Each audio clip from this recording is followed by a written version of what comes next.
today.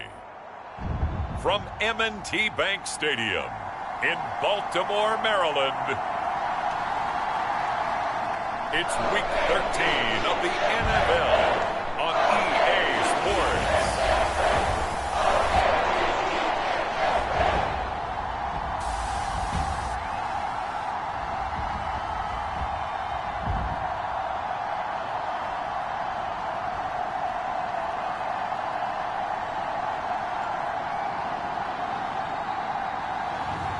It's the Baltimore Ravens taking on the Cincinnati Bengals.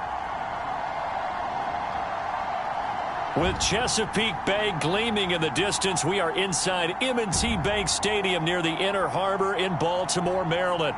Today, we've got a Week 13 matchup for you here, as it'll be the Cincinnati Bengals taking on the Baltimore Ravens.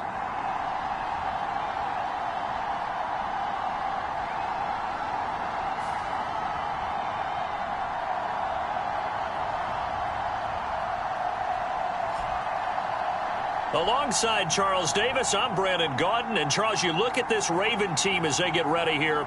They've been cooking these last couple months. Winners of 7 of their last 8 games. And if you extrapolate that out,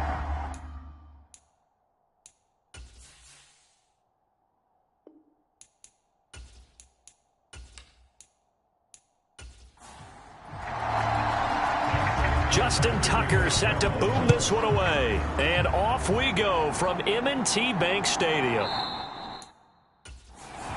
And this will go as a touchback, and they will begin things at the 25. Here come the Bengals now to take over. And trotting out there leading them is their 4th-year quarterback. that was a solid performance last week, wasn't it? 2 touchdowns, no interceptions, ran the team well. Won the ball game. Bottom line, may not have been earth-shattering, but it didn't need to be.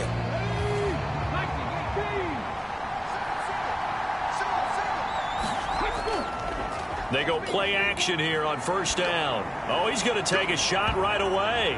And it's knocked away and incomplete.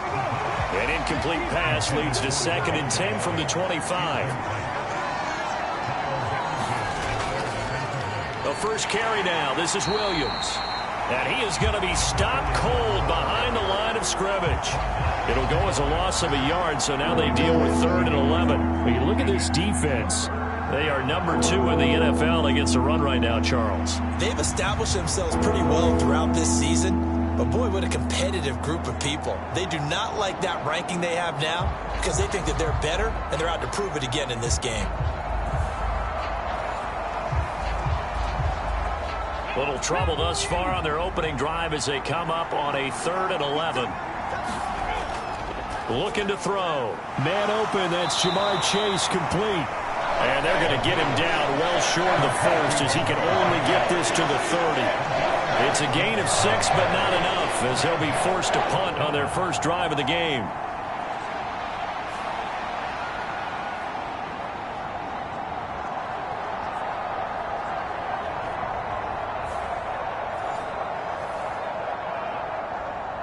Blake Gillikin on to punt now on 4th down. He was only asked to punt once in the victory last week as he sends this one away. So a change of possession here on the punt. And the Ravens, they'll take over. So out comes this offense to take over for the first time. And they'll be led out by their quarterback now in his 3rd season in the league. We're seeing it more and more in this league, how teams love to have athletes back there taking the snaps, guys who can throw it and move around and get yardage with their legs if needed. He's one of the best examples that we see out there right now. He can throw for hundreds of yards one week and then run for 100+ the next. He adds an extra dimension that really confounds defenses when he puts it all together. And he'll be corralled right around the 34. From the 34 now, here's 1st and 10. They'll set up to throw. That's into a crowd and intercepted. It's DJ Turner who's got it. And he will return this one to the 30-yard line. So a first interception thrown for him there, and that really not the best decision either. Not at all, and that's something he did not do in their victory last week. No interceptions in that game, but this defense, they're able to take advantage of an early mistake. Now let's see if they're going to turn it into points. Cincinnati coming back onto the field here for their second drive. They'll have very good starting field position here after the turnover as they search for the first points of the ball game. They'll try and start this drive in the air. And that's going to be caught. T. Higgins. And he's out of bounds. Almost gets to the 10. They went 3 and out on their first drive. Things already looking better here. 1st and 10. Right after the turnover, they come out throwing. And that means it's a sudden change situation. We used to practice it on defense. Sudden change, get out there, stop the offense. But you typically run out there a little bit unsettled. I think that's why he came right out throwing the football, hoping to catch him off balance. And he did. From down at the 12, it's 1st and 10. They'll look to throw. He's got his tight end over the middle, T.J. Hockenson. It'll be a gain of 5, and it'll be 2nd down. Back to throw here. And hit behind the line. He lost the football. It's loose. Weaving through traffic, and now he's free. And a good return here as he takes it up past the 30-yard line. He tried to buy some time to the right. So, Charles, when a guy gets out of the pocket, what's the focus of the quarterback? Most of them keep their eyes downfield. They want to try and make a play throwing the ball. Some of them, they want to tuck it and go. But when they scramble, in this case, as you said, to the right, you're cutting the field in half. So good defenses kind of converge in that spot, and they don't give you much territory to throw the ball. He had nowhere to go with it. Ends up getting the ball stripped. They go back to the air here after the INT on the last drive. The Bengal pressure gets him that time. Down he goes. Max Crosby in there to bring him down, and that is sack number 17 now on the season. He probably feels like he cannot get a break. He was sacked 7 times last week, and here we go again in the first quarter. And we always talk about the internal clock of a quarterback in the pocket and how he has to have a real keen sense of it in order to get rid of the football. After being sacked 7 times last week, that clock has been sped up. So after the sack, here's 2nd and 14. On the run, this is J.K. Dobbins. And nothing doing here as this time the run maybe gets him back to the line of scrimmage, but that's it. Calling no gain there, and it brings forth a 3rd and long. Going to need a crafty play call here. 14 yards is what they need to try to convert this thing.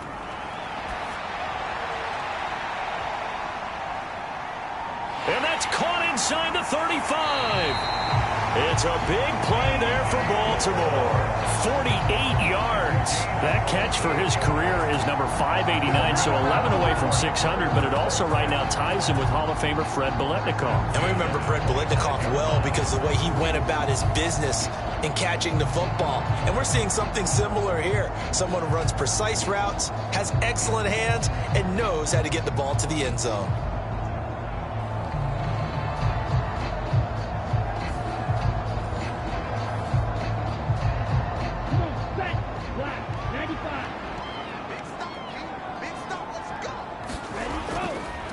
Here's a play fake as they set up to throw.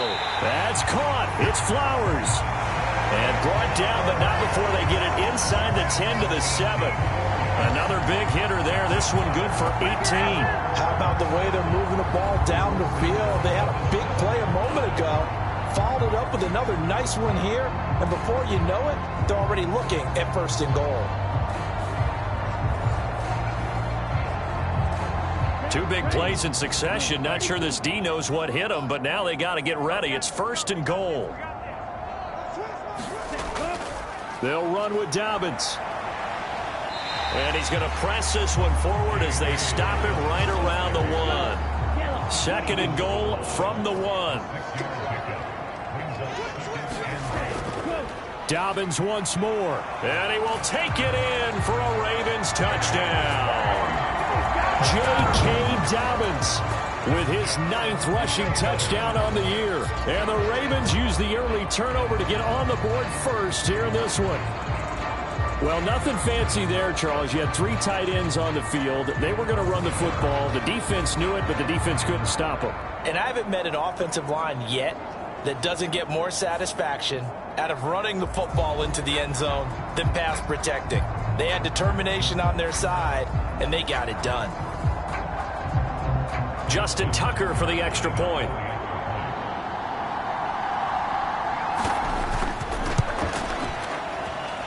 And the Ravens lead at 7-0. That time a 6-play drive. And it's finished off by a touchdown run from J.K. Dobbins. Tucker now to kick it away following the touchdown. The return man down to a knee, and this will come out to the 25-yard line. The Bengals getting set to go. And, Charles, if the season ended today, and it's not going to, we still have December left. More football. We're only in November. But they would be a wild card team. And that's great. They'd be in the playoffs, but you know they're trying to bump up to be one of those division leaders. That guarantees you at least one home game in the playoffs, and that's what you're really seeking. But there also isn't much margin for error for this team, right? Because right where they're sitting, a 2-game losing streak could have them out of the playoffs, so they've got to make sure they continue to keep the momentum going. Absolutely. There's some sharks smelling blood in the water behind them. And they get him down, but not before he takes it across the 40-yard line. Second catch for him today, and it'll wind up a first down.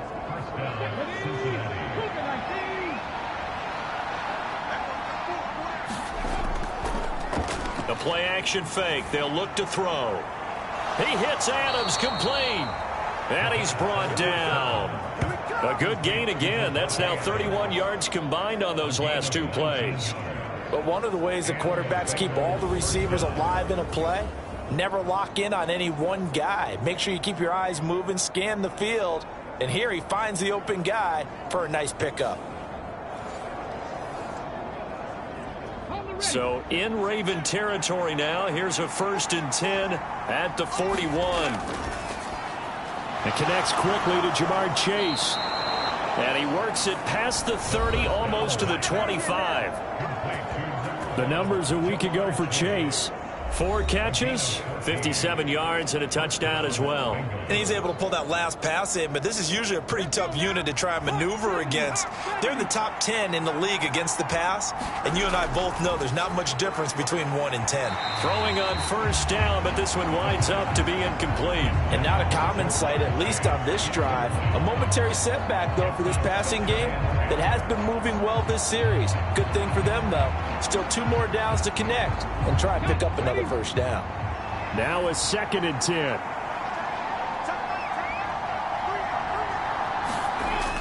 Again, he'll drop to throw. Going underneath, he's got Hawkinson. They get 6. That'll leave them with 3rd and 4.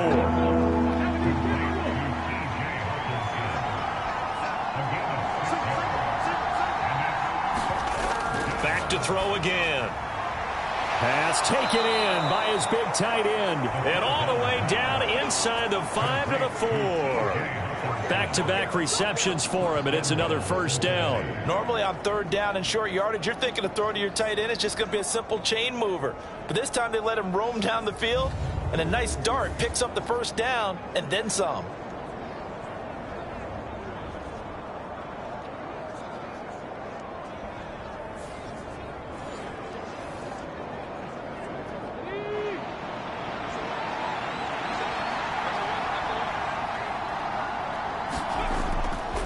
Williams will take this one in. Touchdown, Cincinnati.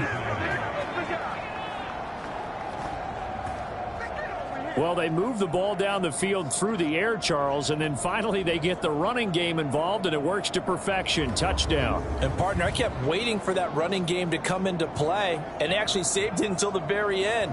Touchdown goes on his stat sheet, but you and I both know, and he knows as well, his teammates airing it out made this a successful drive.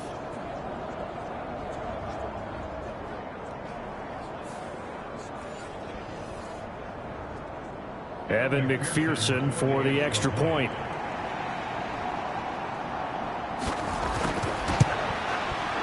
It's up and good. So these teams match touchdowns here in the first quarter, and we're tied 7-7.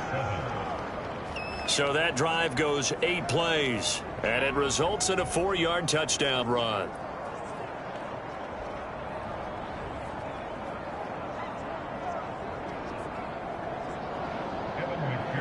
So all even at 7 now as they kick it away. This fielded right at the goal line. And tackled at the 21-yard line, so a net negative there of 4 yards. Now the Baltimore offense heading back out onto the field. And they entered play on a 2-game win streak, and then they've got the open date on their schedule next week. So this is a group that's really looking to hit the break on a high note. And this will obviously be a tough game for them, but go ahead and play this out with me, partner. If they win here and make it 3 in a row, they get to heal up after that. You've got to think that's an ideal setup and a worthy goal to play for in this one. Calling a gain of 6 on the play, and that's going to bring up 2nd down. I think defensively you're okay with that. Here in the first quarter, he's going to get some catches, but they rallied to him quickly. And that's what you count on, and I like what you just said. First quarter, can you do it all game long? They catch it, you tackle them, they go down on the spot. Because when you're able to do that and you don't give up big chunks of yardage after the catch, now you put the offense in a position where every series they have to work hard to pick up first downs, and you tend to stall them out when you do that. Now on 1st down, he'll drop to throw it. And it's a fumble, but it looked like a Raven was able to get in there, and they will indeed keep the possession. Much like a running back going through the line, quarterbacks have to be aware of protecting the football as well. He left it exposed that time, wound up having it knocked free, but fortunately, had an alert teammate who was able to get it.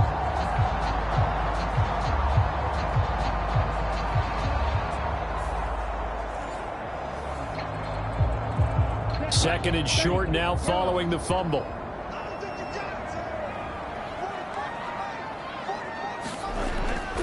A give up the middle to Dobbins. And he'll be brought down right at the 45-yard line. So after 2 first downs, they get another here. 1st and 10 at the 45. They'll set up a throw. A short throw caught by Andrews. So the completion good for just 3. And it's 2nd down. The Ravens at 10-2 on the year, and they come in feeling pretty good after back-to-back victories, CD. And last week was a bit of a nail-biter, a 3-point victory, but it's also the kind of game that reveals a team's true character. They fought all the way and came out victorious. On 2nd down, a run with Dobbins. And he'll get it down here to the 43. 9 yards to pick up there, and it's a 1st down. Yeah, once more, strong running, excellent blocking at the point of attack. They've got a nice little drive brewing right here.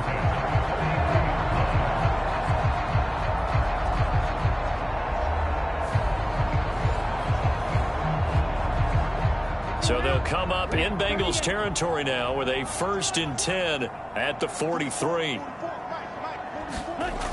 He'll look to throw. And he'll be taken down by the Bengal pressure. Miles Murphy. Credit him with a sack, and it goes as a loss of 6. These two teams all tied after 1. Second quarter now from Baltimore. It's the Ravens in possession. Protection certainly going to need to be a bit better here on 2nd and 16. Dobbins running out of the gun. And he is met in his tracks behind the line of scrimmage. They lose 2 on that last play, so things get even tougher. 3rd and long coming up. But that's not an easy play for a defensive end because most of his responsibility has him getting upfield and working. But how about his vision to see where the play was going? Crashed down inside and tackled him for a loss.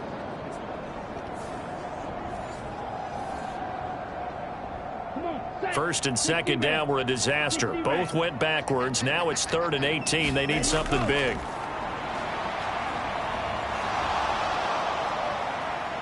Hit from behind, and he's going to be driven down. Trey Hendrickson drops him for a loss of 12, and it also brings up 4th down.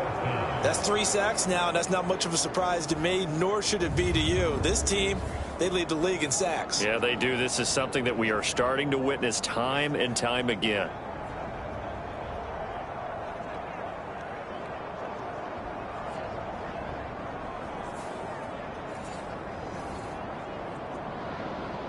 Facing fourth down, Baltimore will punt. Jordan Stout out there. He was called on 3 times in the win last week as his first one here's away. That'll be a 44-yard boot, just a yard on the return as he's covered up quickly. And the Bengals will take over here 1st and 10. Now the Cincinnati offense ready to see what they can do here. This drive here beginning probably with a pair of motivated groups. Remember, the offense scored a touchdown on their last time out, looking to repeat that in Charles's defense. They were very frustrated after giving up 6 the last time on the field. And frankly, it's just a battle of wills in a lot of ways because you know they're both motivated. They both game plan for this drive, and they both have specific outcomes in mind. To me, it just comes down to who can execute better and which side can step up and assert its will over the other. Such a tough position to defend near the line, even when you add a second defender, but the big man shrugged off the extra body and made the play call a success. On 2nd down, Williams. And that one blown up quickly as he's going to be stopped before he could even get started. This will be a loss of 3, and now a much tougher 3rd down looming. That's a play to take note of there for the defense, I think, in the future. If you're going to try and block him, maybe you get a guard to help double team him and try and steer him out of the play. They should have done it on that snap.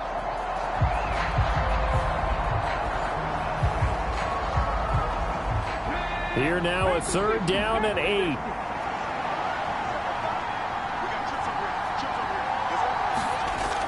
They'll drop to throw. This one swung out to Williams. And he'll get this up past the 25 before he's out of bounds.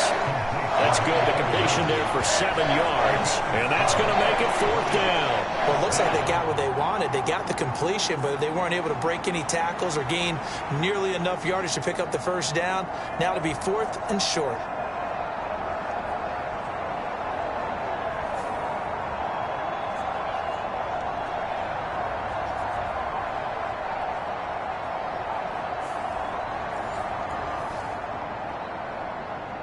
Blake Gillikin on to punt here as he'll send this one away.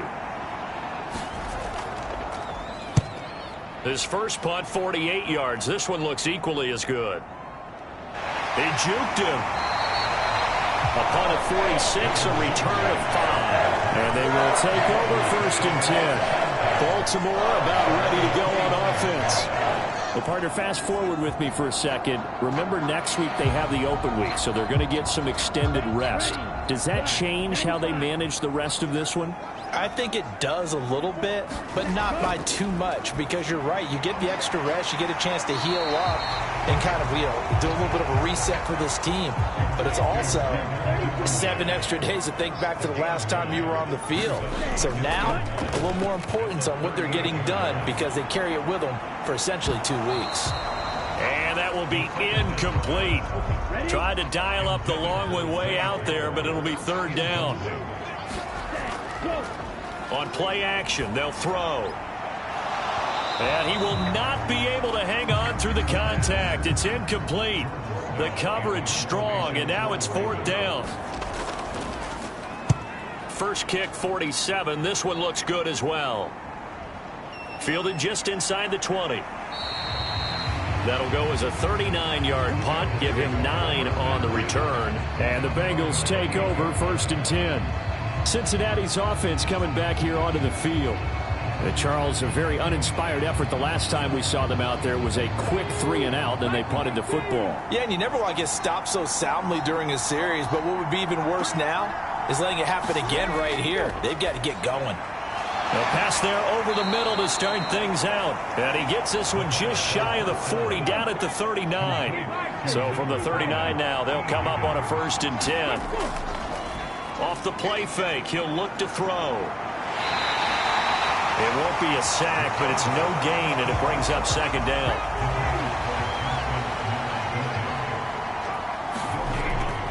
They'll look to throw here.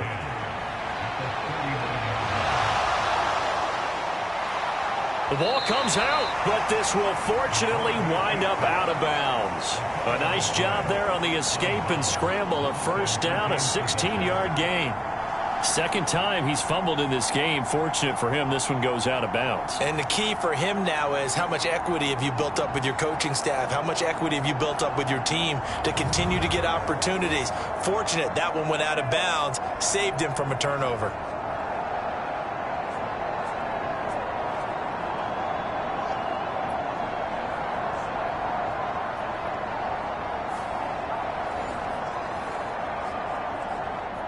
So in Raven territory now. Here's a 1st and 10 at the 44-yard line. Up the middle, it's Williams. And he's able to get this one down to about the 40. Ball at the 40 here for 2nd and 5. Now they'll switch it up here and look to throw. And that is incomplete. A lot of force bearing down on him there. He could not hang on. It's 3rd down. Now they'll throw here out of the gun. And that is knocked away in the middle of the field and incomplete. And that's a nice job there because you got to play the ball, not the man when in coverage. That'll keep you away from a lot of needless penalties, and he's able to knock that one away. So coming on now is the field goal unit. They're going to try for 3, and he'll need all the leg he's got here. They'll spot it at the 47, so call it a 57-yard attempt. And this is good from 57 yards out. That was bombs away right there. And they take the lead here now at 10-7. Well, in a close game like this, obviously you want the touchdown, but certainly they will take the 3. And they'll be okay with that, but let's throw a little credit to the defense as well. I'm just glad this doesn't come down to a debate, right? Which side won, partner? Because the defense, hey, we didn't give up a touchdown. The offense, hey, we put 3 on the board. Either way you look at it, I think both sides gained something out of that drive. The Ravens ready to take over. Sitting in first place in the division. They've got an open date on the calendar coming up next week. So, Charles, you and I were talking about this before the game. This one for them kind of has some extra importance. It certainly does, because if they can get the win here and pad their lead a bit or at least keep pace, then they can really kick their feet up and say a job well done at this point and not have to worry about ball at all until they're back in their facility, back in their meeting room, getting ready for the next game. They made a nice effort to stick it with a loss for that play, but it's going to take more than that to keep him from advancing the ball. Should be an entertaining battle anytime he tucks and runs over the second half of this contest. And he'll be brought down shy of the 40 at the 38-yard line. So here's a 1st and 10 at the 38. Back to throw. He'll dump this off, complete to Dobbins. A gain of 3 last play. This time they double it and pick up 6. 2nd down and 4. They're going to look to throw. Over the middle and into the hands of his receiver Moore. It'll be a pickup of 4. Good enough to earn him yet another 1st down.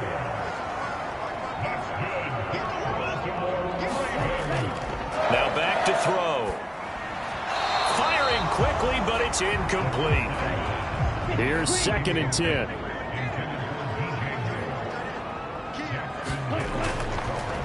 And they'll try to run the option here. And he stopped immediately there.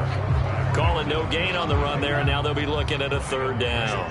Now play number 7 of the drive as they're looking at a 3rd and 10. But looking deep here for Flowers. That's caught inside the 20. And he's brought down after a very nice gain. The previous play, they barely got back to the line of scrimmage. Now they pick up over 30 yards. Excellent execution, and now they're set up nicely. Are they ever? Red zone? I wonder what the next play call is going to be, because after a big play like that, a lot of teams like to use the momentum to launch another one.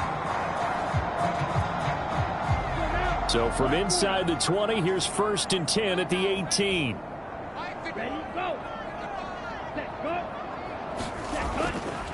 They'll run up the gut with Dobbins. Able to fight for about 4 yards there to the 13. And we got a pause following the play because it appears a member of the Bengals in some discomfort. While they come out and take a look at him, we will step aside for just a moment.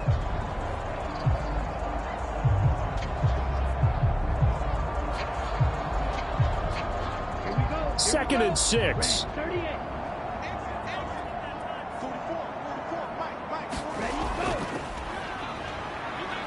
move to his left. And he will slide to a stop. He does have the first down.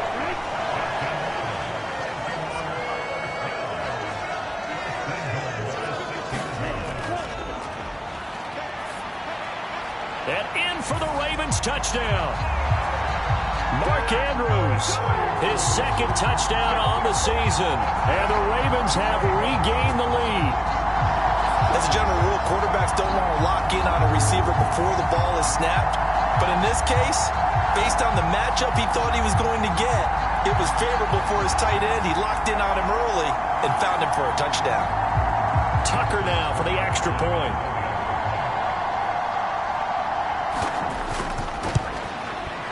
And that makes it 14-10. So that one a pretty time-consuming 10-play drive. And it's Mark Andrews who finishes things off with a touchdown reception.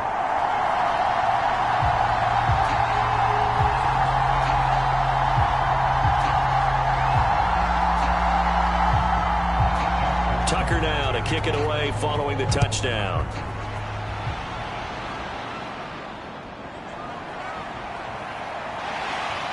And able to take it past the 25 and up to the 28-yard line. Cincinnati set to take over once again. Last time out, you remember their drive stalled, but thanks to their kicker, booted a long field goal to at least get them 3. Now here they'll try to do better and find the end zone. And in our experience, how much fun is it for coaches to know that they've got a kicker who can nail it from long distance?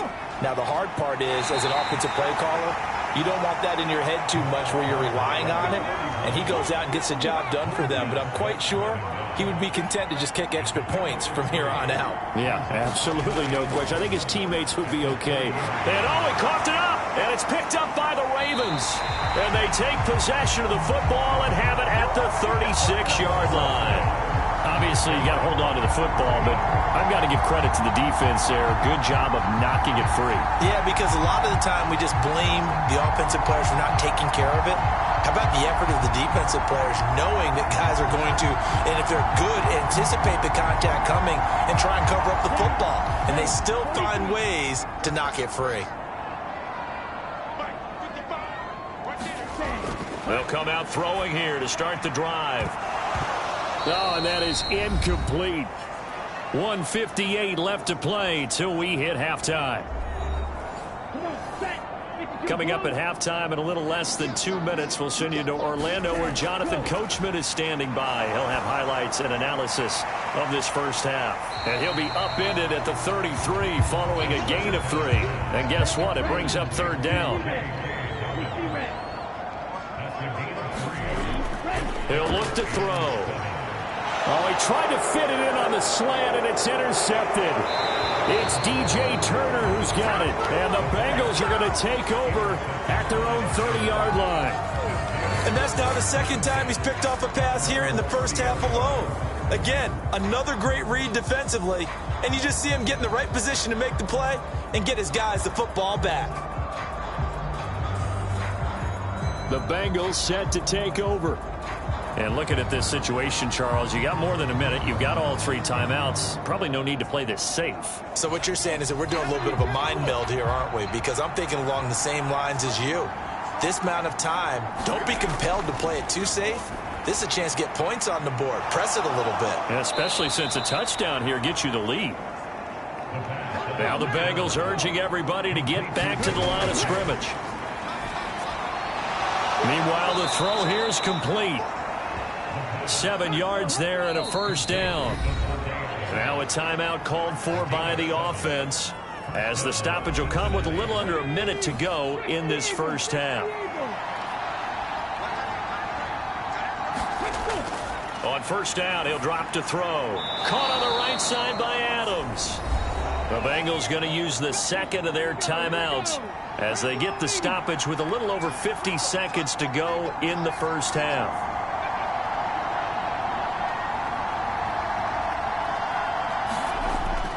They'll look to throw again.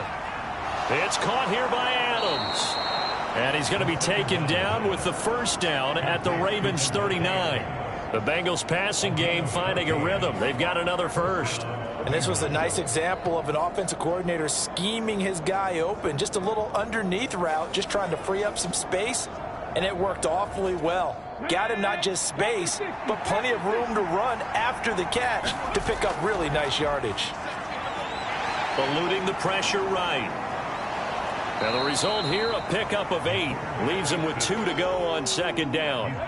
And with just 4 seconds left in this first half, a timeout call. I think the last 2 plays really illustrate how difficult it is to game plan against this guy, because you know he can throw the football, but how about his use of legs as well? What we call those broken plays, you can't account for them. Yeah, those plays, those 2 that you just mentioned, a microcosm really of how he can hurt you. So a very tight first half. We had to break in a 1-point game. As we'll get you down the coast to Orlando for Jonathan Coachman at our EA Sports Halftime Report. Coach. All right, Brandon, thank you very much. We're starting to get near the home stretch of this NFL season. It's Week 13, so let's get an update on what's going on. We'll begin up in the Steel City, Acrisure Stadium in Pittsburgh, where was the home team who were able to hold serve and get a victory in their stadium. Kenny Pickett leading the way in the victory with 3 touchdown passes. From there, we'll head down to Charlotte to check on the Panthers at home at Bank of America Stadium. And they were winners in that ball game over the visiting New Orleans Saints. Jonathan Mingo, a touchdown catch in the victory. Finally, we head to the shores of Lake Erie, see what's going on with the Cleveland Browns. And they were losers in that one to the visiting Tampa Bay Bucks. The Buccaneers have pretty well resigned themselves to a postseason without football, but they are able to up their record to 4-8 with the win. We were treated to a fine first half from running back J.K. Dobbins. He had a touchdown run that helped get his guys this halftime lead. Okay, Coach, thanks as always. This one's still anyone's game as we welcome you back for quarter number 3. The Ravens ready to receive it, and they've got the lead as well as we resume play in the second half. And it's a pretty good return here as they'll get this up to the 29.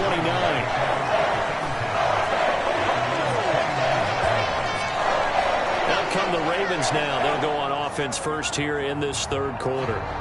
And they've got the lead. CD, what do you think the message was at halftime? I don't think the message was too drastic, I think, at the half, or that they need to change things too much. I do think the offensive line could play a little bit better, and I think they'll try and help them out more. They'll probably keep a tight end in a few more times and maybe add a running back to the formation and pick up those pass rushers, because they probably allowed a few too many sacks for comfort in the first half.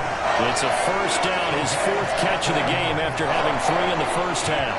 That is catch number 300 now for his NFL career.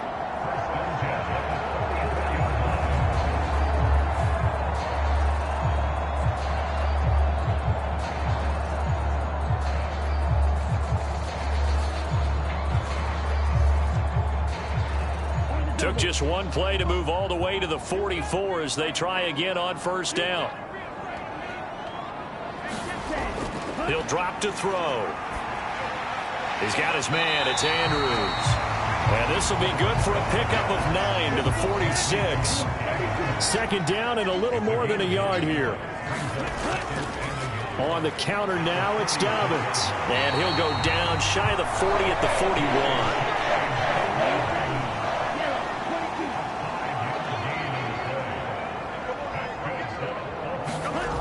They'll look to throw here on first down.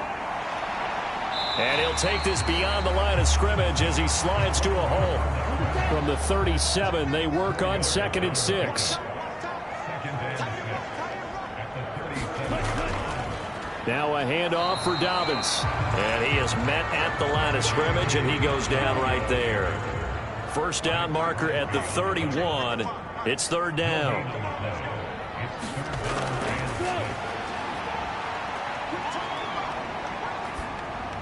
That pass complete to Moore.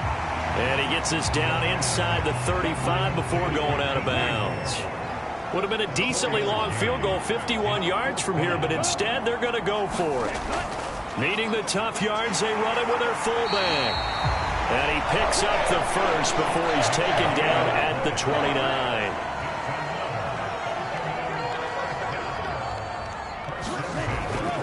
A shotgun snap and a give to Dobbins.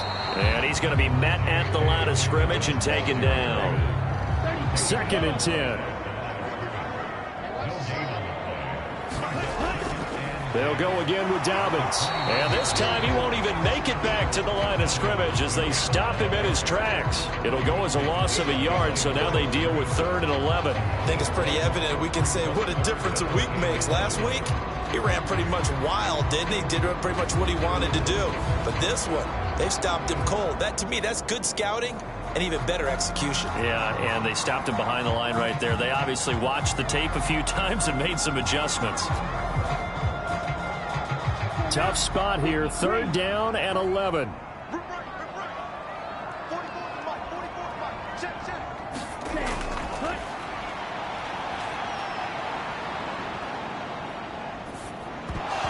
And that's going to be incomplete.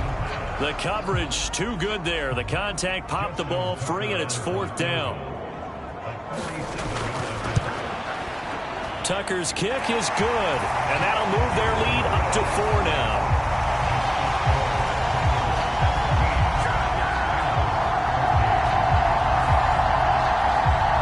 From a defensive perspective, that keeps the deficit very, very manageable. You know, all things considered, not a bad job on the defensive side. I would say that you've pointed out something pretty good right there, and that is you actually have both sides happy with that exchange. You know, happy in quotes, of course. One team, hey, we've kept it within range. The other side saying, hey, we put points on the board and did stretch out the lead. Let's see how this one turns out. Yeah, still bottom line, though, 3 points for the opening drive of the 3rd quarter.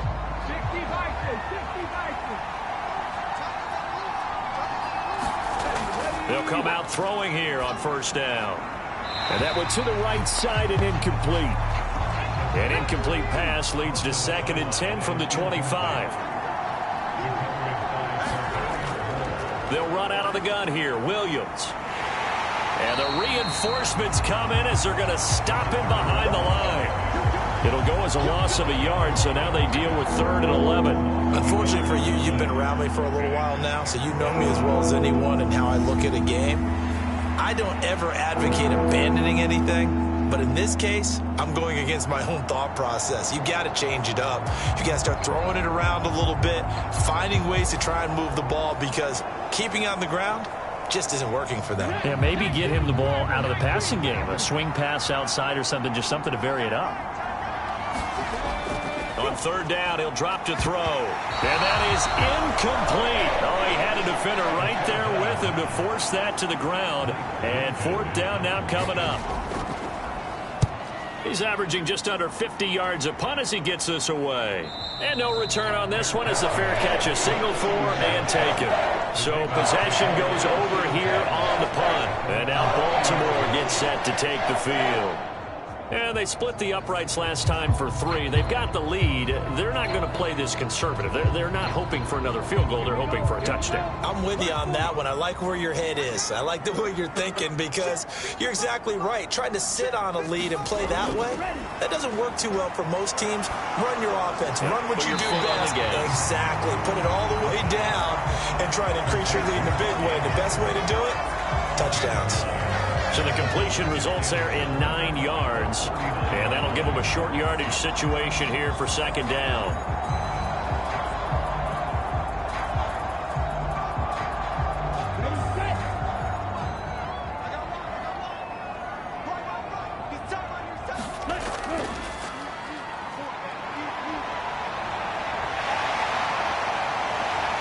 And he'll be taken down, but not before he works it past the 50.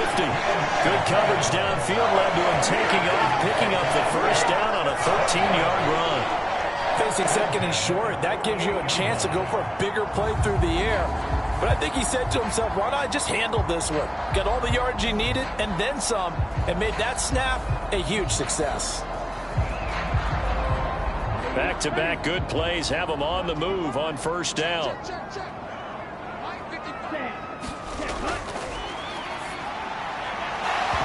And that is incomplete. Oh, the coverage a little too good there, and it's 2nd down.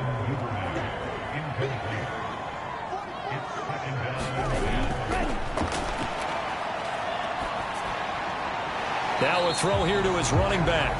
And he'll take it down shy of the 45 at the 46. They do get a couple, but they'll be left staring at a 3rd and 8 coming up.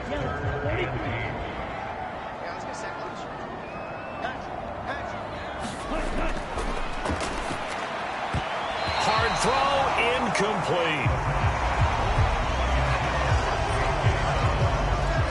His back has been a dependable safety valve all game, so he went back to him when his first read was covered. Just unable to connect, so the play results in no gain.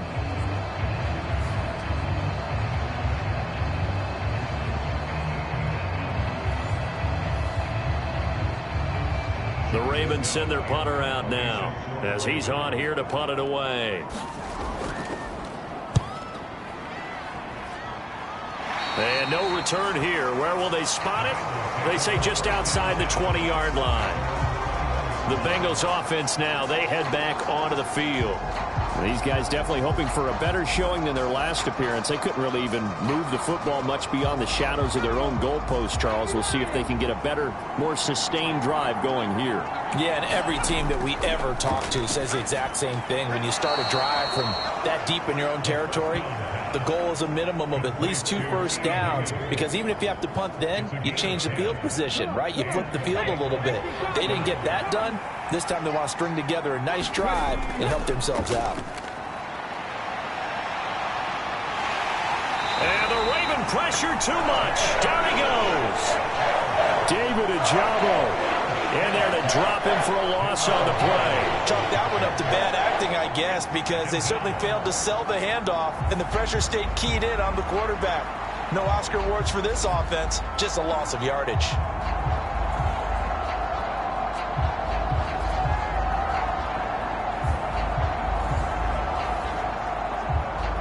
Third quarter of a tight football game as we come up on a 2nd and 10.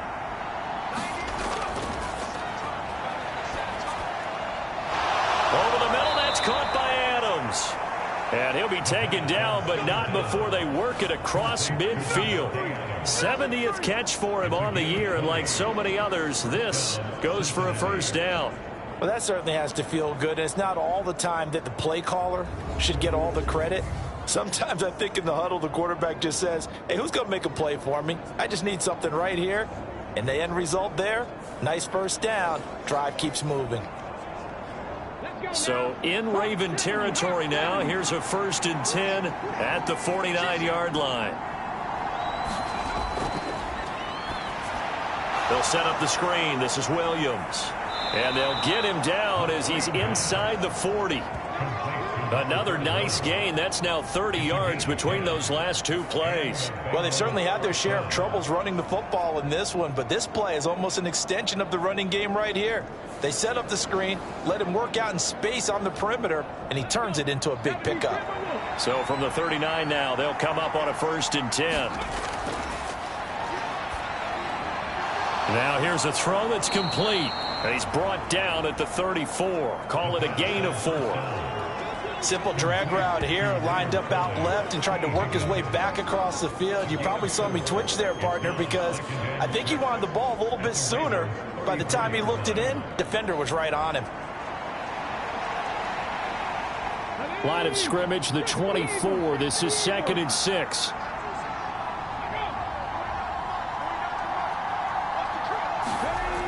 They'll stick with the passing game as he looks to throw. Open man is Chase, complete.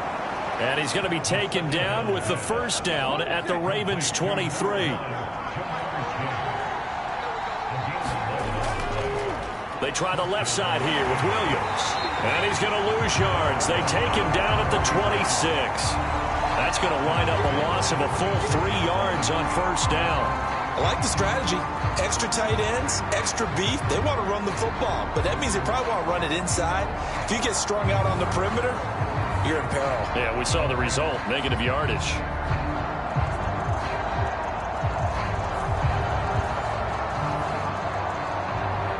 That loss of 3, a rare stumble on a promising drive.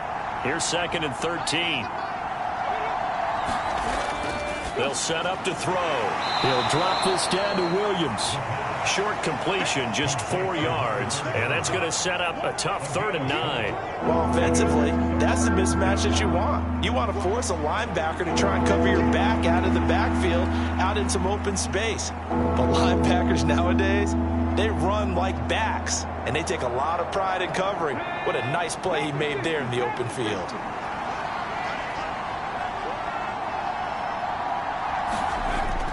Looking to throw. Pass to the sideline and pulled in. And he'll be out of bounds, taking it just shy of the 10 at the 11 or the 12.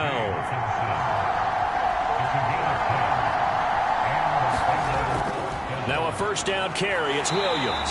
And he is going to lose yardage here. 2 yards the loss, 2nd and 12. 3 quarters in the books. We'll return with more after this break. You're watching the NFL on EA Sports. Back now in Baltimore. Now they contend with a 2nd and 12 after the loss. It's the Bengals. They've got the football, but they trail here as we get rolling in quarter number 4. And this play gets blown up. They'll lose yardage back at the 17. It'll be a loss of a full 3 yards there, and it also brings up 3rd down. There's no question that coming into this game, this defense was pretty vocal about his desire to take this running back out of his game, and all that pregame wolfing has turned into results. Now on 3rd and long, they'll look to throw. And he'll be taken down at the 2-yard line. The escapability in evidence there as that one good for 15 and a first. If they get a game-changing score on this drive, it's going to be because of plays like that. That run was pure heart. Took it himself, found a way to reset the downs, and advance the ball.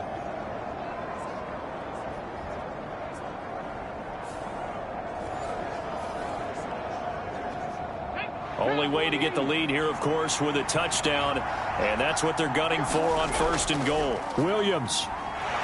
He is going nowhere in a hurry as he is going to lose yardage here in a big way. A full 5-yard loss that time. It's going to make 2nd down pretty tough. The short field shrinks even more with the type of bodies they brought in on that play. Those extra tight ends, they weren't able to secure their blocks, and that one ended up going backwards.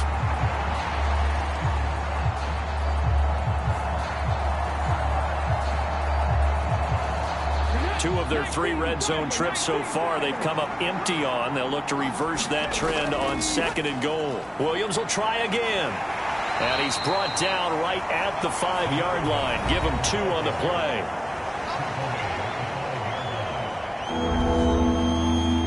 For the lead, here's 3rd and goal. Back to throw here. Open man is Higgins, and he's got it. Touchdown, Cincinnati. A 5-yard touchdown catch. And the Bengals have moved out in front here in the 4th quarter.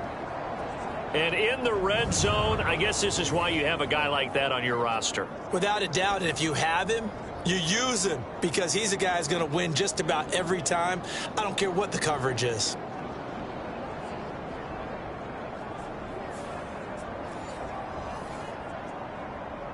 Now an important extra point here to stretch this lead to a field goal. He's got it, and this is indeed up to a 3-point lead. That drive, a long one, spanning 15 plays. And it was T. Higgins who capped the drive with the touchdown reception. And this will not be returned. It'll come out to the 25. Baltimore's offense set for this next possession. And they will be looking to answer the touchdown their defense just surrendered. Still a good chunk of time remaining here in the 4th quarter and a chance to regain the lead in a tight one. They'll start on the ground with Dobbins. And this will be a gain of 5 as he gets it to the 30. Ball on the 30. They'll come up with a 2nd and 5. They'll look to throw. Got his man complete over the middle. That's Moore.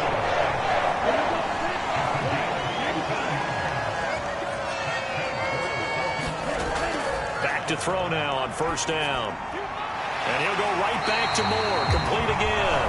And they'll get this well past midfield before being stopped just before the 35. They go right back to him for 20 and a first. And here we are in the fourth quarter, partner, and we watch them drive for what would be a go-ahead touchdown. And you and I both know this is where you need a quarterback who can keep his cool back there, not just for himself, but to keep the rest of the team relaxed too. So they'll come up in Bengals territory now with a 1st and 10 at the 36. Here's a give to Dobbins, and he sneaks his way forward only for a couple here. 2nd down.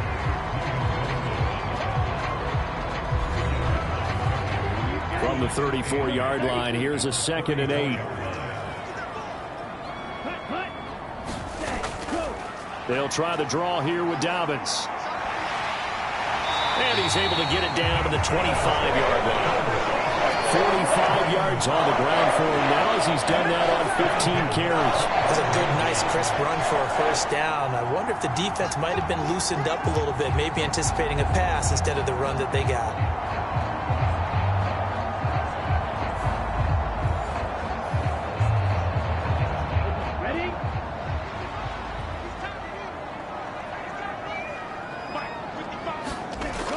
They'll look to throw now on 1st down. That's taken in by Duvernay. And down inside the 15, shy of the 10. The Raven passing game getting in sync, another 1st down. I love the drive they're working on here because they know they can take the lead with a touchdown. And so far on this drive, so good. They've moved the ball down the field with very little resistance defensively.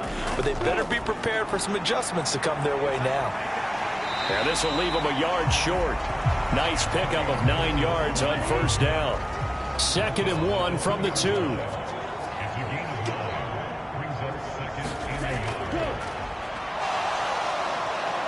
And he will not get away. He's sacked back around the 3-yard line.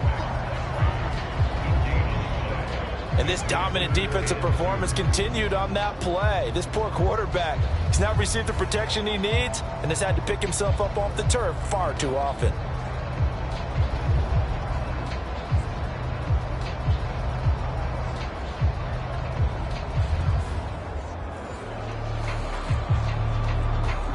The Ravens on 3rd down. They've struggled to the tune of 2 for 8 so far. Here it's 3rd and 2.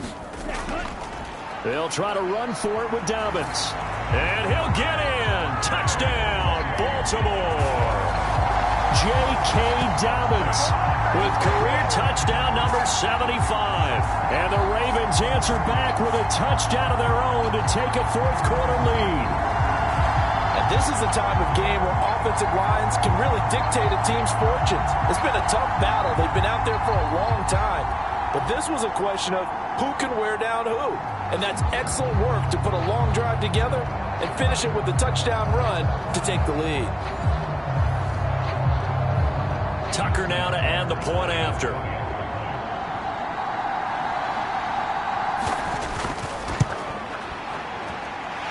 And that will make this a 4-point game.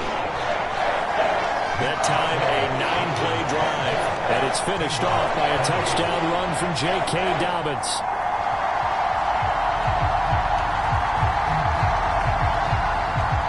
Tucker now to kick it away following the touchdown.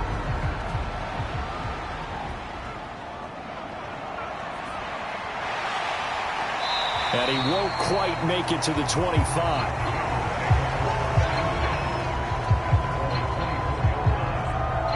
The Bengal offense now gets set to head back out onto the field. We certainly have a good one on our hands. They're trailing after that last touchdown, but now a chance for this offense to try to snag that lead right back here in the 4th quarter.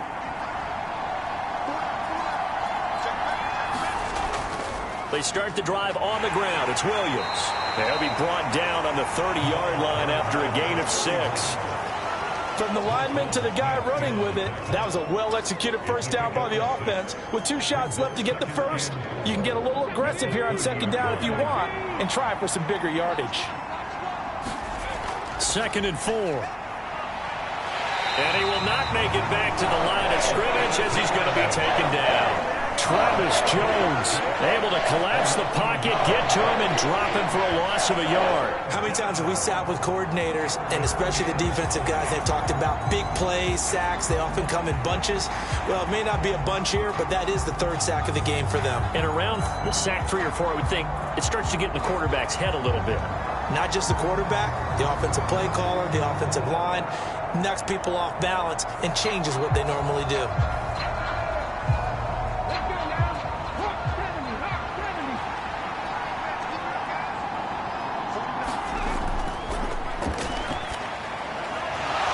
Caught, and down he goes, but he takes it up to the 40. 7 catches for him now, and this last one, a first down. If you're going to blitz, likely going to leave you in man coverage with this guy, and that is less than ideal. It is, because just about any offense that has an elite receiver, if you blitz and have him in man coverage, you're going to him, even if he has an elite defender on him, because he usually knows where the ball is before the defender does.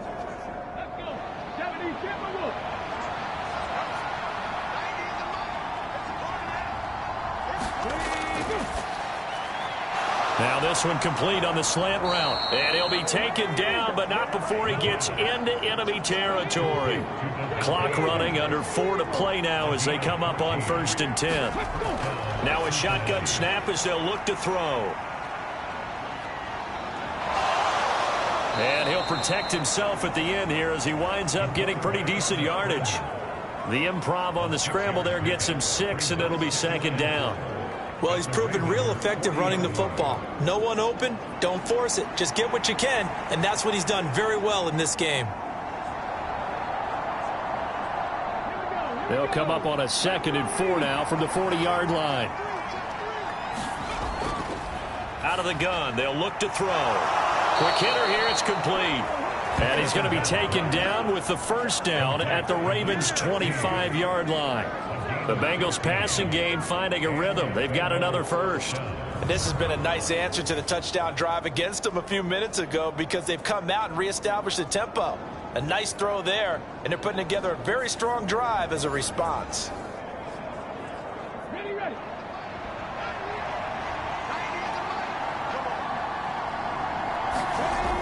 Now on first down, he'll drop to throw it. That's complete. Oh, no, he lost the football. But it looks like one of the DBs has it. And a big turnover there as his guys will get the football back.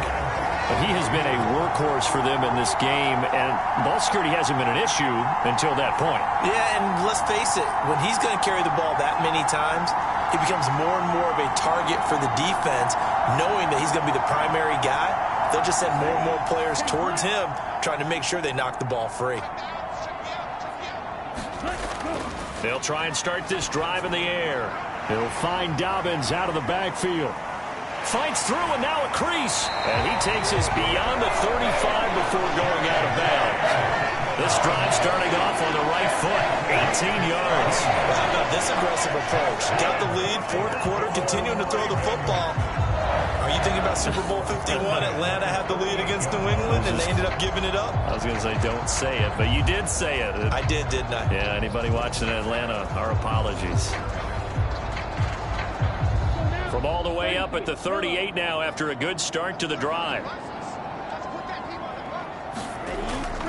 A give up the middle to Dobbins. And nothing doing. He's immediately taken down at the line of scrimmage.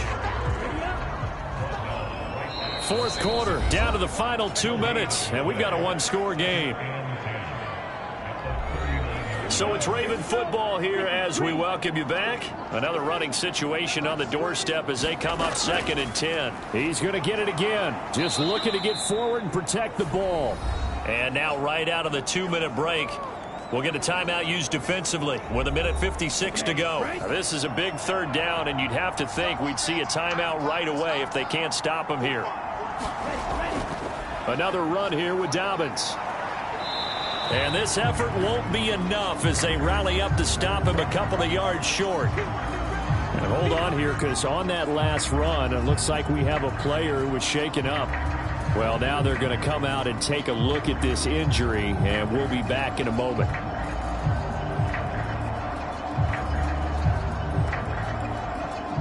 The Ravens send their punter out now, as he'll punt it away for the 4th time today.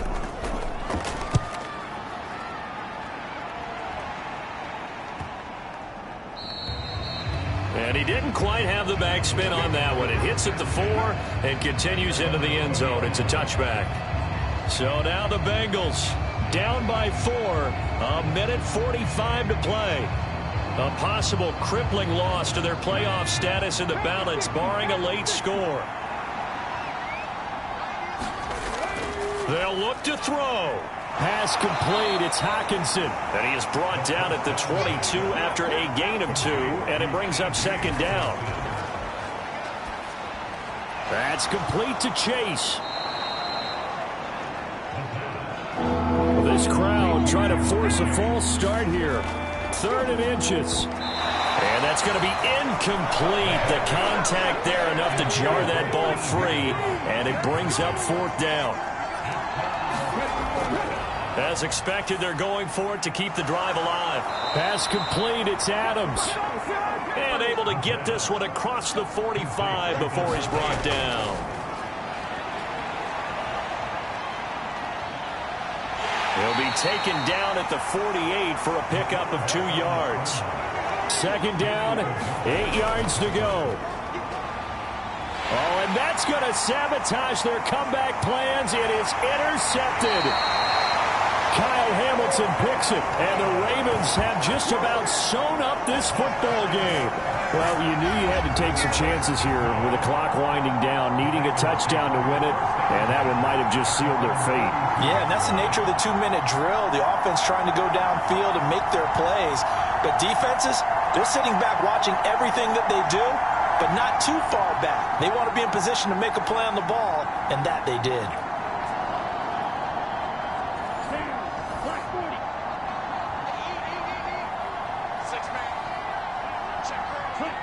The Ravens taking a knee with victory seemingly in hand here.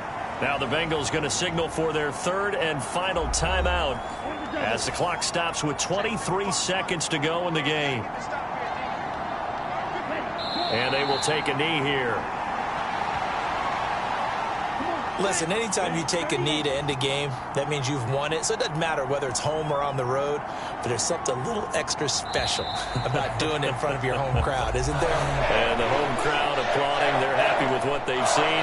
Chalk this one up in the left-hand column for a win. Yeah, that's right. Head to the locker room, throw the wristbands in the crowd for the kids, your gloves, your towels. Get to share it with the home team. Well, we all just got a heck of a show, partner. This was a close game for a long time. Close at half, close down the stretch. Home team finds a way to get it done, a narrow victory.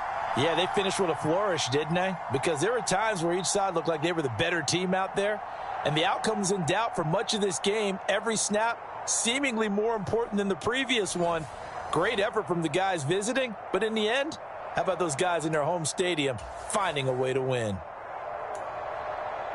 So for Baltimore, the win pushes their record now to 11-2 on the year. And they'll be able to enjoy this one through the bye week before they get back at it again. Meanwhile, for the Bengals, it's a loss that could wind up costing them a first-round bye as they dip to 9-3. And they'll try to get back to their winning ways next week as they head to Indianapolis to take on the Colts.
Tonight, from Levi's Stadium in Santa Clara, California,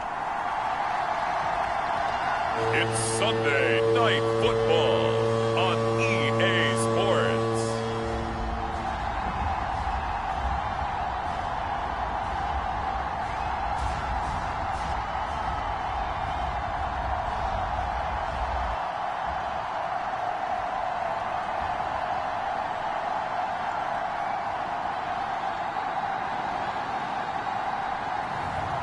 It's the San Francisco 49ers taking on the Philadelphia Eagles.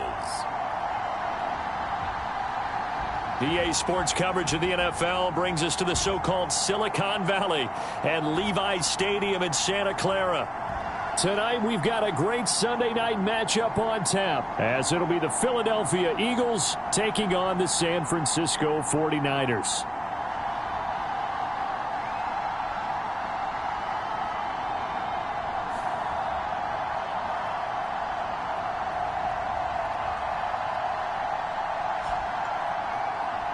With Charles Davis, as always, I'm Brandon Gaudin. Charles, you talk about storylines in this one.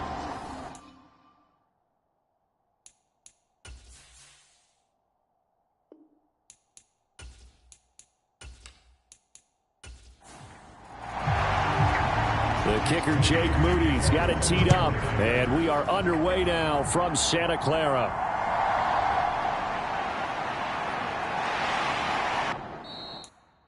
And he'll be tackled just shy of the 25.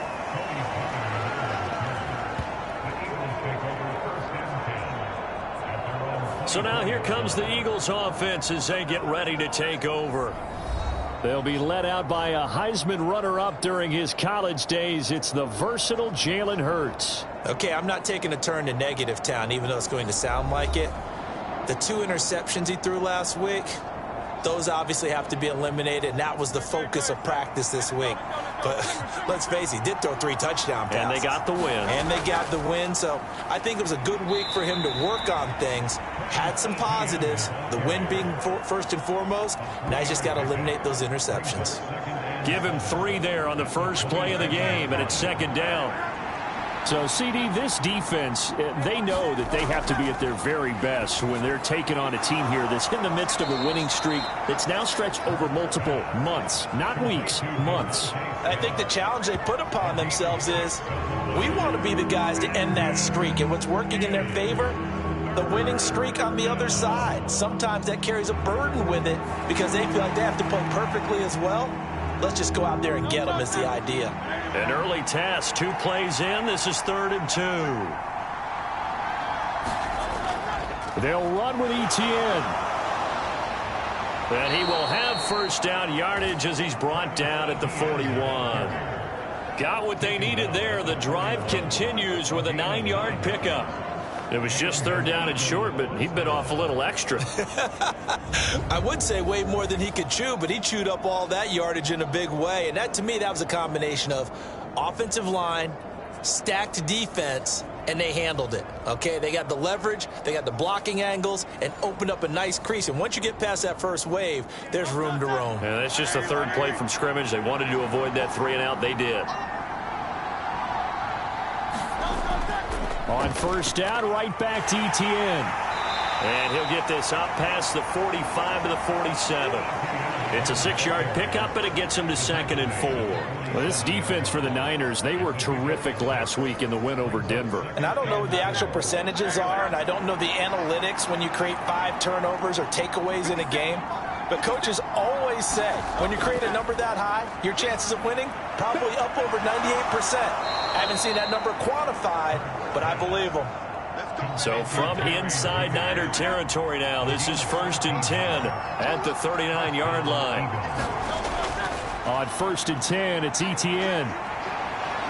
And he's going to get a solid gain of 9 before being brought down. 2nd and right at a yard. Charles, they won last week despite him not running the ball well. They told us need to get him going. Runs like that help. And they talked to us about leaning on him because, as you noted, last week they didn't have to. Still won the ball game. They leaned on other people to give them the yardage that they needed, but they really want him to be that guy, and that's what they're doing early in this game. And this throw incomplete. Well, the defender all over him that time, and it's going to lead to third down. Hurts. He's got his target. That's complete. And he is going to have an Eagles first down as they're able to convert by plenty there on 3rd and 1. And he's already got 2 catches on the opening drive. They know he's going to be a handful. And sometimes you game plan for that offensively. You want to make sure that guy touches the ball, and sometimes it just happens naturally. And then you change your game plan. When he has the hot hand, you keep going back to him because he's running routes with confidence as the game goes on. On first down, Hurts. And it's complete right back in the hands of Smith. And down inside the 15, shy of the 10. Another connection between the two. This one good for 12 and a first down.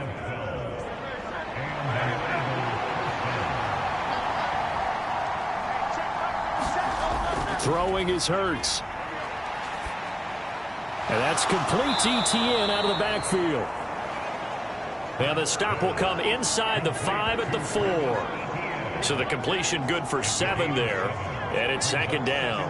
I like it, I like it, I like it. Get everyone involved in the passing game, and you know you can create those great mismatches throwing it to your guys out of the backfield. And on the first drive, that can also help establish some rhythm, right? I think so, and gets everyone involved. They feel like they're part of it. And really get. And he's in. Touchdown, Eagles. Tony Pollard.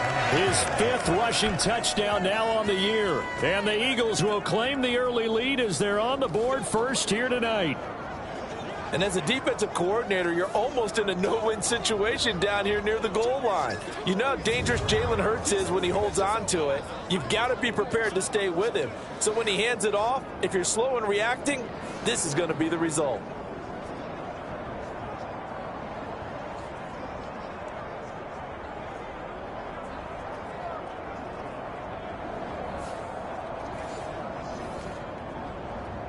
On for the extra point, Jake Elliott.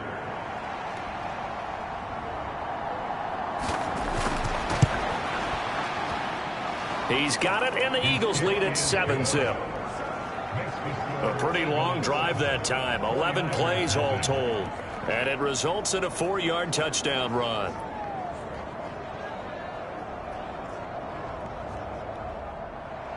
Now after the touchdown, here's Elliott on to kick it away. And Williams going to sit on this one. It'll be a touchback. So here's the first drive now for the 49ers. And a glance here at their shifty mobile signal caller. And he's had such a sensational season to this point, leading the NFL in passing yards. He's been helped out a lot by an outstanding set of receivers, and he's quick to give them credit. But I think even they would tell you that he's the guy that makes this offense go. He'll look to throw. He'll get this out wide here to McCaffrey. And he's upended after a gain of 2 out to the 27. You look at this Eagle defense. And they've been excellent against the pass, the number 6 unit in the NFL. And the easy thought process is that stopping the run is the least of their problems because they're facing the number 1 passing team in the NFL. But if they don't stop the run as well, then that just opens up the passing game even more. They've got to do both. So here's a 1st and 10 at the 38.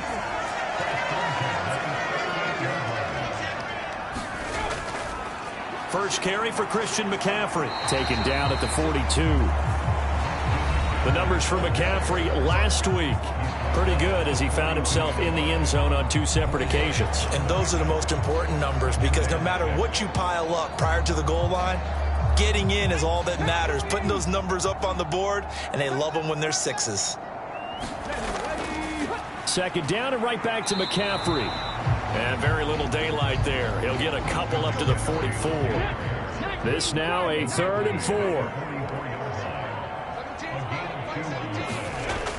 Now they'll throw here out of the gun. Pass taken in by his big tight end. And he's going to have a Niners first down as they're able to get the 3rd down conversion. The Niners at 9-2 to start play. And they come in on a pretty good roll here. Winners of 3 straight. And this coaching staff has to be pleased with how the offense has performed.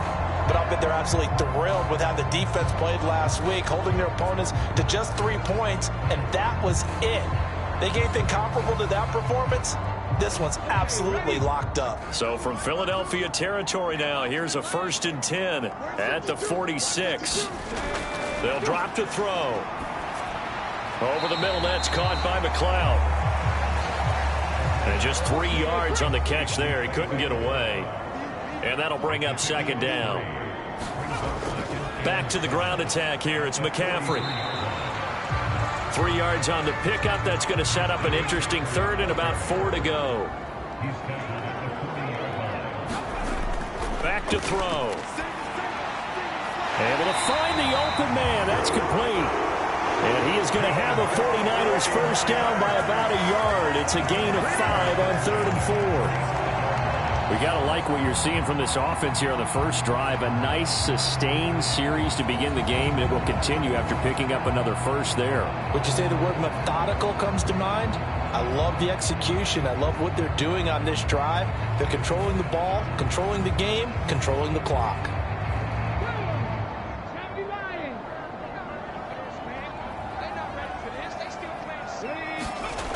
On first down, he'll drop to throw. Finding Williams. And he lost the football.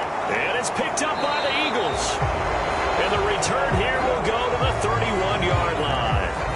I don't know about you, but I'm going to go to the positive side this time. Yeah, there was a fumble at the end of this one, but what a sustained drive. And if they keep stringing those together, you got to like their chances. And credit the defense, though. You're out there for that long, you start to get tired, but they were able to get the turnover. Did you just credit the defense? I like to. And now, as with every potential turnover, they're going to take a second look at this just to make sure. Now the question, was the knee in fact down before this ball comes loose? And is the video convincing enough to overturn it? A lot of factors here. Remember, you also need clear possession of the football afterwards. This is a tough one to overturn.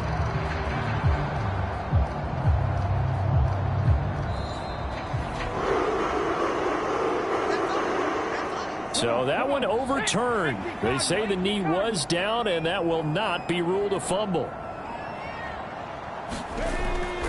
On first down, this is McCaffrey. A gain of 3, 2nd down.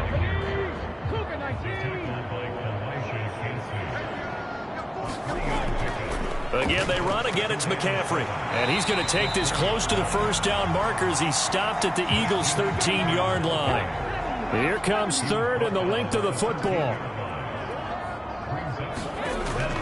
From the shotgun, he'll look to throw. Open man is Ayuk, complete. They'll get just a couple, but the sticks move again. Now a 1st and 10 at the 11. Now back to throw. They'll set up the screen to McCaffrey. And here he'll get it down to the 7.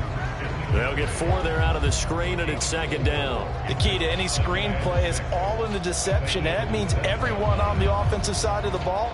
But someone gave it up because that one wasn't very well concealed. And the defense able to rally to him and hold him for just a short gain.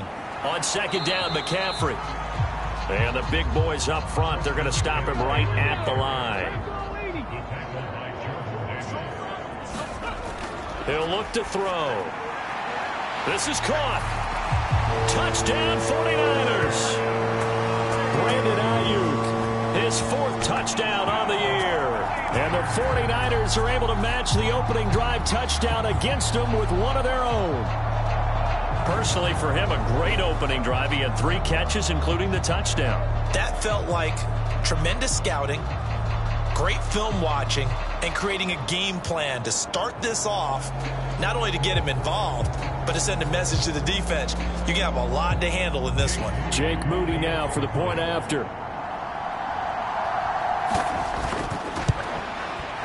It's up and good. So these teams match touchdowns here in the first quarter, and we're tied 7-7. That drive, a long one, spanning 15 plays. And it was Brandon Ayuk capping it off with the touchdown reception.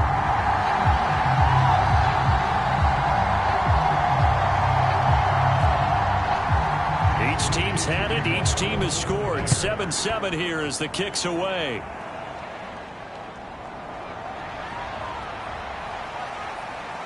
And a nice return sets him up pretty good here right at the 30-yard line.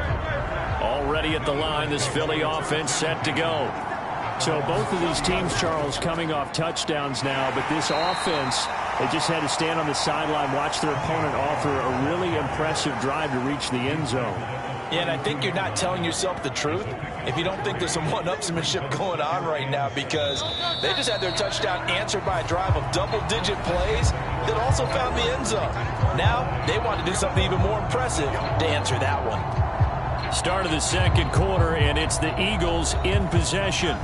From the 32-yard line now, here's a 2nd and 7. Here's Hurts to throw. That one complete down the field to Smith. And he is out of bounds inside the 35. A big play on the catch and run, covering 34 yards. Well, partner, I'm not sure how this drive's going to end, but how about the way they flip field position there? A nice attacking play that picked up a heck of a chunk of yardage.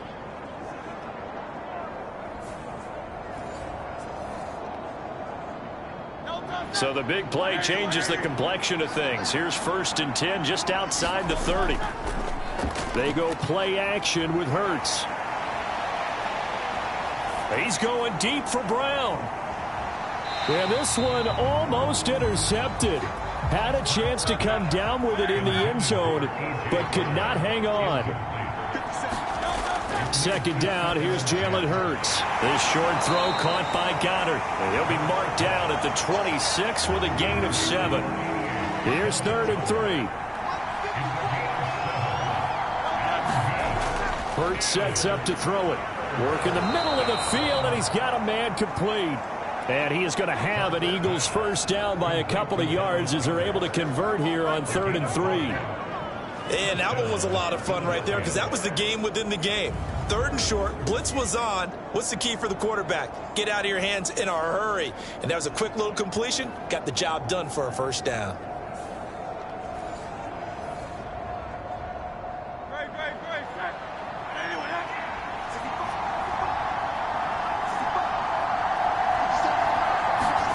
They'll throw on 1st down with Hurts. Over the middle here to Brown. And brought down, but not before they get it inside the 10 to the 7. That gain of 15 gets him on the doorstep, 1st and goal.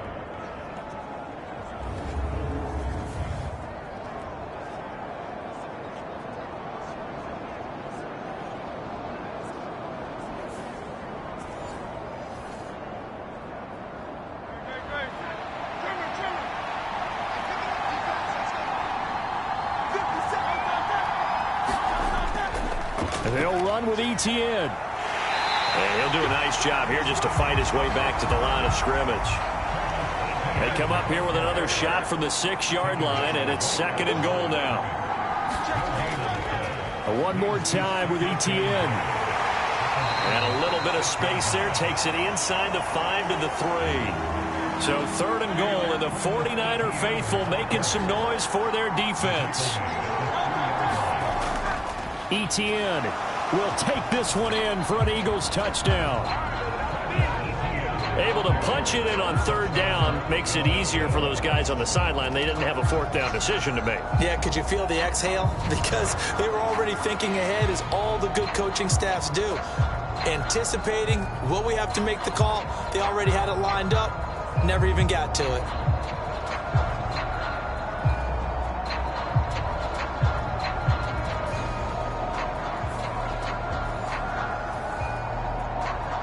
Elliott now to add the extra point.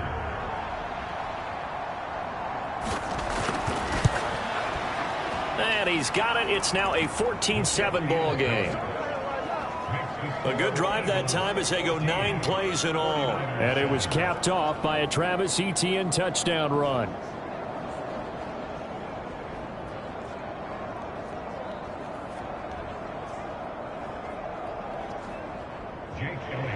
Now after the touchdown, here's Elliott on to kick it away.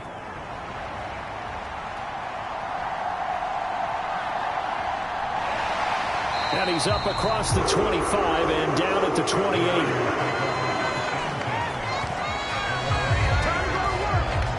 He had the touchdown pass on that previous drive, number 25 for him on the year. And he'll look to keep it rolling, first down.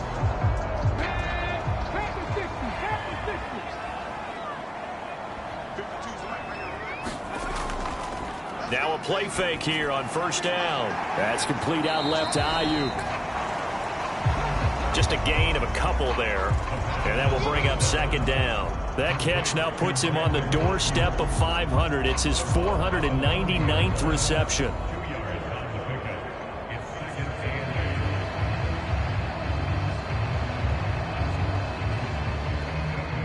Ball on the 30 now. Here's second down and 8. McCaffrey running up the middle, and he is going to be stopped cold behind the line of scrimmage.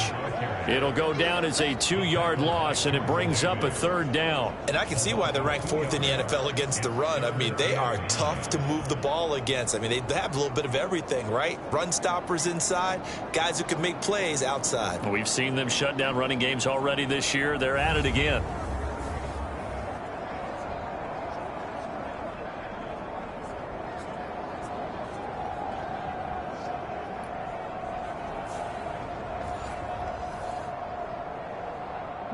The offense on third down tonight, no problems to this point. A perfect 5 for 5. This is 3rd and 9. He'll drop to throw. Pass to the sideline and pulled in. And he'll take this to the other side of midfield before going out of bounds. A gain of 22. Time to give some credit to the big fellas, the offensive line here, because you've got to have good protection on crossing routes, because you got to give your receiver time to work all the way across the field. That time, be able to scan the field, spot his receiver moving left to right, and make a good, accurate throw. Thank you, guys.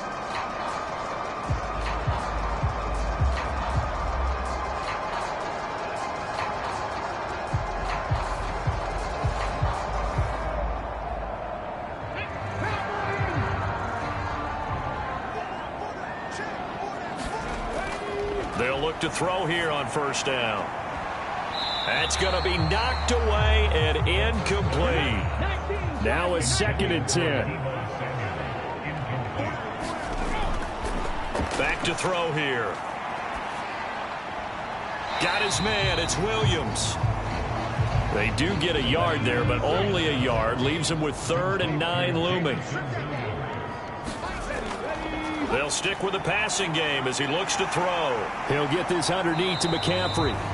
Well, this is going to depend on the spot, but it's not a very generous one. He looks to be about a yard or so short.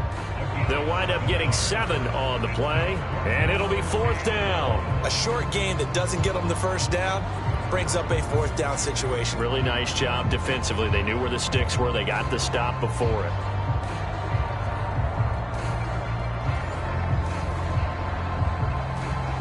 So now they're going to send out the field goal unit to, as they say, fire away from long distance. And this is good from 57 yards out. That was bombs away right there. And they'll cut the lead back down to 4 now at 14-10. So it was 4th and 1. They wind up taking the 3. But I'm not sure that offensive unit, judging by the sideline, Charles, was in 100% agreement with the decision. No, not at all. But the head coach has final call on this. We know that. But let's face it, offenses want to feel like, hey, you believe in us, let us go for it. We'll see if that is a problem for them moving forward in this game. As the offense returns, let's take a look at running back Travis Etienne. He's been good. His guys are winning. So far, the recipe working here in the second quarter. He doesn't like to just tote the rock. He wants to carry his team on his back. And that's what he's done throughout this game. Yeah, he's done that. He'll be hoping to continue that trend.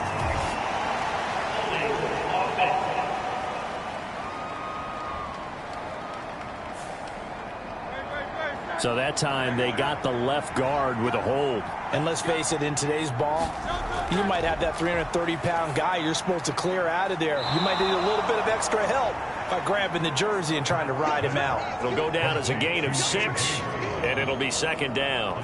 He kept the receiver in the short field, but that let his quarterback get the ball quickly to him before either guy in double coverage could react.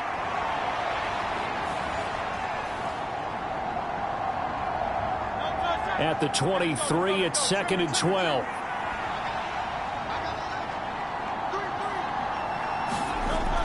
They'll set up a throw. Open man is Goddard, the tight end. And he gets this one just shy of the 40. They'll mark him down at the 39. Philadelphia picking up the first on a gain of 15. A lot of tight ends just use their size and their strength, try to occupy some space and kind of body people away and catch the football. But not this guy. He's a refined route runner. Makes me wonder if he took some dance classes in his background with his footwork.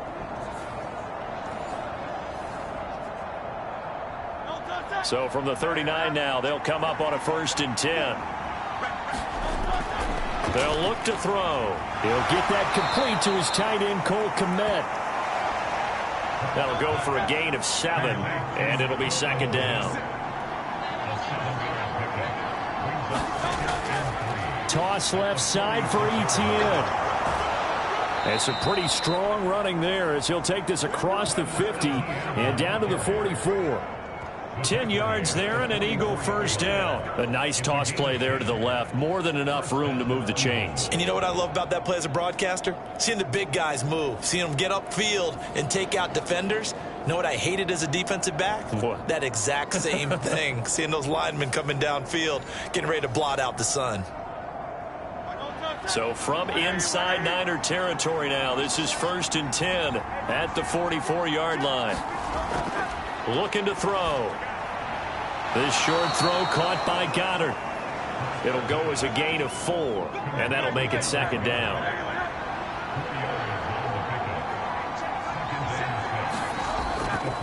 Etienne up the middle.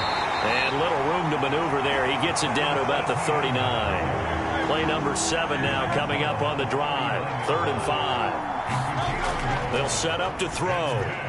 That is caught. And this will move the chains again as the tackle's going to be made at the 49ers 28. He's exceeded his receiving yards from a week ago, and we're still in the first half.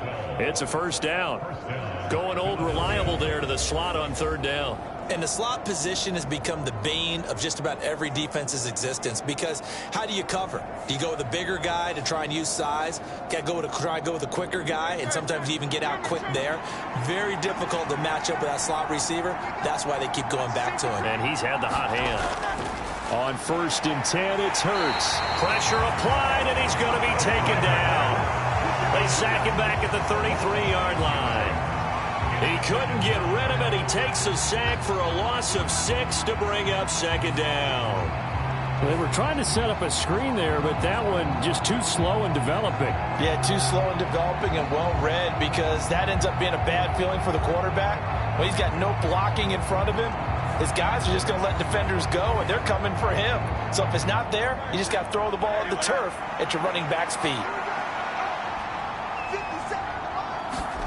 From the gun, it's Hurts.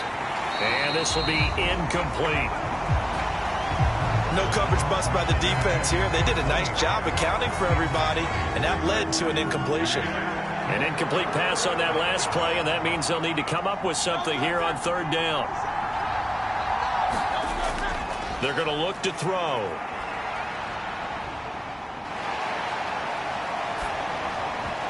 And that is incomplete. So Hurts is off, and on comes Jake Elliott for the Eagle field goal. They'll put it down right at the 40, so call this a 50-yard attempt. The kick by Elliott is good.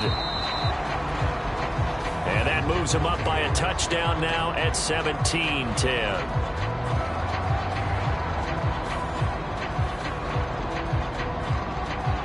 After the field goal, here's Elliott to kick it away. From the end zone, here comes Williams. And this return will net positive as he gets past the 25 and up to the 27-yard line. And San Francisco gets set to go here. And you know, it's certainly a lot of football left to play. We're not into December yet, but right now where we stand, they're in first place in their division, looking really good and looking to be a threat come January. And are you one of those early holiday shoppers, partner? Are you one of those guys get your list done? Because I think about what every team has on their holiday shopping list right now. What's the #1 goal? Make the playoffs. #2, win your division. Number 3, and I think the biggest goal of all, try to get the number 1 seed so you get that first-round bye and ensure you don't have to go anywhere in January and hopefully get to the Super Bowl that way. Now a quick slant as the throw's complete. And he'll be taken down, but not before they work it across midfield. First down now, but the clock continues to move. That ball caught. Brandon Ayuk. And he'll be out just a yard or 2 shy of the 30. 17 more yards on that one as they keep the drive rolling.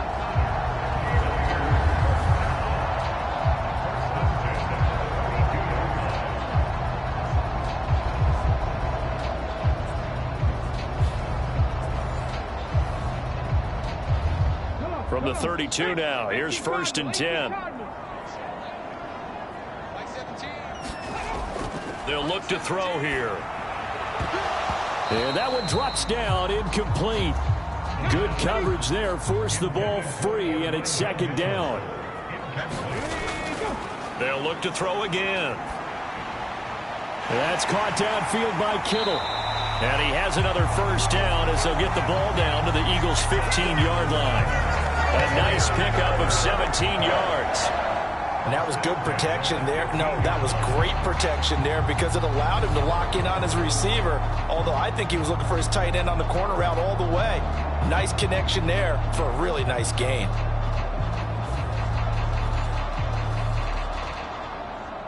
Line of scrimmage, the 15. It's 1st and 10.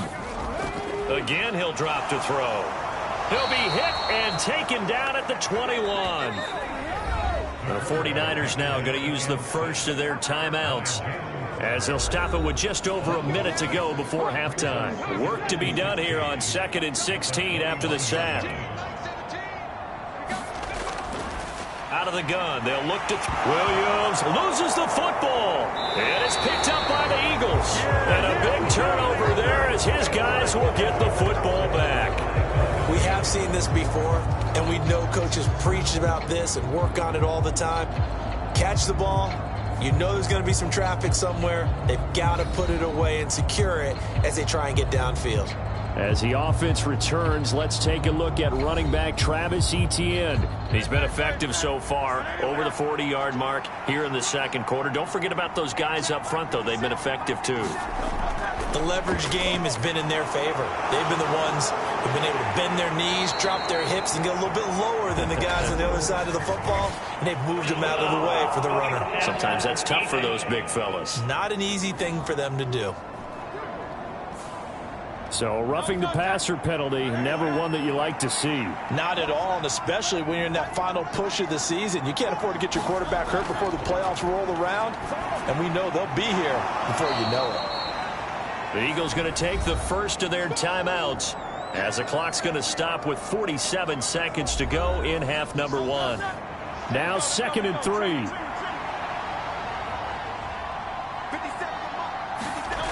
Throwing is Hurts. He delivers another to Goddard, complete.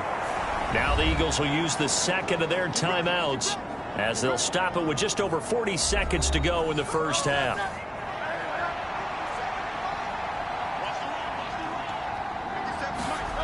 But first down, Hurts. And that's incomplete. Really good coverage all over the field. They took away his intended read and almost dared him to try for his guy out of the backfield. No surprise on that one.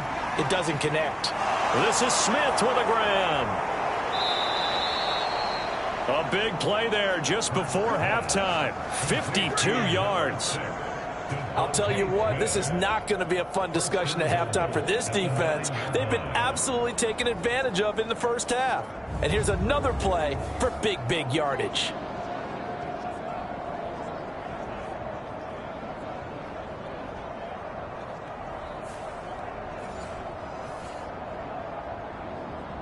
And you see the clock almost empty, so this is likely the last play in the 2nd quarter.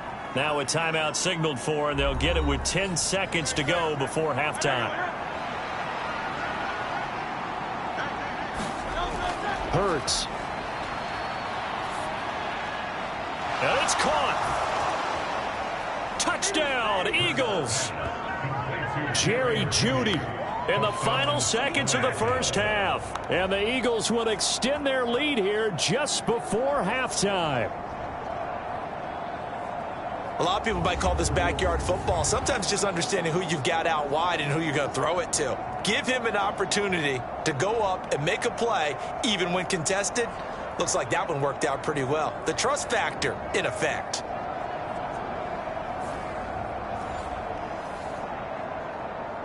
Elliott on for the extra point.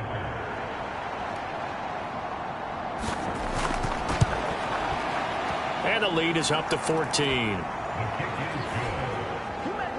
So that drive spanned 5 plays. The result, Philadelphia in the end zone. So 6 seconds, all that remains of this first half as the kick is away. Williams to return. And he will make it to the 20-yard line and no further.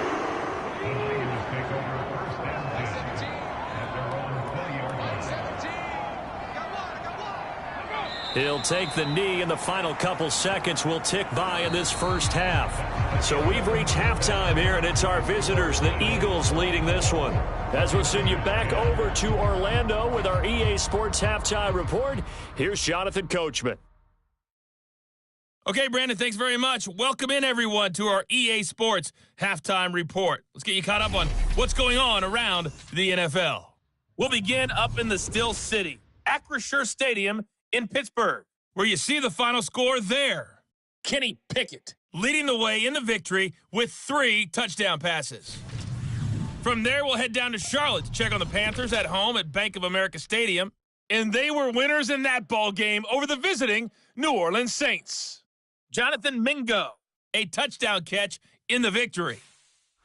And then finally, a good one on Monday Night Football between the LA Rams and the Seattle Seahawks. One of the top performers in that first half was the running back Travis Etienne. He wound up finding the end zone on a touchdown run to help give his guys the advantage here at the break.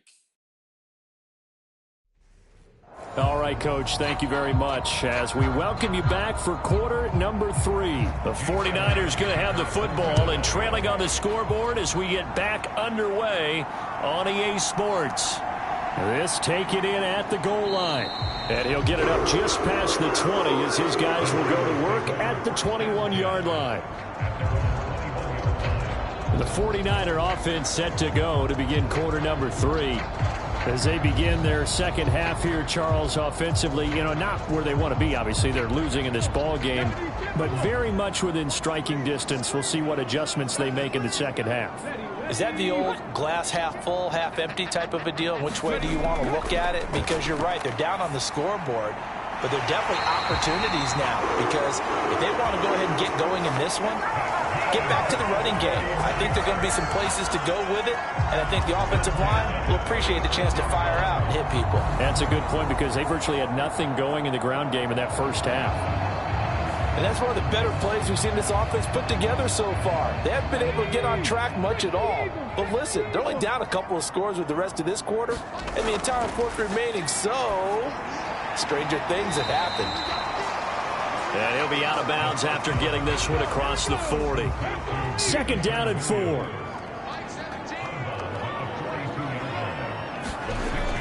He'll look to throw. That's Samuel, caught left side. And he'll be taken down, but not before he works it past the 50.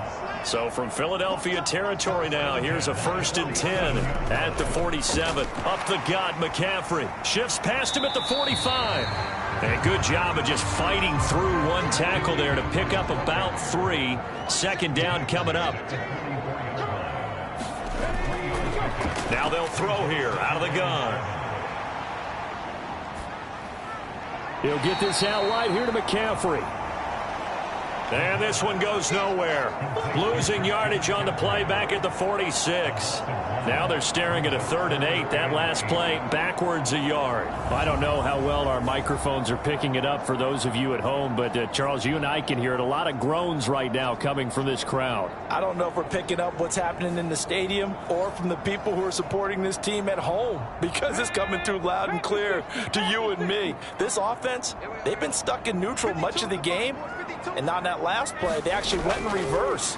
I think this crowd would have liked neutral, don't you? Yeah, neutral would have strongly been preferred. They'll take anything positive at this point. And this pass broken up. The contact well timed there, and now 4th down. Here comes the 49ers punter now, as he should be able to pin him back deep here with his first punt. And this will be up to the ruling of the side judge here. He says it crossed out of bounds at the 16-yard line. This offense ready for their upcoming series as we get a look at the former Heisman Trophy winner, Devontae Smith. Let's see here, Charles. 6 catches, over 100 yards. Call that a pretty good day at the office. And I love the accumulation, the catches, the yardage. That means he's having a pretty good impact on this ball game and really helping his team out in a big way. Means he wants the football again, right? And it's funny because some of these receivers are very vocal about how much they're getting it. Others are quieter, but they still let you know, give me the ball, I'm going to make a play. And the Niners get there and bring him down. It'll go as a loss of about 6, and now it brings up 3rd. And that's his 2nd sack in this one. And you just can't ask a defensive end or an edge rusher to play any better than what we're seeing right now. And, partner, it's still just the 3rd quarter. I'm thinking he's not done yet. Even if he's not getting a sack, he's bringing a lot of pressure to the pocket. So after that sack, Hurts and the Eagles, tough spot here, 3rd and long. They'll drop to throw. It's complete to Brown, right side. 2 yards on the pickup there, and that'll bring up 4th down. Partner, I think that completion takes the definition of dink and dunk to a different level, doesn't it? It does, and the defense was right there, kind of played into their hands. The Eagles send out their punter now. And the way this offense has moved the ball, he hasn't been needed till here in the 3rd. Fights through him. It's a 45-yard punt, just a 1-yard return. And the Niners will go on offense, 1st and 10. And now this offense comes back out onto the field. Over on the sideline, hoping to hit that reset button between possessions. Last time out, they had to punt it away. This time, hoping to finish this thing off in the end zone. They'll try to get the running game going with McCaffrey. And able to get this one across the 45 before he's brought down. It'll be a gain of 10 to start the drive out, and by a few inches, that'll be a 1st down. I'm okay with the call there. In fact, I actually like it. I know they're down a couple of scores, but the running game worked in that situation. I would continue to go in that direction.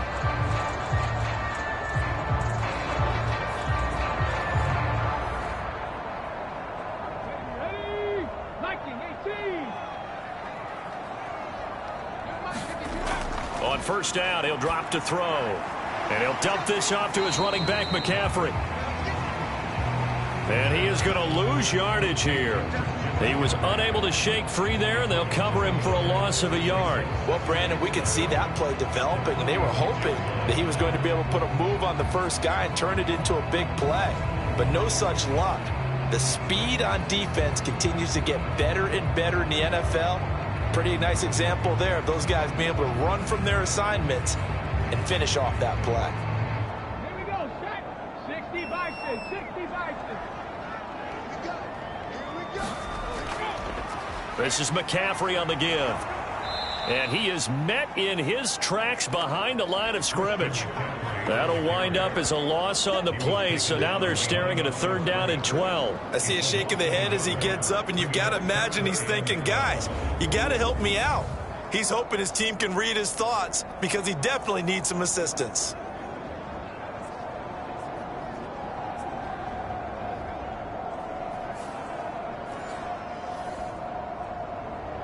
The last 2 plays each lose a yard. They'll try to move forward here on 3rd and 12. Ready, ready.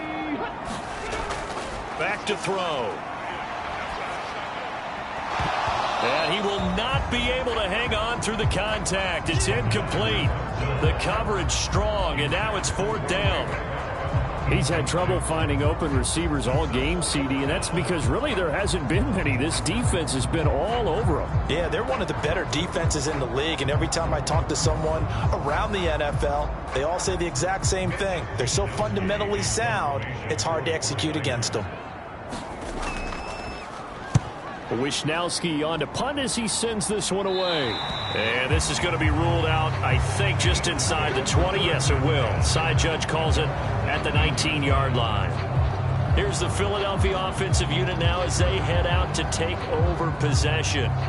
This crew had to punt last time they had the ball, but when you've got a lead like this, you content to play the field position game? You are to an extent, especially if you like your defense, because you have the lead, you've been controlling the game. But why put them in a tougher spot? You want to get out there and get something done on offense and maybe take command of this game yourself. Now 2nd and 7 from the 23. Throwing from the gun, it's Hurts. And it's a short one here, complete to his tight end. Line of scrimmage, the 31 now on 1st and 10. From the shotgun, he'll look to throw. He's got Dallas Goedert, his tight end, over the middle. This will be stopped about 2 yards shy of the marker. 8-yard gain, 2nd and 2. Off the play fake, here's Hurts. Going across the middle, and Goddard's got it. And he gets this one to midfield before he's brought down. Back-to-back receptions for him, and it's another 1st down.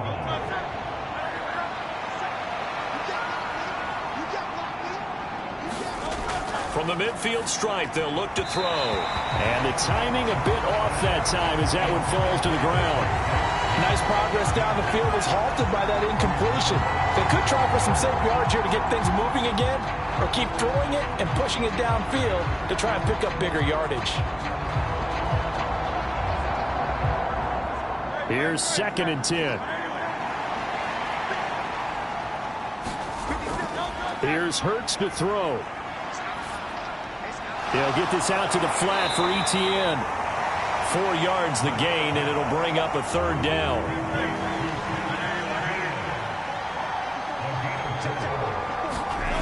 Hurts sets up to throw it. Yeah, that one's going to be knocked away and incomplete.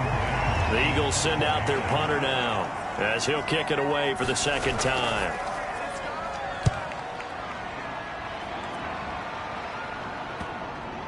And a nice job here to down this one right on the 5-yard line. That punt was near perfection as it checked up inside the 5-yard line. You never know where these things are going to go, do you? No, what was it? You got a John Heisman quote about that, right? Yeah, he said the football is roughly a prolate spheroid, which means it's going to bounce funny, and you never know where it's going to end up. 19 Tiger, 19 Tiger. 52's the mic right now over there, right? 52's the mic. They'll try and start this drive in the air. Over the middle, that's caught by McLeod. And he's going to get this from the 6 out to the 12. A pickup of 6 as they double their workspace. 2nd and 4. Open man is Samuel, complete. And out of bounds across the 15-yard line.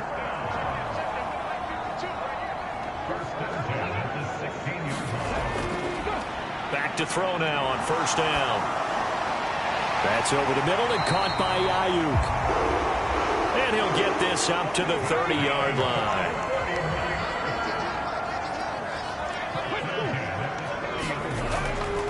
They'll give it up to McCaffrey. And tough going there as he'll only get it up to about the 31. From the 31, here's a 2nd down and 9. He'll drop to throw. He's going to drop this down to McCaffrey. And he'll be upended at the 33 following a gain of 3. And guess what? It brings up 3rd down.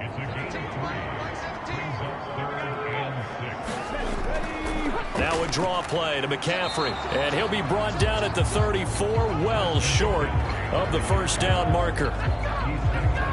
But this was just simply excellent defense. On this third down, they had to be alert for the possibility of a pass, but that didn't stop them at all from understanding what was going on when they decided to run the football, and they just swarmed and stuffed them for almost no gain.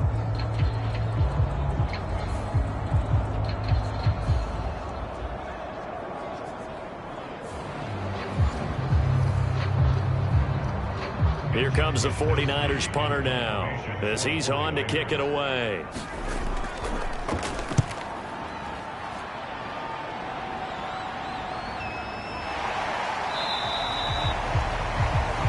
That'll be a 41-yard punt, just 1 yard on the return. And the Eagles will have it, taking over 1st and 10. Philadelphia getting set to take the field.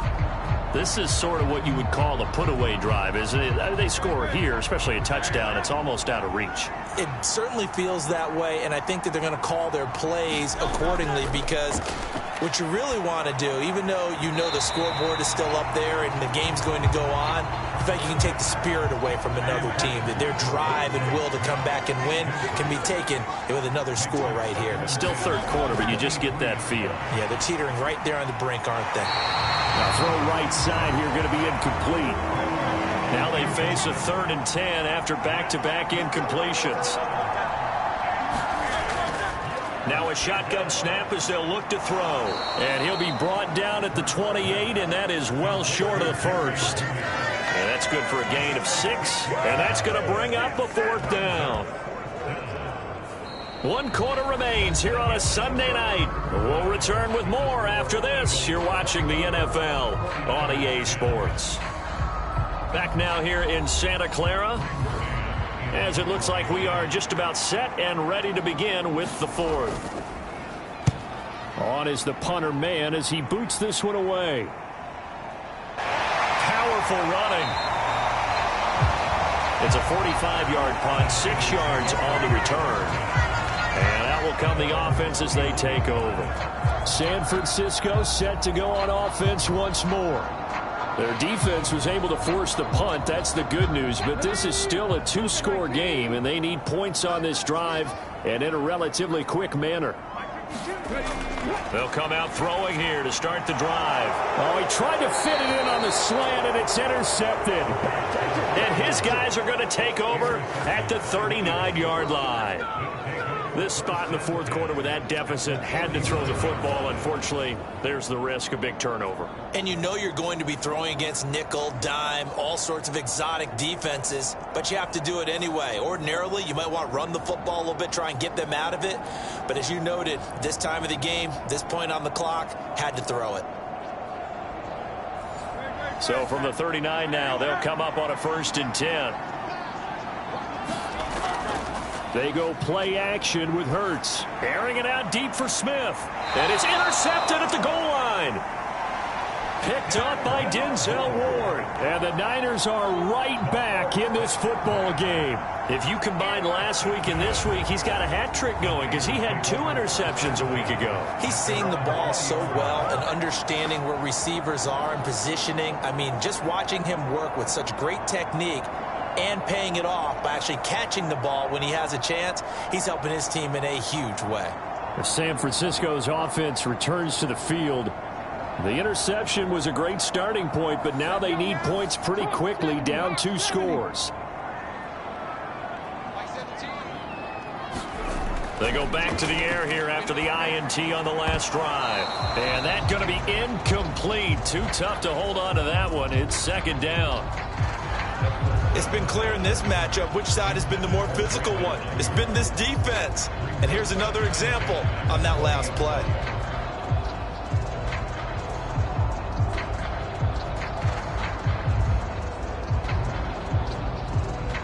After the incompletion, here's 2nd and 10 from the 20. Back to throw here. Got a man right side. It's McCaffrey. And he'll go down at the 26 following a gain of 6. The Niners on 3rd down. They're hitting at 60%, 6 out of 10 thus far. This is 3rd and 4. Work in the middle of the field, and he's got a man complete. And he is going to have a Niners 1st down. They needed 4. He doubled that. He wound up getting 8. And in a two-score game, obviously, every play, every third down, like we saw there, magnified. Big pickup. It was a huge pickup. What they really want, though, is to not even get to third down. They've got to maximize time and conserve as much as possible.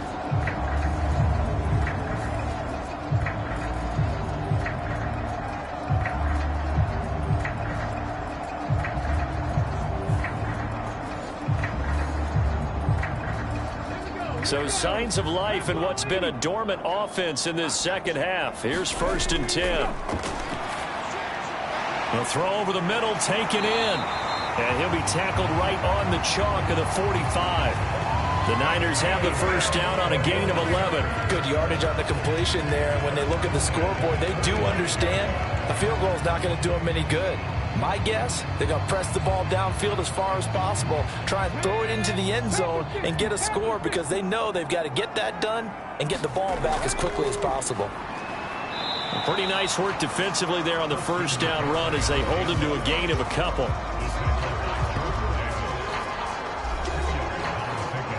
Here's a 2nd and 8.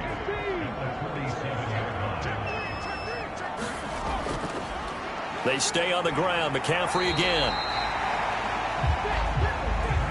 They know that old expression, it's not my night. It hasn't been his so far. I don't know if the legs are a little bit heavy. Sometimes having to hang out all day and play doesn't exactly play to your advantage, but it's been a tough go for him. And every time he looks up, somebody's there defensively. That was the same case on that play. Would it be safe to say that as precise as routes are supposed to be run in the NFL, maybe they're not quite as precise in college ball? That's accurate, yeah.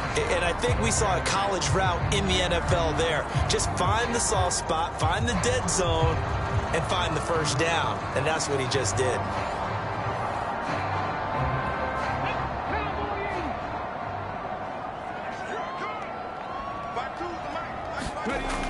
Now on first down, he'll drop to throw it. Throw over the middle, he finds Williams. And he's going to get this one down to the edge of the red zone. Good work after the catch, going to net him 23 and a first. That's a nice catch there. Remember, he had the fumble earlier. No way he was giving up the ball in that situation. Secured it tight to his body and picks up the first down.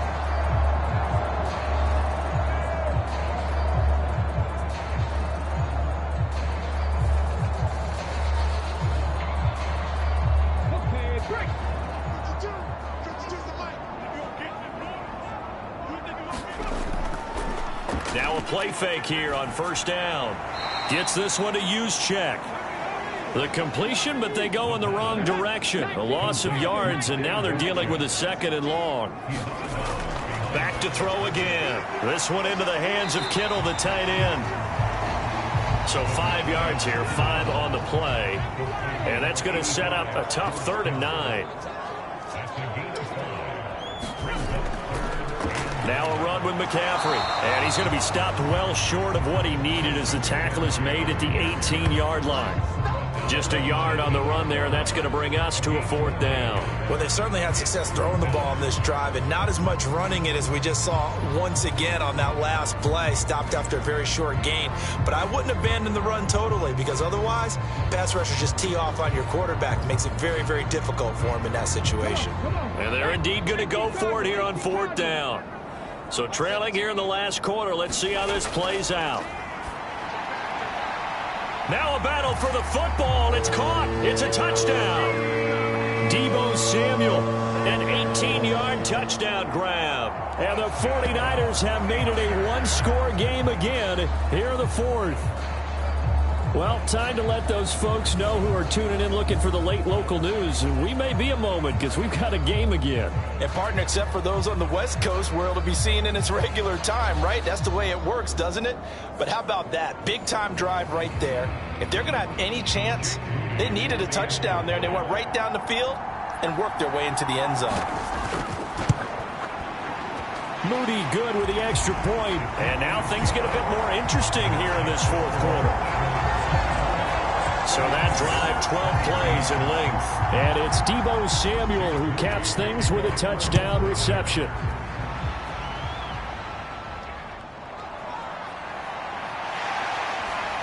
And he'll take it up past the 25 to the 26-yard line.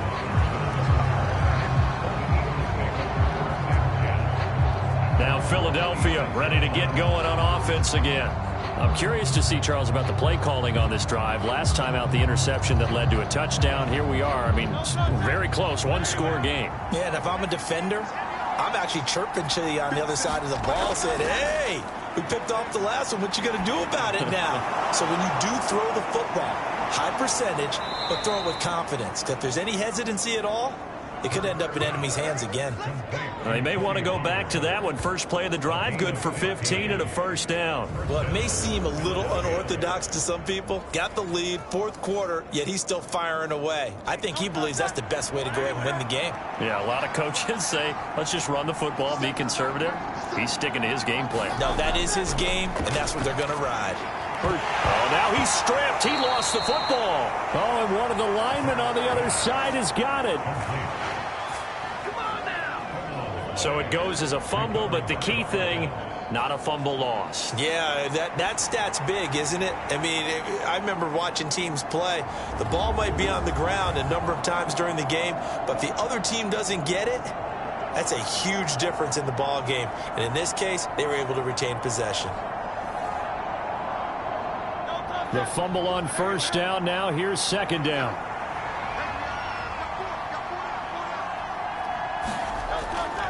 Off the option, here's Etienne. And he'll be taken down just shy of midfield after a gain of about 4. They need 2. Here's third down.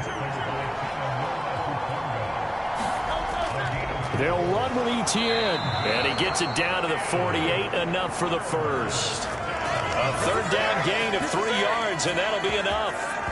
Well, it is our business to analyze what we saw out there, and on that play, I saw a defense staying in base, not taking a chance, not blitzing in a situation where they absolutely need the football back. That's either a case of overthinking it or not thinking it through. If you do blitz, do you have to be careful about where you're coming from, or are you just coming from all angles? You have to be careful about where you're coming from, obviously, but at this stage, you have to take a few chances as well. They'll throw on first down with Hurts. He's going deep for Brown. And look at this. They get the turnover they needed. It's intercepted. Picked up by Denzel Ward. And the 49ers are right back in this football game. Well, they're not making it easy on themselves here down the stretch. 2 picks now in the fourth quarter, trying to hang on to that lead. Talk about keeping someone in the game. Instead of being able to shut the door, it's still cracked open because they can come back on you now. The only people who are really happy about those picks, any fantasy team that has this defense. The 49ers offense now, they get set to head back on the field. The interception sets them up with an opportunity to erase this fourth quarter deficit. Now, this series could very well determine our outcome. The drive begins with a run by McCaffrey. And he'll get this one up to about his 14. Brought down that time by Nolan Smith. But not much on that run, Charles. No, that's exactly the way to execute a run blitz there. They guessed correctly that they would move the ball on the ground, honed in on it, and stopped them. Mark that down for a win in the defense's column. 2nd and 9 now. Connects with Kittle underneath. A gain of 8 there on the play. And that's going to bring up 3rd and 2. On play action, they'll throw. Pass taken in by his big tight end. And he'll be taken down, but not before they work it across midfield. A first down and then some. Give him 29 yards. We often hear the phrase sure-handed tight ends, and he certainly fits into that category. Plus, he's got a quarterback who knows to look his way when they need a big pickup. And on this play, he finds him for the first down. So from Philadelphia territory now, here's a 1st and 10 at the 49-yard line. Looking to throw. Eagle pressure, too much this time. Down he goes. The sack recorded. It's a loss of 5, and now it's 2nd down. And we all know how talented this guy is, who's calling the signals for him. But even the best in the game, they can struggle against a good, cohesive zone coverage. Can't find a gap in the secondary quick enough, and he ends up taking a sack.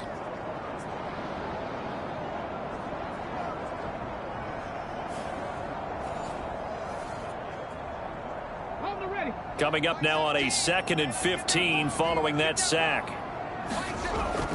Out of the gun, they'll look to throw. It's Williams on the catch.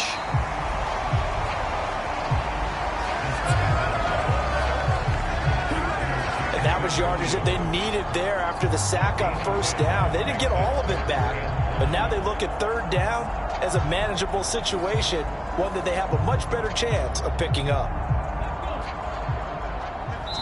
4th quarter, down to the final 2 minutes, and we've got a 1-score game. So it's 49er football here as we get you reset. If you've been waiting all day for this Sunday nighter's been worth the wait. It's 3rd down here. And that is caught at the 10-yard line. And they do get him down, but not before he's able to slip it inside the 5-yard line. Toward the back corner of the end zone, but he could not get the feet down. This will wind up incomplete. McCaffrey will score. Touchdown, 49ers. Well, the hard part's done. Now they just need to split the posts, tie it up, but then their defense is going to have to hold up to send it to overtime. Yeah, no matter what. I know there's an inclination in it when you have momentum to go for 2 here, but if you miss it, you don't give your defense a chance at all. Plus, it's been a good game. I want to see overtime. I'm selfish. You obviously don't have a flight to catch. Tomorrow.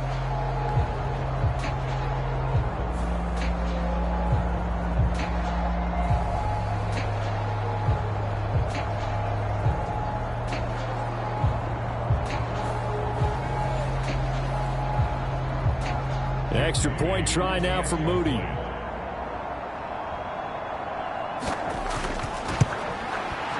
And we are tied here in the 4th quarter. So that drive in total 8 plays. And the last play on the drive, the touchdown run from Christian McCaffrey. If you've been waiting all day for Sunday night, it's been worth the wait. All tied here in the 4th as the kick is away. And up to about the 26-yard line, just across the 25. Philadelphia's offense ready to go again. Well, partner, here it is. They've got the chance to win the game. You'd have to think they need to get it near the opposite 40 to have a chance to kick a game-winning field goal. We'll see what they can do. And you're right about that, because if we look at it in macro, that's what it looks like. But I think in micro, the head coach has already asked the special teams coach, what is he feeling? What does he think? Where does he want the football? What's the yard line we have to get? And he's already relayed that to his quarterback and his offense. They know what the goal is. Now the key, can they get there?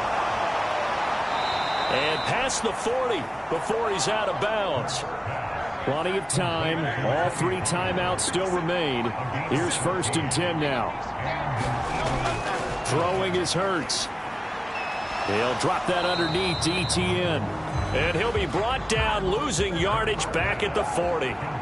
Here comes 2nd down. ETN bringing in another one. And he's going to be taken down. Plus, there's a penalty flag in the backfield. They may get 15 more on top of this.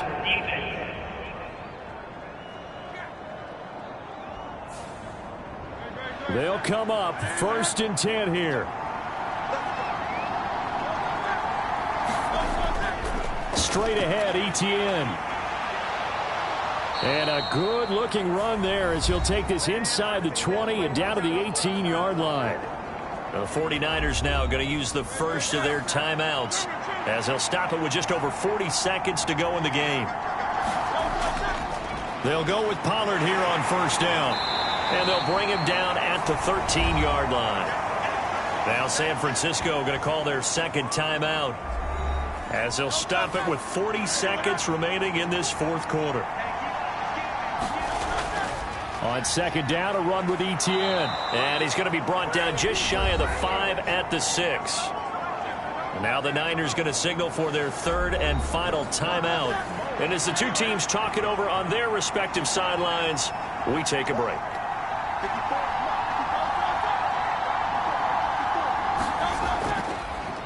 They'll fake it on the jet sweep, and instead a handoff up the middle.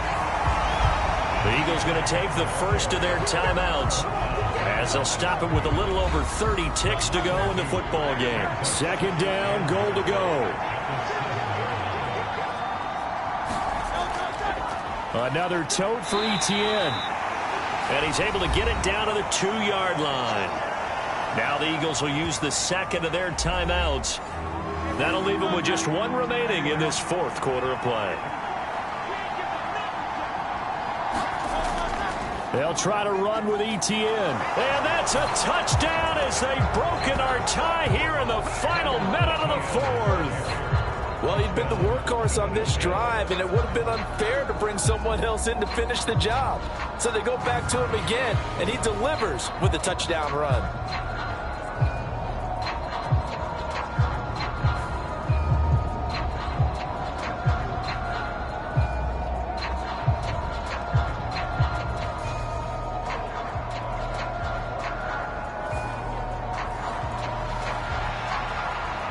Elliott now to add the extra point.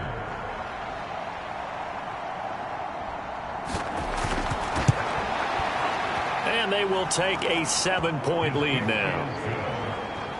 So that drive consumes 9 plays all told. And it was capped off by a Travis Etienne touchdown run.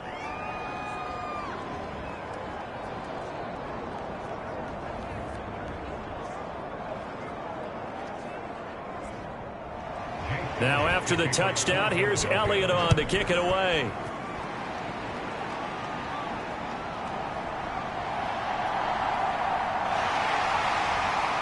And a nice return sets him up pretty good here right at the 30-yard line.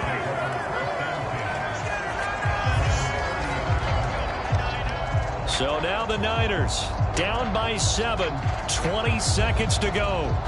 They've won 3 in a row, but they've got work to do if they want to get a 4th in a row as they come up on first down.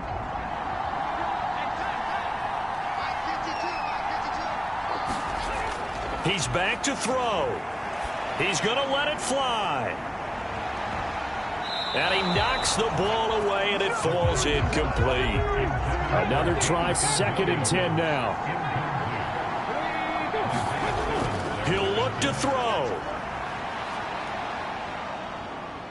Now a desperation throw deep downfield. And that's going to be incomplete. Good effort there trying to take a shot, but it's 3rd down. One final shot. They'll look to throw. He's going to take another shot here. This ball intercepted. And the Eagles are going to hang on the final play. They get the turnover to seal this football game. So it's a victory here for the Philadelphia Eagles. And this one wasn't easy. You had an East Coast team, Charles, going west, playing a night game, but somehow they were able to get the job done. Yeah, when you talk about playing a night game, they're closer to being sleepy because of East Coast time with their bodies when you're kicking off to play the game. So that's a real big accomplishment for them to get that done. The flip side, too, is traveling home. In the old days, you had to wait to get the video for your next game. You had all those. So you were really a day behind. Now the video's on their computers as they get on the plane to head back so they can get a lot of work done on the plane while they celebrate. It's going to be a long red eye, but as you said, a celebratory red eye back home. So for Philadelphia, they continue to keep pace for that first-round bye as they move to 11-1. And they will head back home next week. Meanwhile, for the Niners, it's a loss that could wind up costing them a first-round bye as they dip to 9-3. And they will try to get back in the swing of things next week on the road.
Today, from Hard Rock Stadium in Miami, Florida,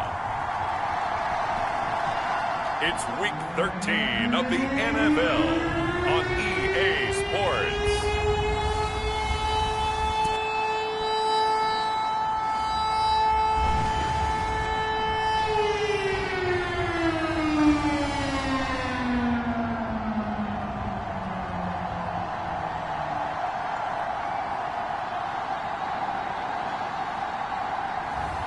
It's the Miami Dolphins taking on the Las Vegas Raiders.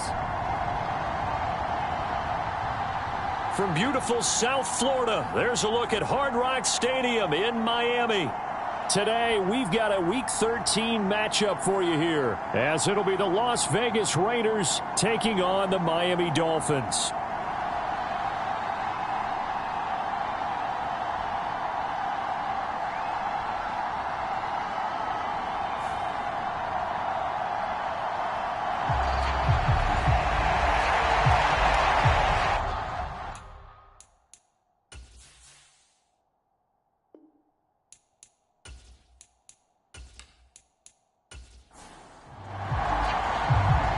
Here's the former Auburn kicker, Daniel Carlson, to get this one started. And we are underway from Hard Rock Stadium.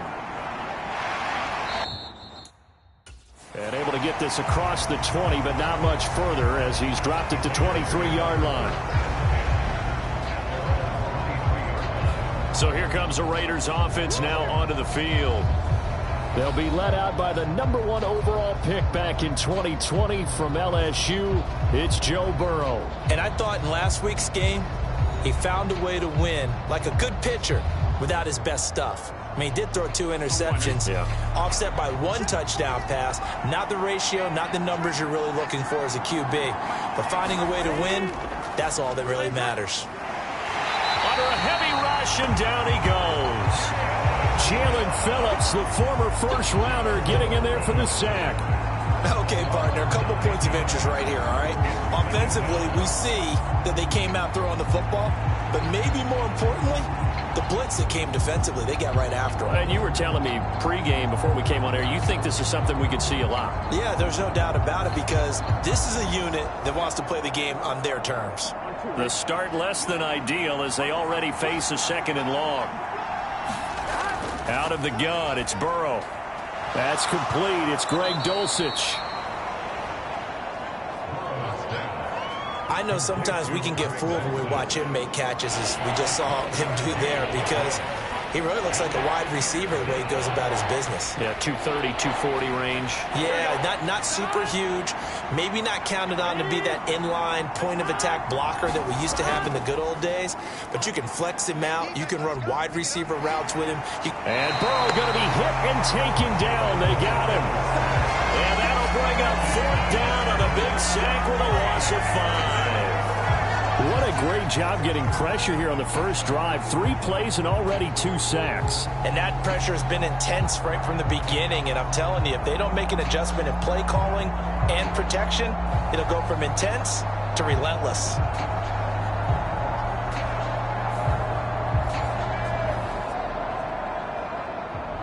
Here's the Raiders punter now. He'll kick it away after a 3-and-out on the opening drive of the game. And the win last week punted 4 times as this one's away. A nice return that time, gets 12 yards back. And it'll be Dolphin football. So out comes this offense to take over for the first time. And they'll be led out by their 3rd-year quarterback. And if you go by the numbers, he's had a Pro Bowl-type season. And maybe that's even selling him a little bit short. He's the NFL leader in touchdown passes to this point in the year. And with the end of the season not too far away, he's got his guys playing at a very high level.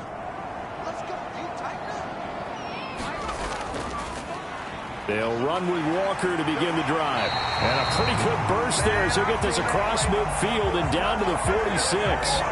A gain of 11 to kick off the drive, and it's a quick first down. Well, there's plenty of real estate for him to maneuver on that run, and let's face it, it shouldn't be a surprise. He's one of the better backs in the league. Had to come into this game with the idea, slow him down, otherwise it's going to be a long afternoon.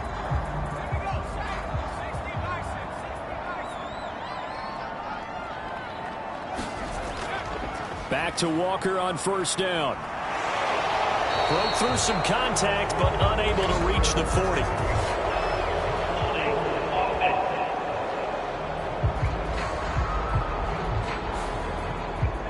All right, so they got that one, Charles, against the center.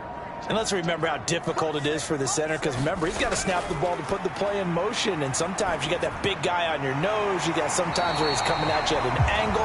It's a difficult job for him to snap the ball and then execute his block. They'll come up on a 2nd and 4 now from the 40-yard line. Looking to throw. Costello, throw left side, complete. That's Walker. And he's going to get it down to the 33-yard line here. 7 yards there and a first down.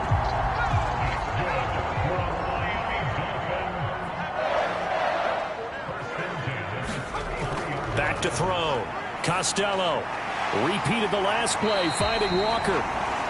And he's tackled a yard short of the marker. Good gain of 9 on first down. The Dolphins at 10-2 on the year. And they've certainly found their groove of late. Winners of 5 in a row. And this team is absolutely playing their best football right now. This is the best that we've seen them play in a long time, partner. Sky's the limit as far as they're concerned. Their confidence really soaring. 23 yards, the final tally. Boy, how about the speed with which this offense can get down the field? It's taken them no time at all to get down here. And now they're set up with a 1st and goal.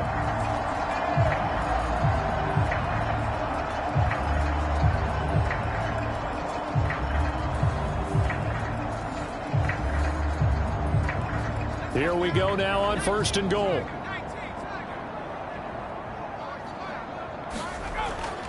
Walker is into the end zone. Touchdown, Miami.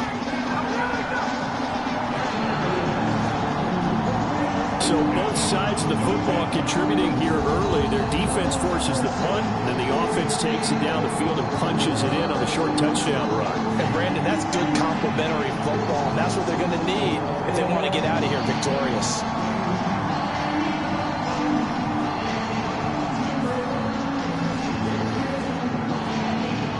Now for the extra point, Daniel Carlson.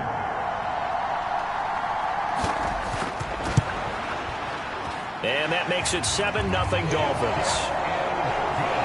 A drive that time of 6 plays. And it was Ken Walker finishing things off with a touchdown run.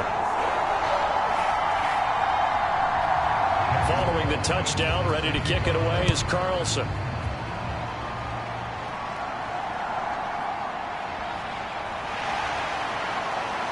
And he brings us out past the 20 to the 24.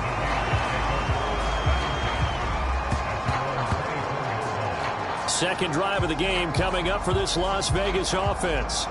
They are back over the 500 mark for the season. Got there with a win a week ago. Their 2nd straight victory. Well, they've definitely gotten better as this season has gone along. And from what I can tell, they know their roles. Everyone understands how they fit offensively, defensively.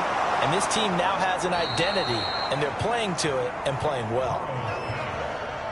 This defense for the Dolphins, they put together a strong effort last week in the win over Chicago. And while you can't actually see confidence rising in a unit, you feel like you can. And when you look at this team, you definitely think that it is, because anytime you can tell your offense, just get us a couple of touchdowns, we got this thing locked down, that's when you know you're playing well. And that'll be incomplete. Took a pretty good shot as he tried to pull that one in. Couldn't hang on, 3rd down. Burrow will throw. Looking left side, and he's got a man. That's Jacobs. And he won't get close. Only a yard, 4th and 3. Well, the good thing about covering any game I do with you is I know that there's no problem with rhythm. Now, what we're watching offensively, A little bit of a problem there. Yeah, punt on the first drive, looking at another one here. Just a little slow. You know, they were talking about a fast start, but that hasn't been the case. Yeah, and let's face it, any team we cover always talks about a fast start. That's true. But it's not necessarily going to happen just because they say so. And whether it's the script, whether it's, you know, just what they're going through, whether they're seeing different defenses, they're going to have to figure it out as this game moves on. 47-yard punt, a return of 4. And it will be 1st and 10 as they take over. Get a look at DK Metcalf as this offense returns to the field. And CD, assuming he stays healthy, assuming the health, should get to that 1,000-yard mark pretty easily. And the best part of what he's done so far is allows him and the team to relax their pursuit a little bit. Meaning, if they just have normal games, they'll get to the 1,000-yard mark. They don't have to force anything. But one of the reasons he's having the year he's having is what I call route running arrogance. They think there's no one that can cover them. No matter how many people are put in his direction, it just doesn't matter. He's going to find a way to beat them. And so far this year, he's done exactly that. He sure has. A 10-yard pickup, and it's enough for a Dolphins first down.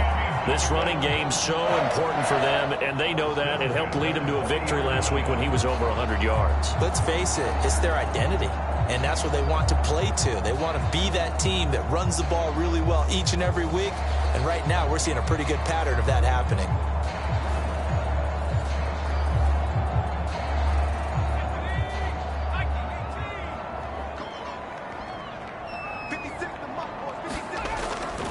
They go play action here on first down. This one complete to Jalen Waddle. And he'll be taken down, but not before he gets into enemy territory. 12 more yards there and another first down.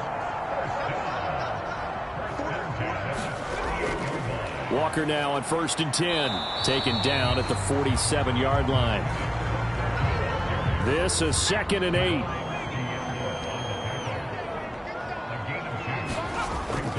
Looking to throw.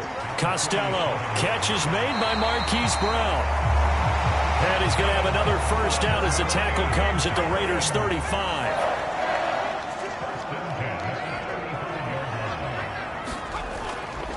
Off play action. Costello. This will be caught. It's Waddle.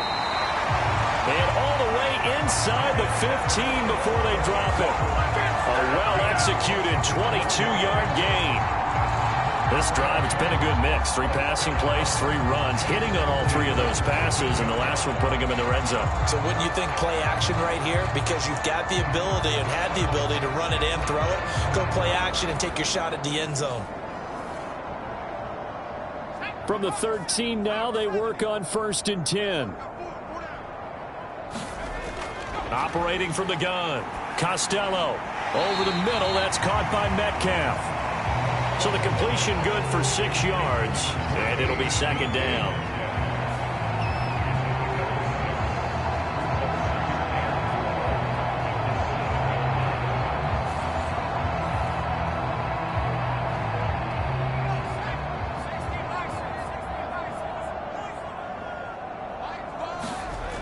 They'll stick with the passing game as he looks to throw. This one goes underneath to Walker. They'll get this halfway home from the 8 to the 4 on a gain of 4. Again, he'll drop to throw. That is caught by Waddle. Touchdown, Miami. Jalen Waddle with touchdown number 8 on the year. And the Dolphins are off to a 13-0 first quarter lead. Another impressive drive, so they're 2 for 2, 2 touchdowns. Charles, a great start to this ball game for them. And one of the words that's really worked its way into our lexicon is stacking. They've stacked momentum each time out, not only on offense. Between those touchdowns, defense held, forced a punt to get the ball back, and they played awfully well in this one. Both sides playing at optimum level. Extra point by Carlson, up and good. And it's now 14-0. That time a 9-play drive. And it was finished off by a Jalen Waddle touchdown. Following the touchdown, ready to kick it away is Carlson. And here comes a return from just beyond the goal line. And ultimately cannot get this out to the 25-yard line as he's dropped at the 23. Here's Las Vegas ready to take the field. They've shown precious little here offensively thus far as they try again with a first down now.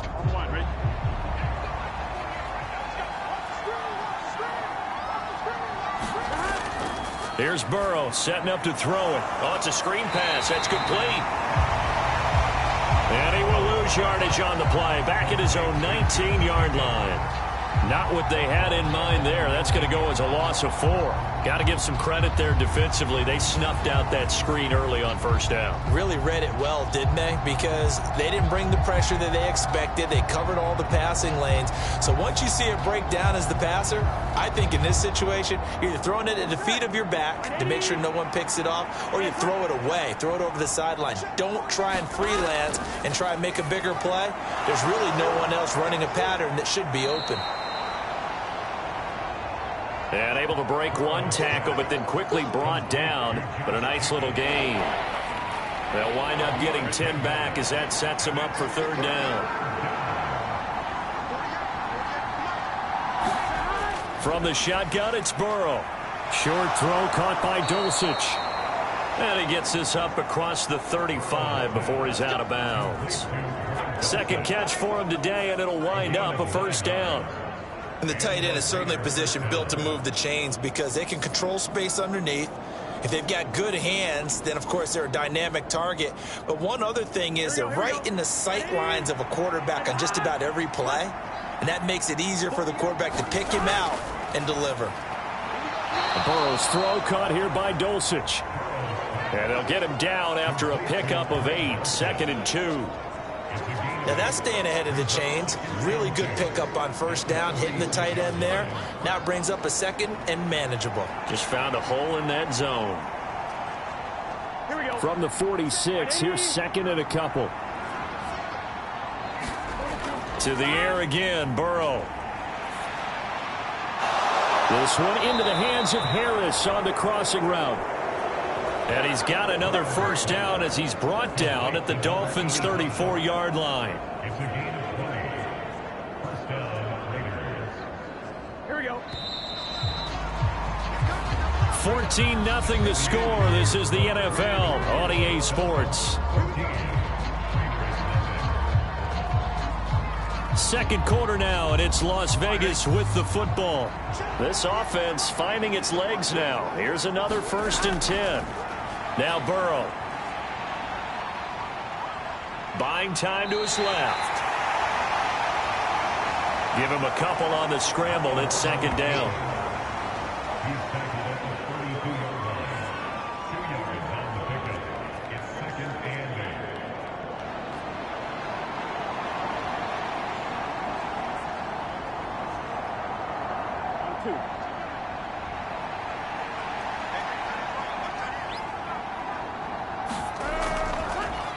They will run out of the gun with Jacobs. And he gets stopped up at the 31 after a gain of maybe a yard. This will be the 8th play of the drive. It's 3rd and 7.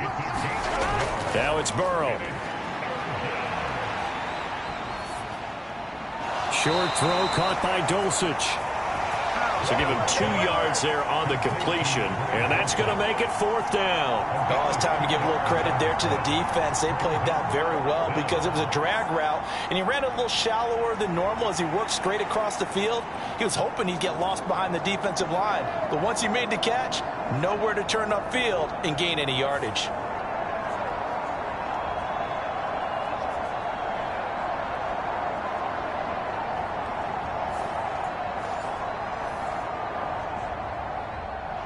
Out there is Rodrigo Blankenship in the field goal unit. From the left hash, this from 46. Blankenship's kick is good. And they will get themselves on the board here at 14-3.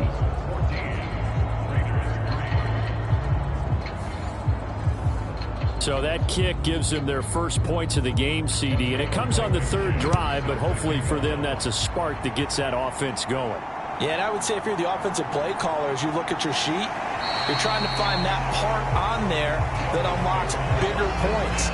They've struggled with a few drives so far. Finally got 3 out of it. How do you find the end zone? That's what he's searching for now. Miami's offense set and ready to go. And they come into this one riding that nice long win streak. And remember, next weekend is an open week for them. So if they can get the win here, a lot of momentum into that time off. It certainly is. And if you're wondering if anybody's saying, boy, this is coming at a bad time, we want to keep playing, the answer can be yes. And I think the ball's out. And the Raiders pick it up.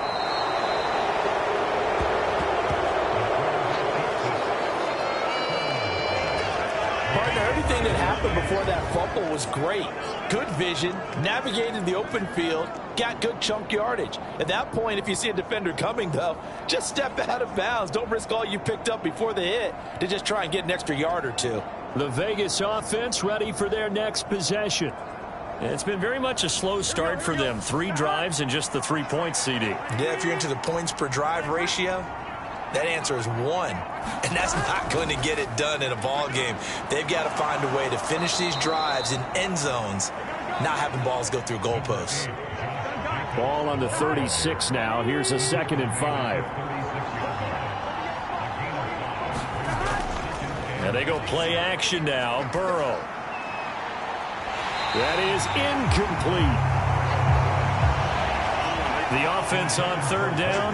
They've only converted once in 4 tries. This will be 3rd and 5. Here's Burrow. Nowhere to go here. He lost the football. Offensively lucky they're able to keep the football, but now 4th down, so they'll have to boot it away. I do think, though, they're going to look at this as a positive. 1, they recovered the fumble, so they retained possession. But 2, being able to punt it changes field position for them. Imagine if that turnover takes place there. Now your defense has to go onto the field and try and hold. Instead, they get a little breathing room. Las Vegas sending out their punter now, as he'll come on to kick this one away. He's been a busy man here in this first half as he gets it away. The Dolphins offense now ready to go back out onto the field. They have the game here followed by the open date on their calendar next weekend. And Charles, this is a crew that you have to think really is relishing the opportunity to be on the couch for a few days. Yeah, they certainly are, but let's face it, partner. They can't get caught looking ahead to that couch time while they're playing this one. They've got to take care of business first. And he'll be out of bounds across the 30-yard line. Here's a 2nd and 2 now from the 33.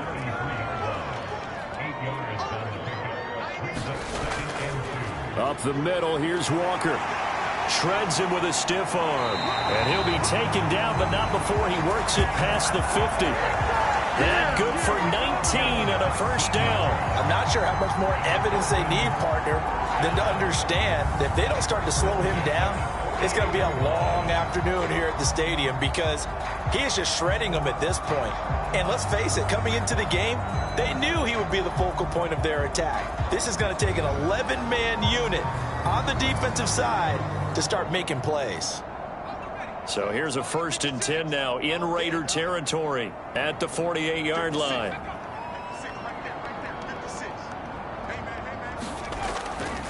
Again, it's Walker.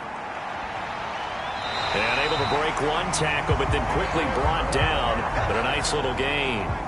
They still need about the length of the football here, maybe a little less as they come up on 2nd and inches. Straight ahead, Walker.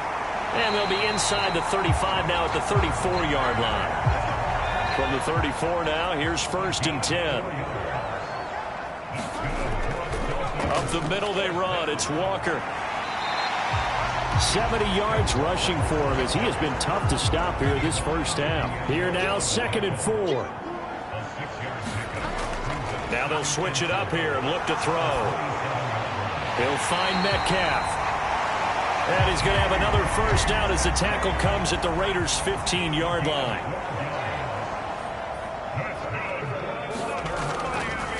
Running left is Walker. And he is out of bounds, getting it down to the 10. 4 yards remain on 2nd down. Ball on the 10.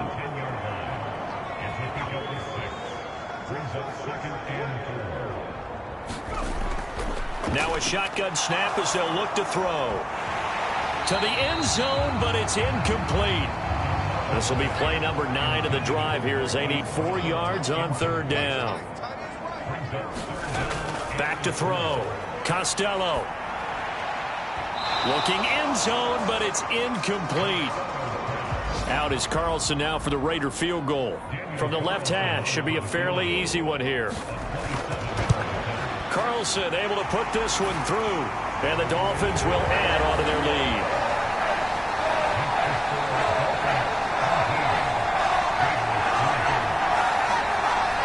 So he's been automatic to this point of the season, and he connects on the field goal there. And what a luxury it is to have a kicker you can depend upon, partner, because he hasn't missed all year long. Converts on that one as well. And kudos to you. You didn't jinx it. Here's Las Vegas ready to take the field. The last series for him, a little disappointing, forced a punt. And now they'll try to do better here and come away with some points as they begin this drive. 1st and 10. On the ground, it's Jacobs to start the drive. And he's going to take this ahead for right around 3 yards, but no more than that. 2nd down.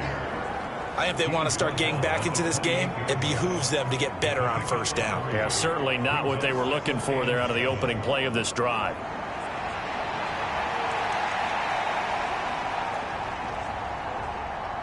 Here's 2nd and 7 now from the 28. Burrow looking to pass. Over the middle, complete. It's Jacobs. And he'll be taken down, but not before they reach the 50. A gain there of 21 yards. Well, they'll use him a lot out of the backfield. He had 5 catches a week ago, and he makes another catch here for good yardage.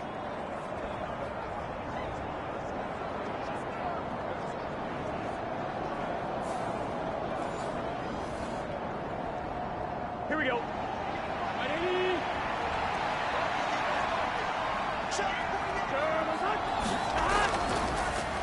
They'll fake the jet sweep there. Instead, hand to Jacobs up the middle. And he still has yet to get on track in this first half as they're going to stop him behind the line. I have a feeling they'll stay committed to running the football, especially on their early downs. They just haven't had a whole lot of success just yet.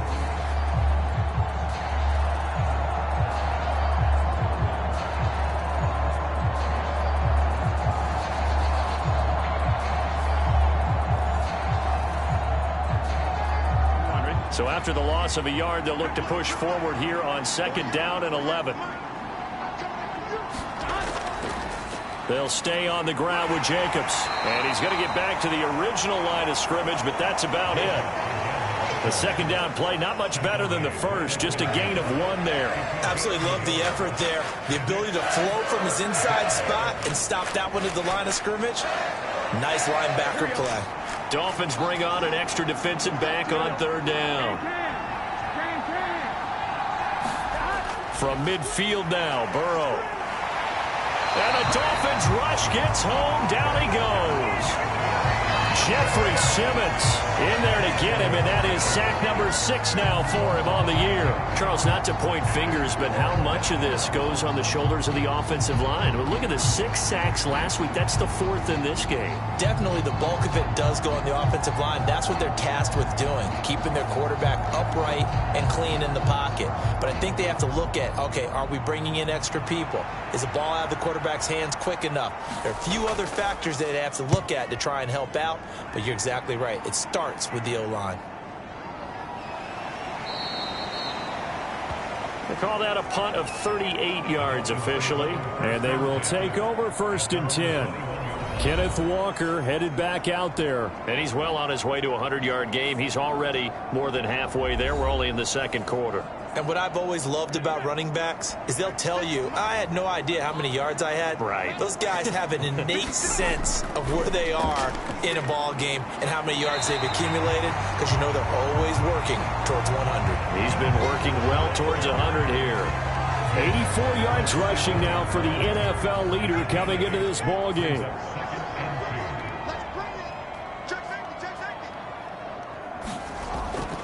Sticking with Walker on 2nd down. And he gets this one just shy of the 40, down at the 39. 1:58 left to play till we hit halftime. Back-to-back good plays have them on the move on first down. Operating from the gun, Costello. It's a short one here, complete to the tight end.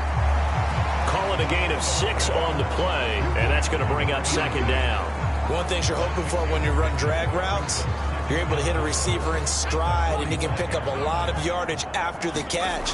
But in this situation, the defense was effective, able to stop him before you get a good head of steam going. And he's going to have another first down as the tackle comes at the Raiders' 42. Looking to throw. Costello. Oh, he tried to fit it in on the slant, and it's intercepted. And he'll return this ball across midfield to the 47-yard line. So really the first speed bump that this offense has encountered, they'd had the rule of the roost here in this first half, but now slowed up just a bit by the interception. And there's a chance that that's a wake-up call for them because you don't want to go on autopilot too early. That team on defense is capable of making some plays similar to the one they made right there. Big 13! Big 13! Now Burrow on first down. And this will be incomplete. Physical play on the football there, and it's second down.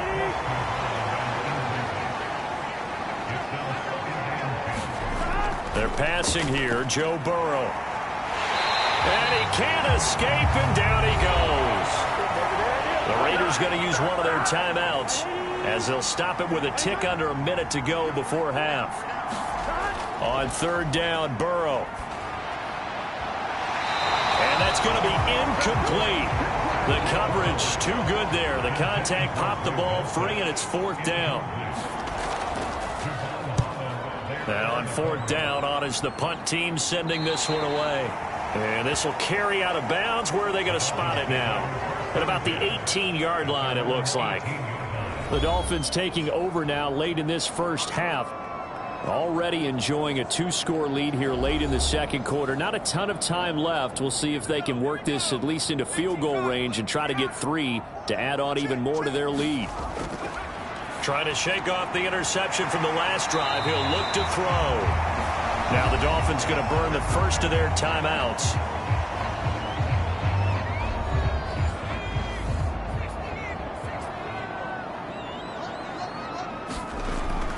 Back to throw.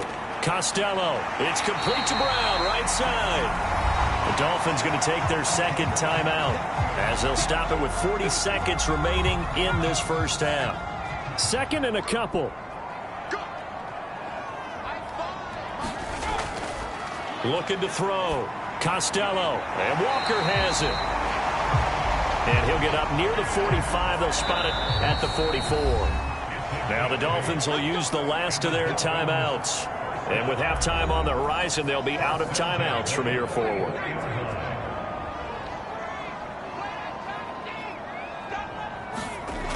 They'll look to throw again. And Walker with it over the middle. The result, only 4 yards there on the play. And it's second down. So we have come to halftime in what's already a 2-touchdown game. As we send you up to Orlando to check in with Jonathan Coachman and our EA Sports Halftime Report. All right, Brandon, thank you very much. We're starting to get near the home stretch of this NFL season. It's Week 13, so let's get an update on what's going on. We'll begin up in the Still City, Acrisure Stadium in Pittsburgh, where it was definitely a game with some intrigue, as you can see by the scoreline. Kenny Pickett leading the way in the victory with 3 touchdown passes. From there, we'll head down to Charlotte to check on the Panthers at home at Bank of America Stadium. And they were winners in that ball game over the visiting New Orleans Saints. Jonathan Mingo, a touchdown catch in the victory. Finally, we head to the shores of Lake Erie, see what's going on with the Cleveland Browns. And they were losers in that one to the visiting Tampa Bay Bucks. 31-28, the final score.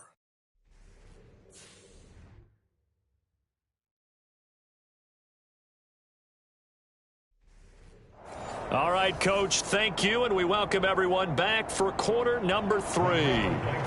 17-3 the score as we resume action for the second half on EA Sports. And they will wrangle it down a couple yards shy of the 30.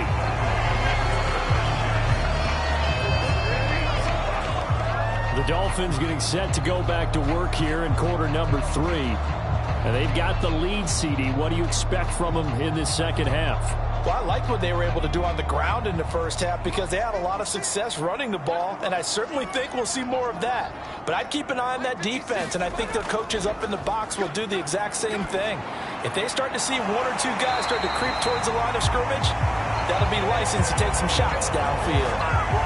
Fresh out of the locker room, they hit him with a gain of over 20. And now we get into the psychology of the whole thing because a lot of teams with a 2-score lead in the third quarter, they almost become defensive with their offense, just playing not to lose. I think with this team, you got to figure at this point, this is a great spot for them to go into attack mode, really try and put the hammer down and finish this one off.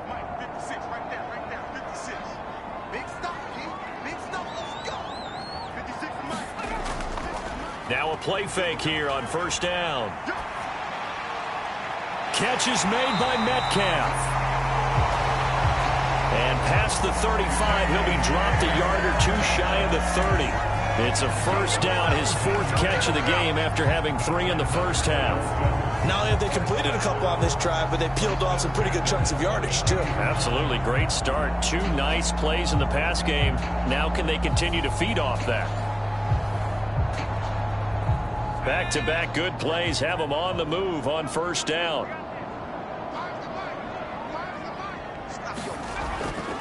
Back to throw. Costello.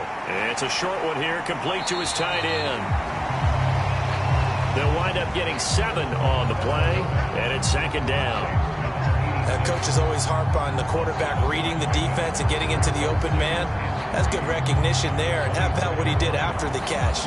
Yeah, hit your tight end, let him get some rack. Yeah, when he gets moving, not many guys want to come over and put a hit on him, do they? Back to throw again. Firing quickly here, and that's complete. Back-to-back receptions for him, and it's another first down.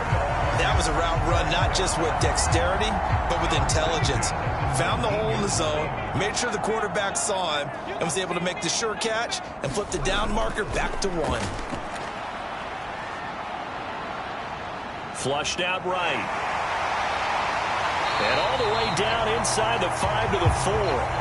The escapability in evidence there as that one good for 15 and a first.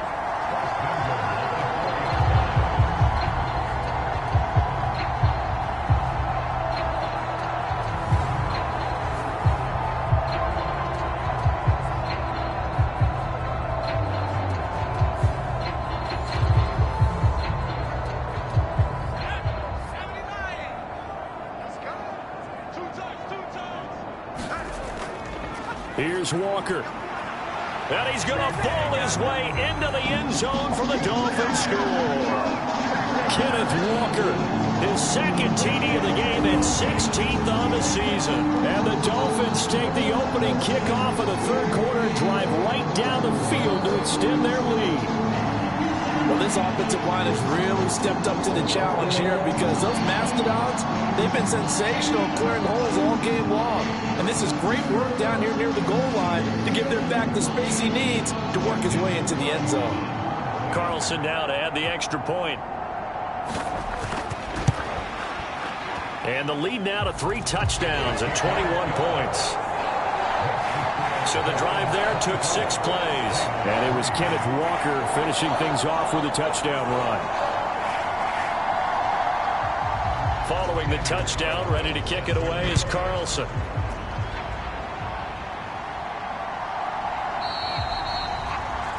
And this will not be returned. It's a touchback, and they'll begin at the 25. So here comes the Raiders offense getting ready for their first possession of the second half. And their halftime hole now even deeper, and they need a big drive here just to answer the first touchdown of the second half scored against them. They were down at the half.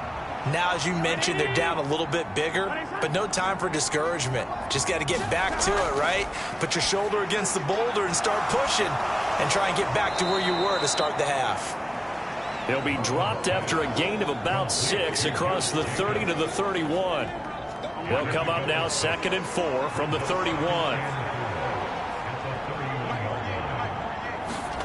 Now it's Burrow. And he drops it incomplete. And their struggles continue here. And there's another stop. One of the league's best defenses is certainly bringing it again this week. From the shotgun, he'll look to throw. He's got his target. That's complete. And he is going to have the Raiders first down as they're able to get the third down conversion. So he turned to a trusted, familiar face in that third down situation. It paid off. Yeah, you go to your veteran receiver in that spot, so you can't underestimate him when he's on the field defensively. Make sure you know where he is because he understands how to get open in key situations. On one, ready?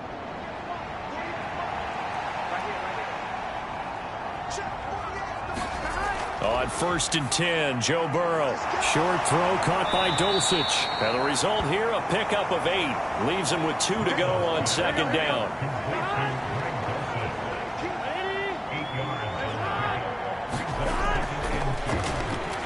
It's brought in by Harris. 2 yards, good enough for a first.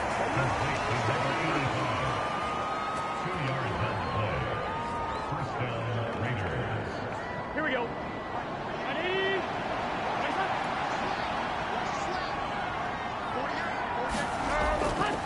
Jacobs going to try the middle. And not a whole lot of room to operate there on the first down run. He gets maybe 3. They'll come up 2nd and 7. Once again, it's Jacobs. And they're going to get him behind the line yet again as his nightmare afternoon continues. It'll be a loss of a couple on the play, so now third down coming up. This defense is just flat getting after it. They have not given up much of anything in the run game. Case in point right there.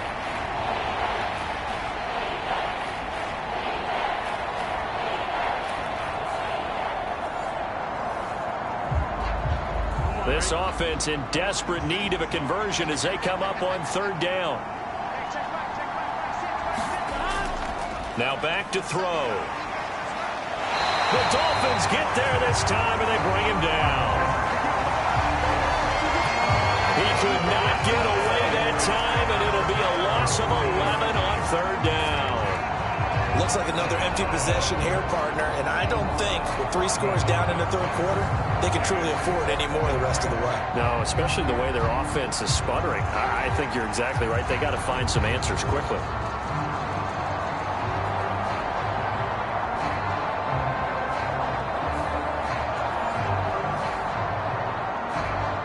Here's the Raiders punter now as they're forced to kick for the 6th time today.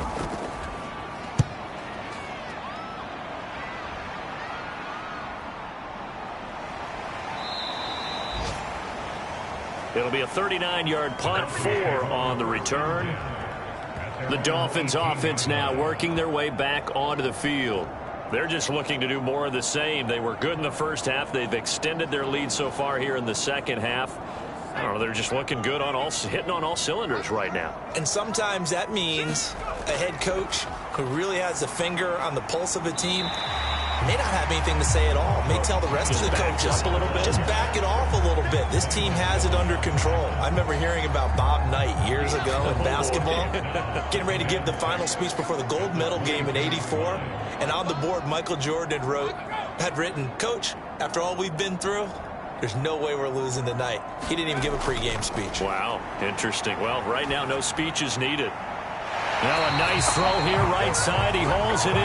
And he takes us beyond the 35 before going out of bounds. So from the 36 now, 1st and 10.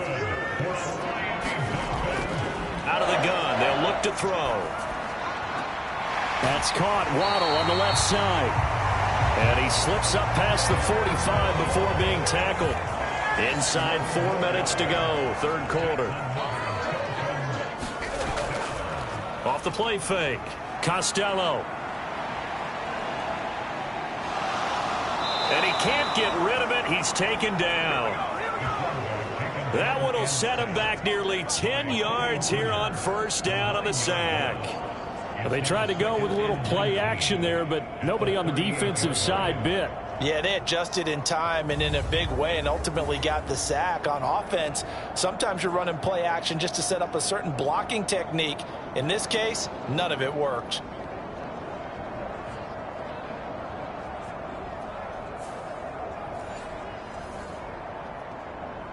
And they need to work to at least get some of this yardage back after the sack. 2nd and 19. On the handoff, this is Walker. He'll be dropped shy of the 40 despite an excellent display of footwork. And they only get a yard back there. They'll be left with a 3rd down and long.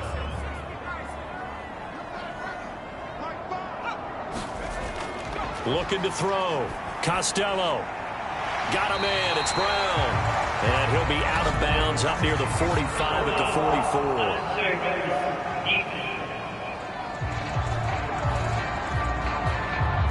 I know it's an emotional game, Charles. You can't do that. And when you get into your film sessions and you argue your case with your coaches, that's exactly what they say at the end. You just can't do it. It costs your team. So the yellow flag came out, and that leads to a new set of downs for this offense. 1st and 10. Off play action. Costello.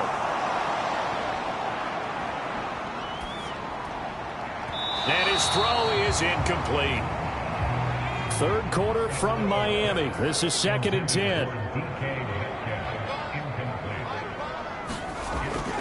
Back to throw. Costello. And down he goes. Brought down a Raider sack. The defense rising to the challenge and setting him back on the sack.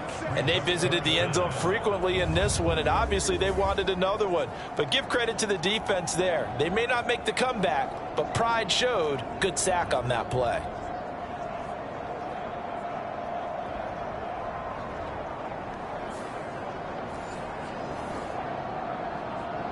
A long way to go here on 3rd down for the 8th play of the drive. Operating from the gun, Costello. And he bats it away, and it falls down incomplete. The Dolphins will send out the punter now as he's on to punt for the first time this afternoon. And the kick's away as he angles this one for the sideline. So out come the Raiders.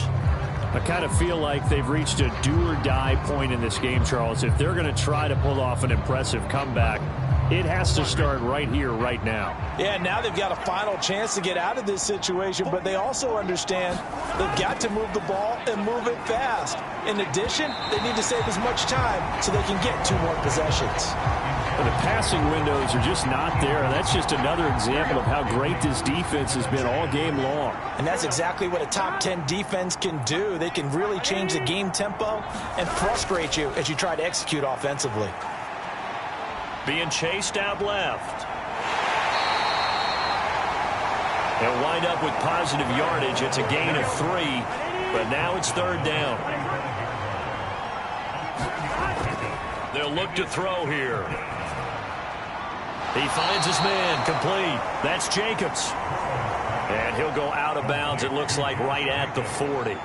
Las Vegas sending out their punter now as he's on here to punt it away.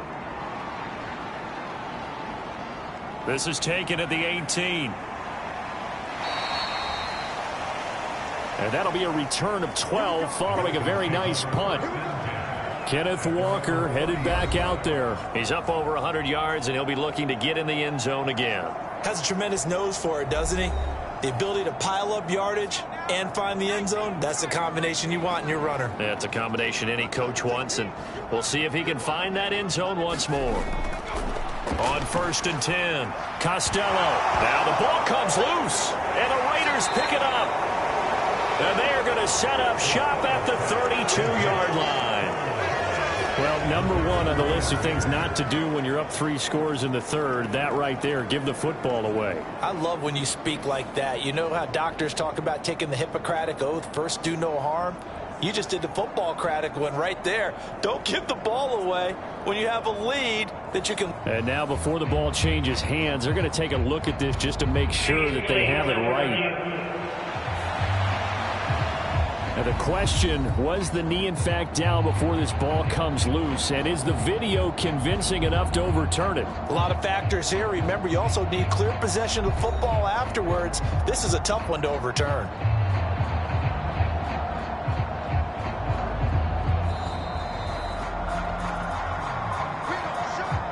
So that one overturned. They say the knee was down, and that will not be ruled a fumble. To throw on second down, Costello. This will be caught by Brown. And able to get this one across the 45 before he's brought down.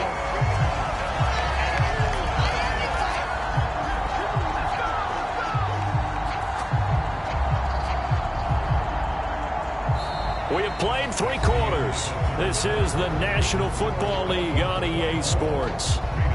Back now in Miami. A lot of happy faces in the crowd at this point as their guys have a big lead here to start quarter number 4. Trying the left side with Walker. And this will be taken across midfield and into Raider territory. This 2nd and 4.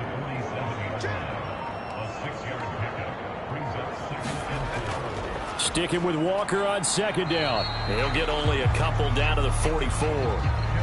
He may be a bit undersized compared to the modern-day NFL defensive tackle, but what he lacks in size, he definitely makes up for in his ability to make tackles in the run game as well. On 3rd and 2, Costello able to find the open man. That's complete. And he's going to have another first down as the tackle comes at the Raiders' 27-yard line. 17 yards is the pickup there for number 17. Well, normally you might say start running the football. You've got the lead here in the 4th quarter, but the way that they've passed it with such success, I don't know, maybe keep throwing it. Yeah, I think you brought up something that goes against conventional wisdom, right? In this stage of the game, you would think you would switch to a running attack, but you're exactly right. They've thrown it so well throughout the game, and trusting this quarterback, I think you continue to do so. Waddle, the motion man right. They'll fake the jet sweep and go instead with Walker. They're going to snuff this play out behind the line. We have not seen that much today. 2 yards the loss, 2nd and 12. Partner, I know my grade school teachers never would believe this, but I can absorb a lesson. I think there's a lesson in this one. He's having a great day running the football, but occasionally they're going to find a way to stop you, aren't they? Yeah, this time the defense stepped up in what's been so far a tough game for them. A rare misstep on that last play because the drive has been strong, but now it's 2nd and 12. Looking to throw. Costello. That's to the sideline and incomplete. The Dolphins on 3rd down. They've converted 3 out of 5 thus far. This is 3rd down and 12. Brown goes in motion left. They'll get it forward to him on the touch pass. And he'll get this to the 23, but that'll be well short of what he needed.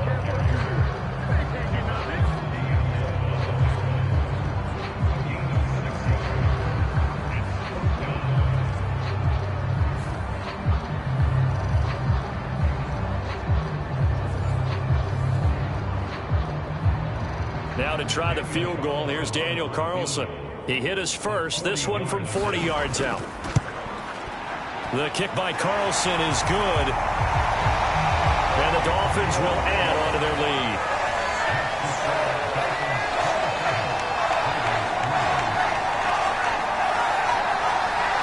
So a nice kick there as they are able to add on to their lead. And that's exactly what you're looking to do. Maneuver yourself into range. That way, if your drive stalls out, you're able to get something out of it. And they do so right there. And he takes this near the 25. Just a little pass there. Call it the 26. And now here come the Raiders. Their mini 2-game win streak appears it might be going by the wayside unless they can pull a rabbit out of their hat.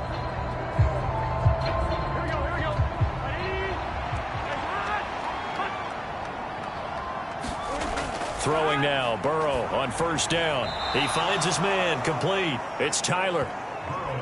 And that's good for a pickup of 10 yards. And that'll leave him with a second and just a few inches left.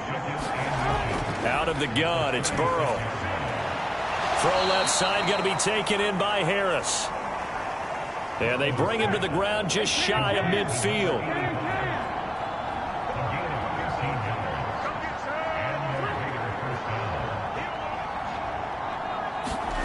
They will throw on first down with Burrow. Now a quick throw there, but it's going to be incomplete. Now a 2nd and 10. Throwing again, it's Burrow. Short throw caught by Dulcich. 4 yards the gain, and it'll bring up a 3rd down.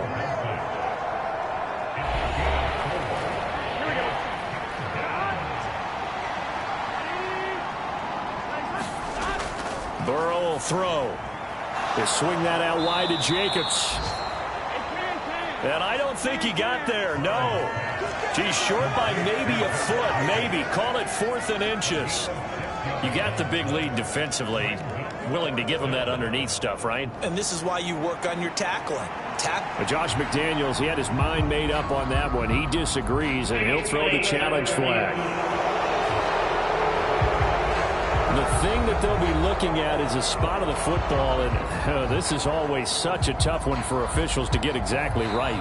Not just because of how fast the game's going, but just trying to get the right sight line to the football.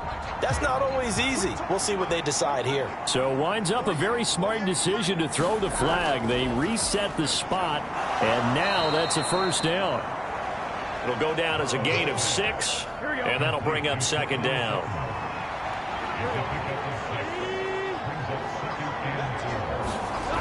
From the shotgun, Joe Burrow. Short throw caught by Dulcich.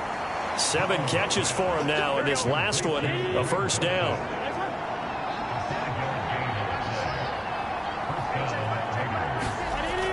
Back to throw. He finds his man, complete. That's Jacobs. Well, 1st down screen pass, good for 5. Now 2nd and 5. He'll look to throw. Quick throw, finding Dulcich. And he's got another 1st down as he's brought down at the Dolphins' 12-yard line. Again, it's Burrow. Escaping, and he's going to have to eat this one as down he goes. Guys with his talent in the pocket aren't supposed to be getting hit like this, and you know an intense conversation with the offensive line is going to occur after this one. Might not be from him, but the offensive line coach will have plenty to say about this game.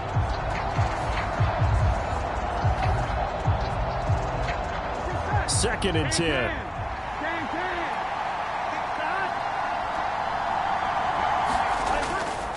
Running straight ahead is Jacobs. And he'll get this one down to about the 10-yard line. After getting stuffed on 1st down, not much better there. 2-yard gain. The Dolphins bring on an extra defensive back on 3rd down. They go play action with Burrow. Now he's forced out right. And he'll take it into the end zone for a Raider touchdown. Joe Burrow keeping it himself from 10 yards away. And the Raiders are finally into the end zone here in this 4th quarter. Well, the defensive coverage was good, so good he just decided to make a play of his own, and it worked out. Yeah, you often wonder if they think to themselves, was the coverage too good to allow him to run the football? But I think you'd rather take your chances with him doing exactly that, and he beat him on that play all the way to the end zone. Now the Raider offense will stay out there as they'll line up to go for 2.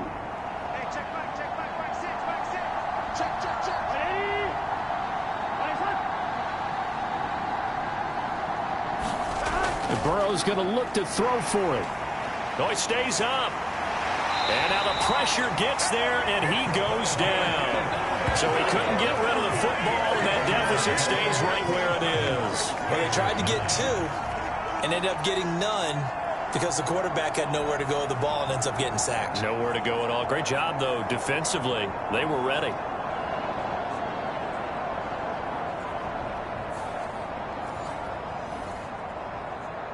So still lots of work left to do, but here comes the onside kick. And the Dolphins are going to recover. In the fourth quarter, they felt like they needed the football back. Unfortunately, they couldn't get it. And I know we brought analytics into the game, and someone has said here that the data says that when a team's expecting an onside kick, 80% of the time, the team expecting it, they do actually recover the ball, which is what we saw here. I just wonder if that number is much more of a anecdotal type of a number. Kind of like when the coaches tell us, well, when you score on special teams, 93% of the time you win the game. I'm still waiting to see that number is empirical. Walker now on 1st and 10. Knifes his way forward here, but just 3 yards on the play. Second down. Yeah, I don't know if it's exactly a win-win, but if you're on offense, you'll take that kind of a run, all right? It was kind of stacked up, found a little bit of yardage, and frankly, they're pretty close to staying on schedule on offense. The playbook is still open for the coordinator. And he's able to work his way down inside the red zone to the 19-yard line. 128 yards rushing for him in this one as he starts to draw nearer to a 1,500-yard campaign. I've got an idea. Let's skip racing to the airport at the end of this game. Let's go to the post-game press conference. I have a feeling that the quarterback of this winning team is going to be given a whole lot of credit to the running game and the offensive line. Yeah, I was just going to say the offensive line, yes, carrying the ball has been key, but those guys up front, they've made a lot of space. And Walker once more. And they've got it inside the 10 at the 8. 11 more on that one and another first down.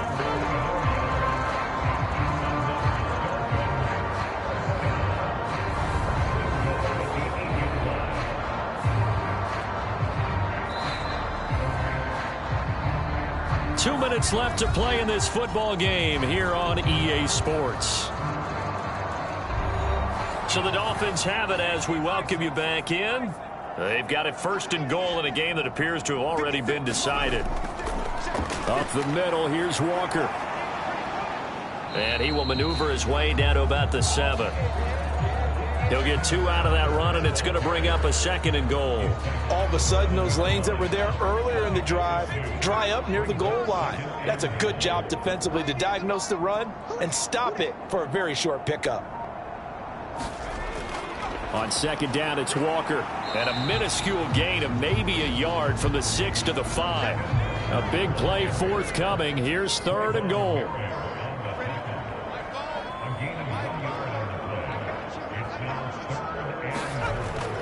Back to throw. Costello. Toward the pylon, but it's incomplete. Well, they could just run this clock out, but here is the field goal unit on 4th down. From the left hash, a chip shot here. The kick by Carlson is good. And the Dolphins will add on to their lead.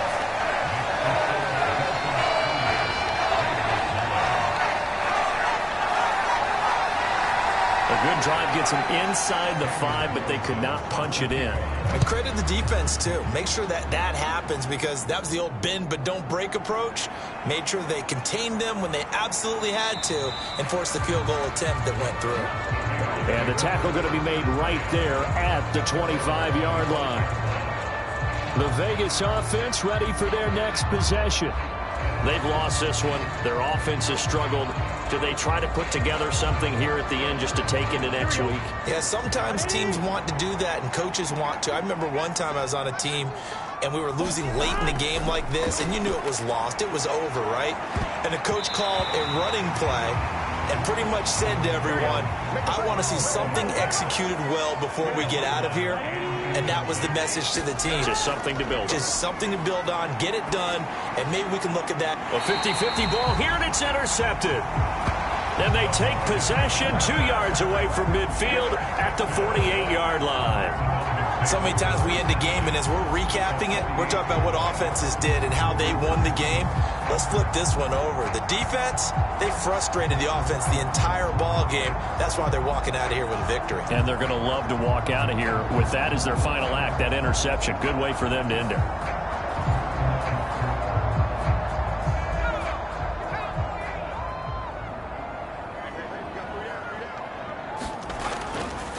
Straight ahead, Walker. He'll get a nice chunk there on the first down run, and it's 2nd and 4.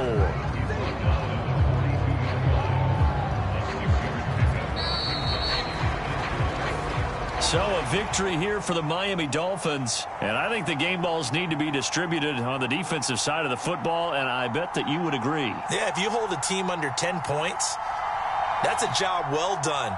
Really well done. So I would say game balls for every starter and every key player who participated in this game. Now, see, I only like one game ball. You're handing out multiple, although I set you up by saying game balls, plural. But I like where we're going with this, though. You say one to represent, like the best player of all of that. And I say multiples so that you keep everyone motivated and involved. You're a man of the people. I'm a man of the people. I thought I was the only child. You get a game ball, and you get a game ball. Game balls for everybody. So for the Dolphins, the win pushes their record now to 11-2 on the year. And they'll be able to enjoy this one through the bye week before they get back at it again. Meanwhile, for the Raiders, they fall to 6-6 now on the campaign. And they'll look to get back on track next week as they travel to Denver to take on the Broncos.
today. From Empower Field at Mile High in Denver, it's Week 13 of the NFL on EA Sports.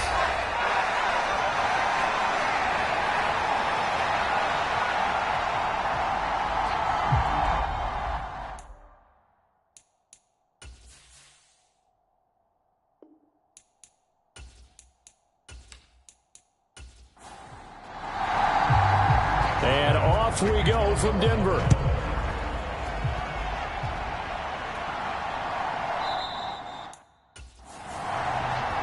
And we will not get a run back here to start. It's a touchback, and it will come out to the 25. So here are the Broncos now for their opening drive.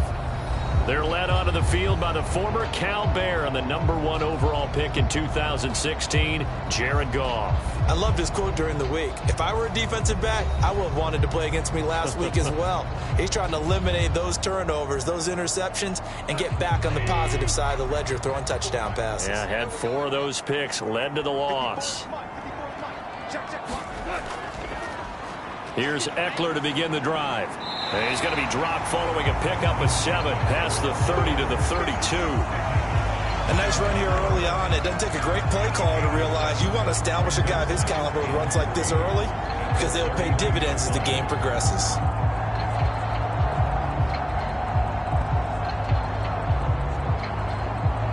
They'll operate from the 32-yard line here, 2nd and 3. Gone. He'll find Paris Campbell. That's complete. And he gets this up across the 35 before he's out of bounds. They'll bring a receiver in motion right. He's going to get it on the jet sweep.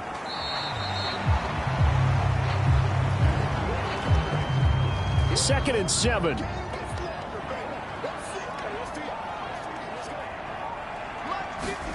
To throw is Goff. And the Bills are going to get him as he goes down.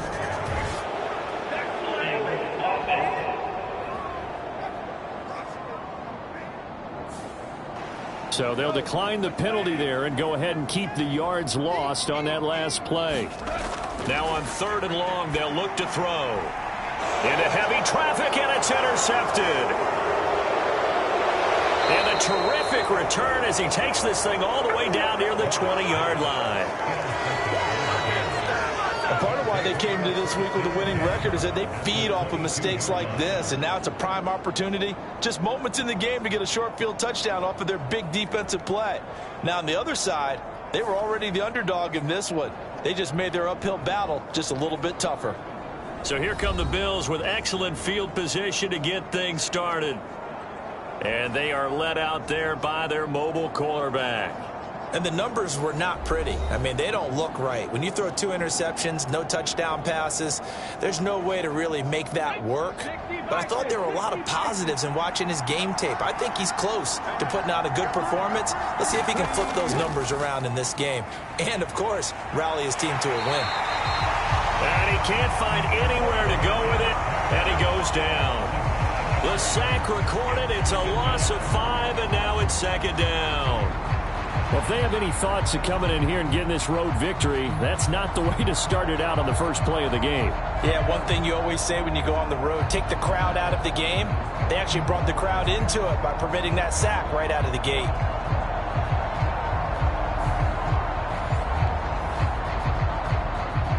Got to assume this defense will be charging again here. It's 2nd and 15. He'll drop to throw. Look at the big fella go. And all the way down to the 17-yard line.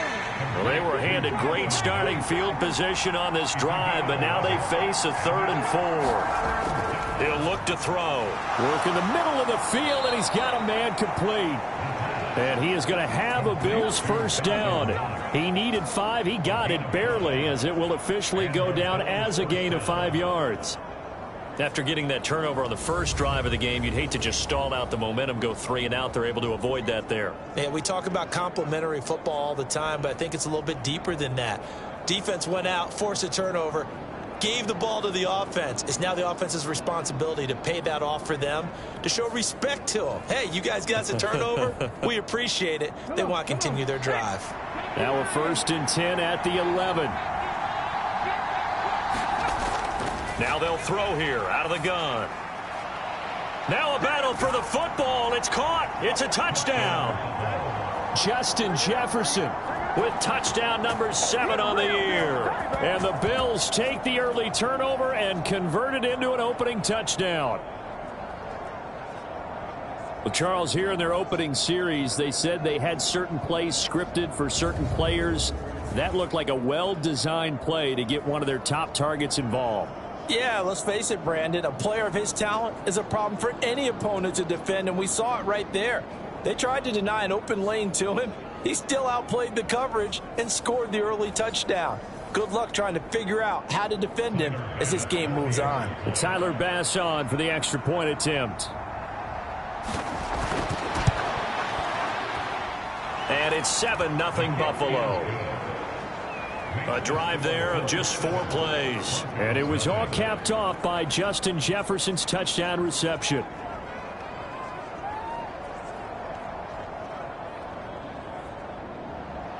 After the touchdown, Bass to kick it away.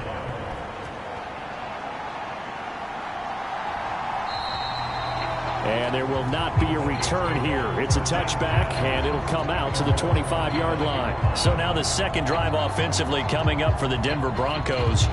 They threw an interception the first time they had the football, wound up leading to a touchdown the other way. How do you approach drive number 2? Going back to your game plan coming in, everyone has matchups that they like better than others, where they think they have an advantage. Dial up some of those plays. Try and go to those spots and get your offense moving. The last play got just a yard. Here's 2nd and 9 from the 26. Goff now to throw. Throw out wide is incomplete. You look at this Buffalo defense. And this unit, very tough to throw against. Currently 2nd best in the NFL. And this unit knows exactly where they rank. They're number 2 against the pass in the NFL. You know they have their sights set on being number 1, looking for a big game today. Oh, and his early struggles continue. Here's another one intercepted. And they will finally get him, but not until he's all the way down inside the 15-yard line. But it's certainly not giving much help to their defense, are they? Because for the second time now, that D has had to run back out on the field early after an interception. And remember, on the last drive, the opposing side took it in for 6 after that interception. So here come the Bills out for their second drive.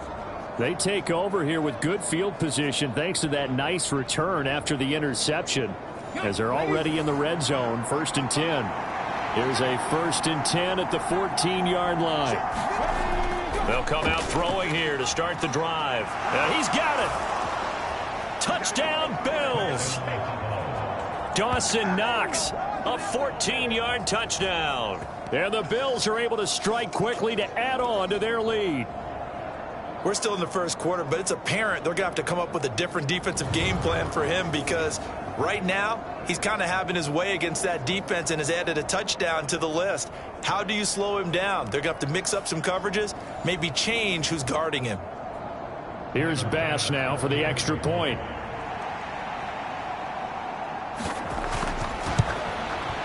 And it's good, and they have jumped out here to a quick 14-0 first quarter lead. A nice tidy little drive there, getting the ball in excellent field position, and only one play to score it.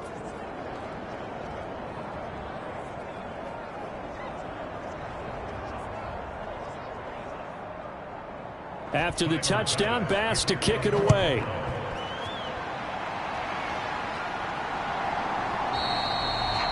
And they'll put up the stop sign there as his guys will get it at the 25. He's piloted 2 drives so far, and unfortunately not very well piloted. Both led to interceptions. Now they're facing the deficit. Another touchdown after that previous pick. Starting over here, 1st and 10.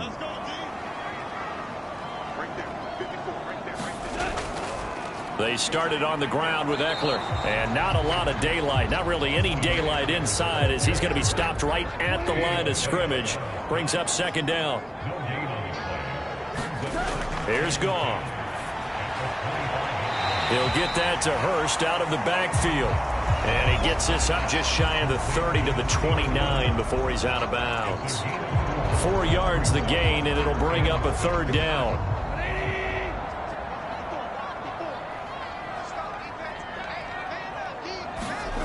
Here's Goff. Washington's got it. And he'll be out of bounds across the 30-yard line.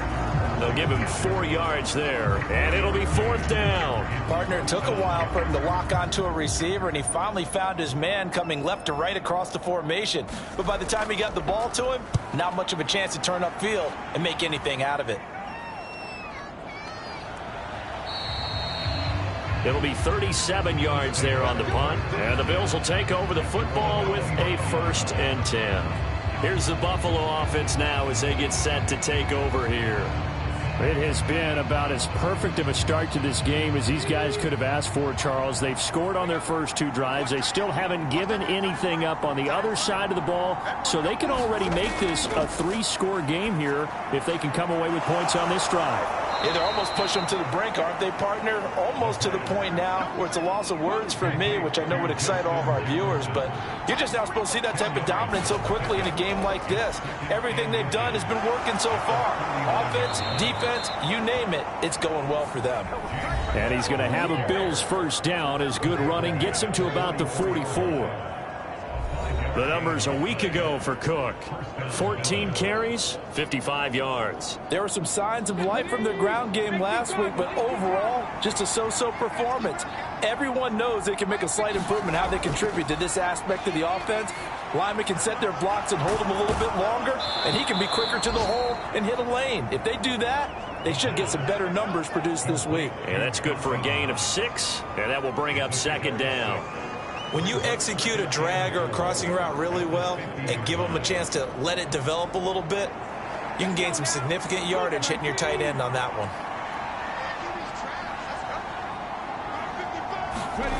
From the midfield stripe, they'll look to throw. Going right back to Knox, and again a completion.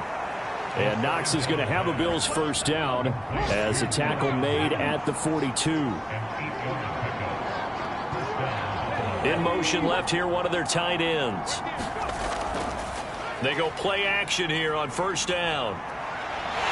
And he can't find a receiver, and he's brought down. Darrell Taylor got in there to drop him.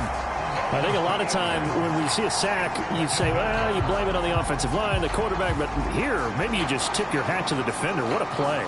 Yeah, and I think sometimes they just get a sense of the play before the ball's even snapped. Kind of like a sprinter anticipating the gun in a race.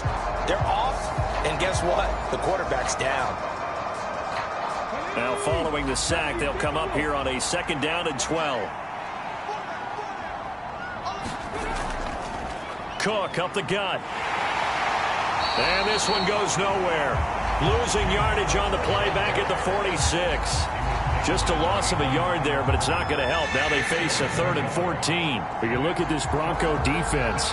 Right now they're ranked number 29 in the NFL against the pass, so 4th from the bottom, Charles. And I think you're going to see some changes in the offseason, whether it's through the draft, free agency, maybe even both. They definitely need some help in the secondary. 7th play of this drive coming up, but a long way to go on 3rd down. Looking to throw. Staying on his feet. Flush to his right. And a good job on the tackle there as they get him down shy of the 1st on the 35-yard strike. The scramble good for a nice gain of 10 yards, but still 4th down. Thanks to his effort, they now have a big choice to make here. He just ran them into field goal range with that one, so here come the choices. Do they kick it here, or do they trust him to make another big play and possibly get a first down? So on 4th down, out is Tyler Bass in the Buffalo field goal unit.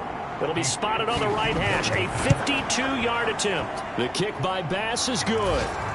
And that'll make this 17-0 here in the opening quarter.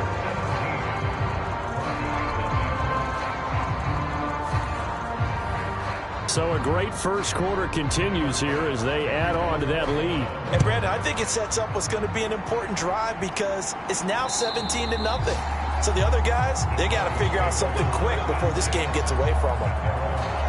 And Denver getting set to take the field. They find themselves in a good-sized hole here, and a good-sized hole early on in this game as they come up on first down.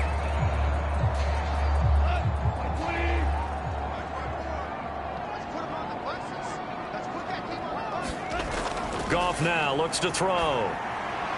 He'll get this out wide to Eckler. And not much to speak of. Call it a 1-yard gain up to the 26.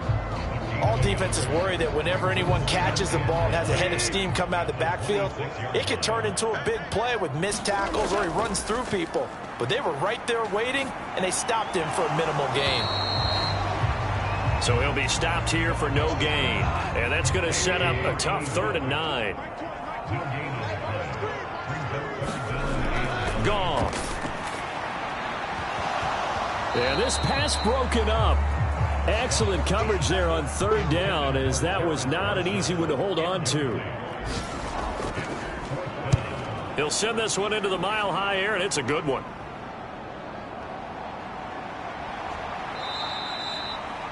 A pretty good punt there, but also a nice return of 12 yards. Here's the Buffalo offense now as they get set to take over here. But Charles, they're really stringing these possessions and scores together early. We're still in the first quarter, but if they can score again here, look out. Yeah, and as you taught me when we're broadcasting games, one word we're supposed to avoid, and that's blowout. But that's exactly what's going on here. Down 3 possessions just the first quarter.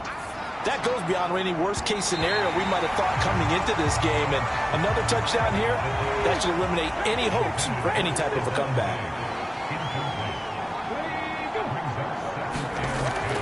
And 2nd and 10, he'll look to throw again. And that falls to the ground, incomplete. A nice job of bodying him up defensively. And now it brings up 3rd down. Now a shotgun snap as they'll look to throw. This one brought in by Jefferson. And he'll go down inside the 45 before going out of bounds.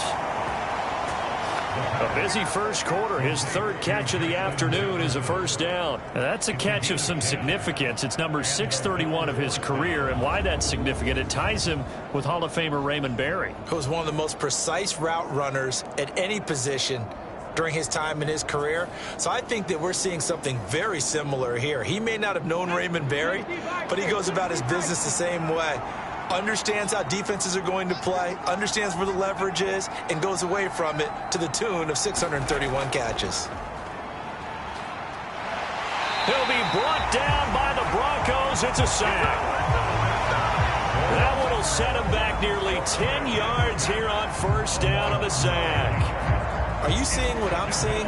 That's 3 sacks now, and this team came into the game in the bottom 5 in the league in sacks. Yeah, What's going on? It's not been their bread and butter. I don't know. Is a blind squirrel finding a nut, or is this something they can build on? Well, they found some momentum. They found a crack in that offensive line, and they're putting it to good use.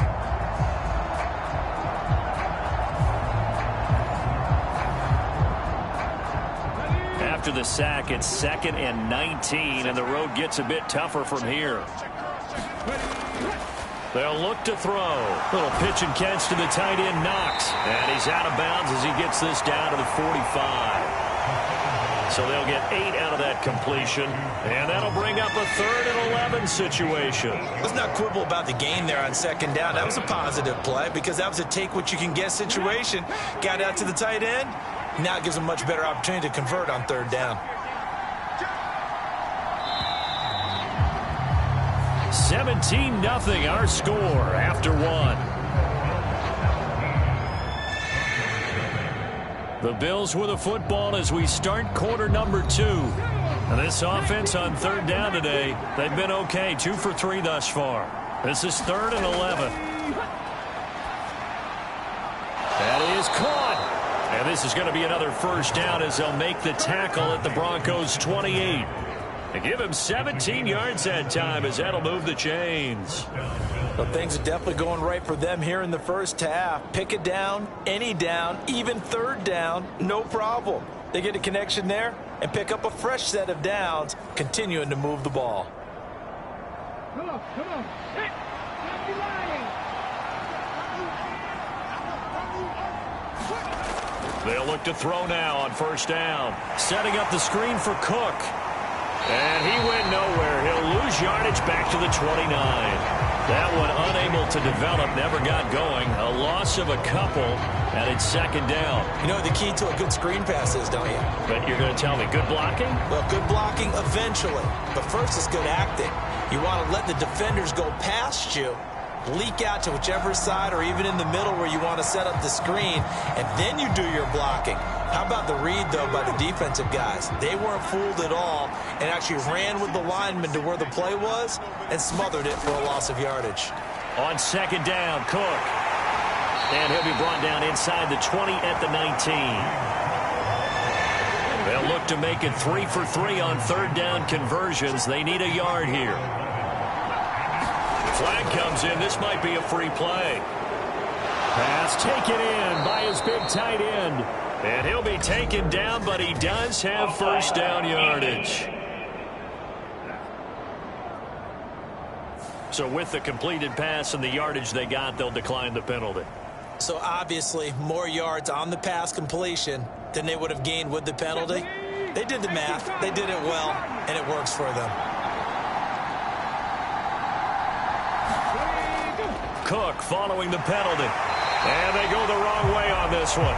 Losing yardage back at the 12. 2 yards the loss, second and 12. And that's what I'd like to see out of this defense. A little fire, a little toughness. It hasn't been the best first half for them, but they did do a nice job there, forcing a loss on that play.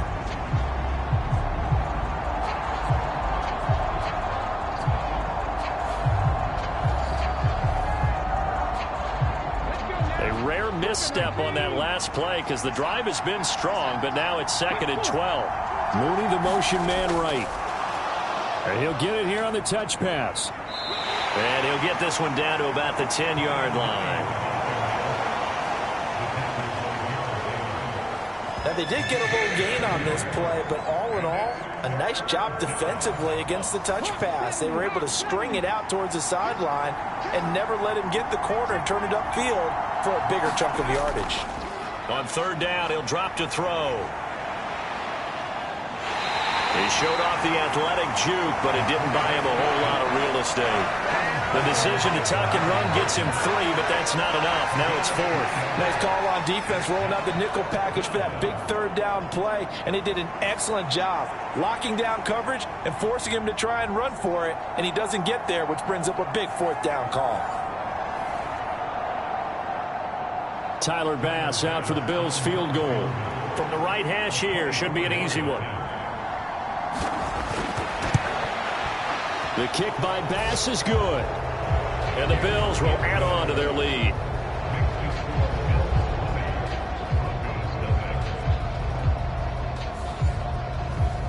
So this lead, Charles, just continuing to swell here in the first half. Well, it's interesting. When we talked to them prior to the game, they told us that their game plan was take no prisoners, and they've lived up to it so far because everything has worked. No guarantee that'll continue. But all in all, this coaching staff's got to be very pleased by what they've seen. Denver's offense ready to go again. And we don't want to call this desperation time, especially in the second quarter, but you're down. You don't want to. Well, no, but let me finish. Okay, my bad. You're down 3 scores already. You've done nothing offensively, nothing on the scoreboard. That's not a good combination. I think you just called it desperation time. I think you did. But let's face it, you mentioned this to me in a break earlier in the game. The energy level hasn't been there right from the start. We've noticed that. They've got to find a way to get on their toes and start punching instead of retreating, to use a boxing analogy. And this one incomplete. Too much contact to hold on to that one, and it's third down. A misconnection there. He's hit on just 50% of his passes thus far. That's not where you want to be. Now you see the evolution of the game. You go back to the quarterbacks of old, 50% would be terrific because they threw the ball downfield almost every time they threw it. Now with the short passing game, you should be above 60% just to be in the average range. So they're forced to punt on 4th as this one's away. A 40-yard punt, no return. Buffalo offense back out ready to go. Their drive last time, it stalled out. They were forced to take the short field goal. And the key phrase, you nailed it. Forced to, because you know coaches look at these short field goals as a last resort, right? To them, that's not how drives are supposed to end. You're supposed to put 6 on the board. That's a consolation prize. Like going to the county fair, you don't get the big stuffed animal on that one, do you? No, you don't go top shelf. That's bottom shelf material. They'll work from the 36 on 2nd and 6. Now he dumps this off over the middle. Only able to gain a couple there. And now we've got a 3rd down and 3.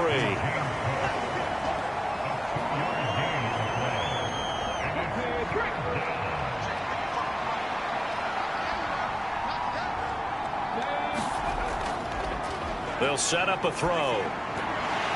And that is incomplete. Oh, he had a defender right there with him to force that to the ground. And 4th down now coming up. That might be the 3rd down stop that they needed, because they've had a lot of trouble slowing down this offense in the first half. This might be their opportunity to get off the field.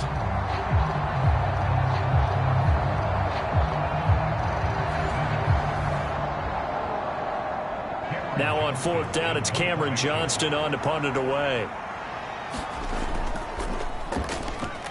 Yeah, last week in the loss, 5 punts as he gets this one away. And he'll get credit for putting him inside the 20 as the fair catch is made right at about the 19-yard line. It'll be a 39-yard punt, no return. And the Broncos take over, 1st down and 10. Here's the Denver offense now as they get set to take over here. And 3 and out on the last drive. No points on the scoreboard. A little soul-searching now. I would say so, and they need to help out their defense a little bit. They've had to be on the field a lot position. more than normal, put them in some tough spots. But what's the old adage? When you get another chance, it gives you a better chance to do it right. Now it's gone. He dumps it to Eckler underneath. And he's going to get 7 out of this before being taken down at the 27. And they'll use him out in the backfield, and sometimes quite a bit. They're just trying to get him touches any way they can. 4 catches a week ago. There's another one right there. 3rd and 2.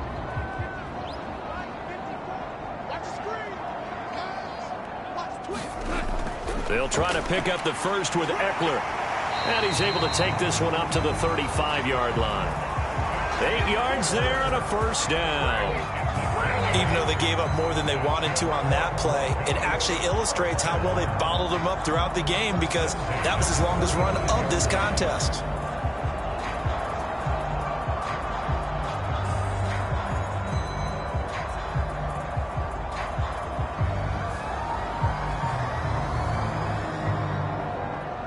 Ball up to the 35 now as they come up on 1st and 10.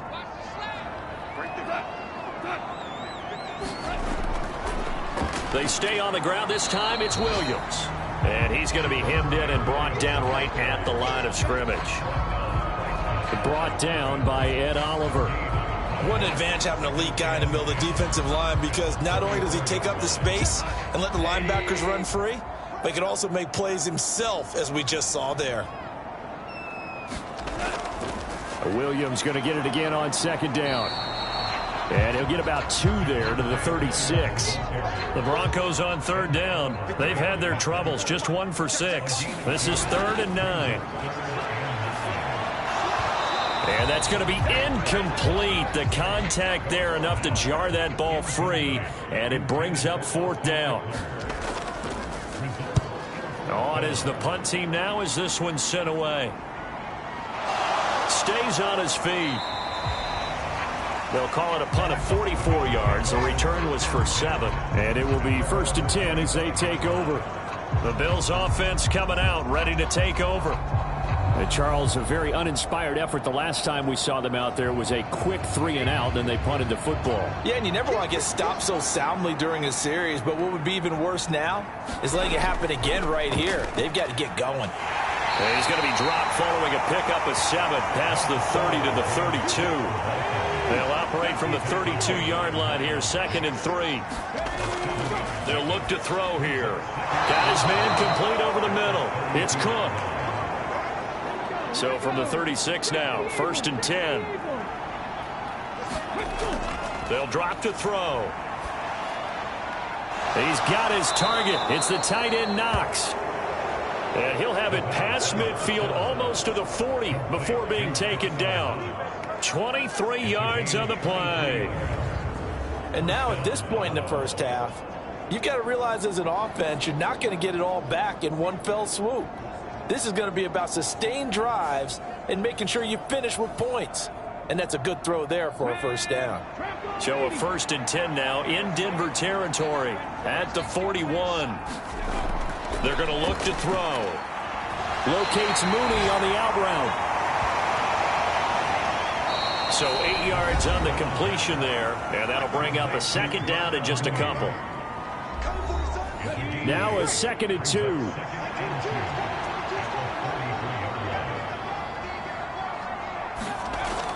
Again, he'll drop to throw.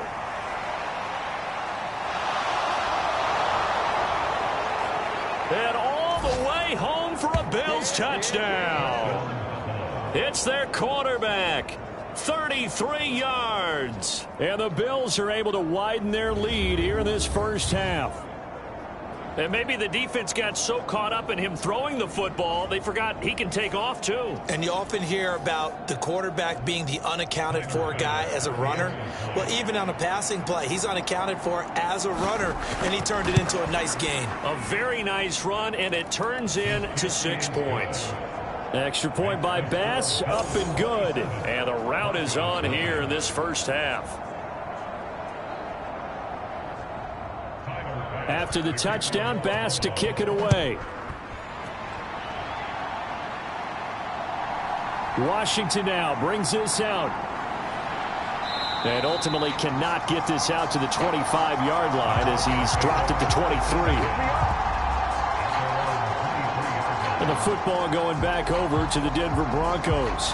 See if they can put this drive in the end zone, Charles, because it's been a little bit of a rough go at times. They've had to punt the football a ton in this ball game because of stalled-out drives. So are you saying that you're kind of tired of seeing the punter run out there and do his thing during this game? Is that what you're trying to say? Well, I mean, I'm okay with it. I have a feeling that this offense, they don't want to see the punter again. And frankly, the punter doesn't want to run out there anymore himself. He would love to see his offense put together a drive and give his leg a rest. Goff's throw here caught by Mims. And he gets this up across the 35 before he's out of bounds. On 1st and 10, Goff. Over the middle, hauled in by Campbell. And able to get this one across the 45 before he's brought down.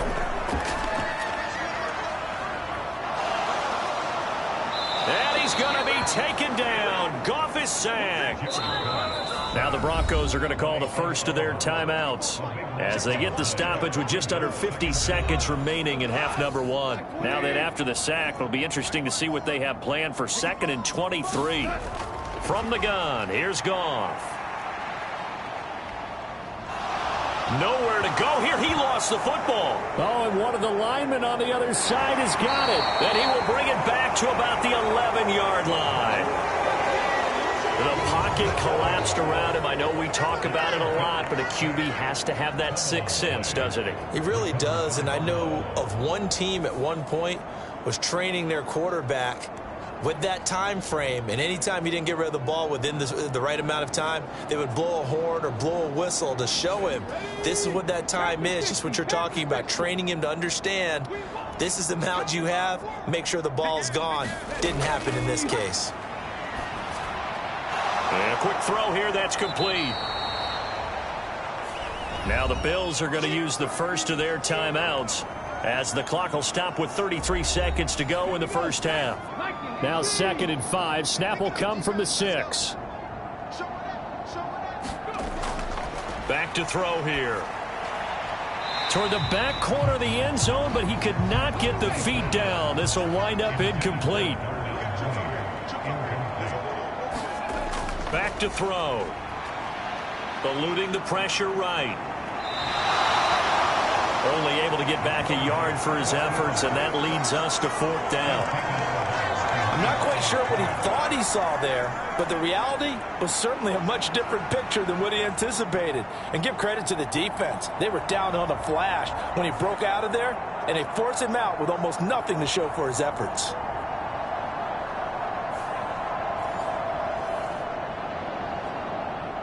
Tyler Bass out for the Bills field goal.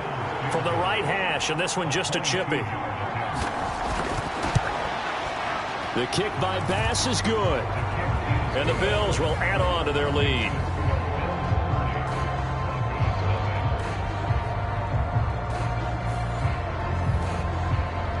So the fumble recovery had them set up in ideal field position, but they can muster only 3 points out of it. Yeah, when you're able to force turnovers, especially when it results in field position like they had, you really want to make it hurt. Here, they take the field goal. That's definitely not what they were hoping for.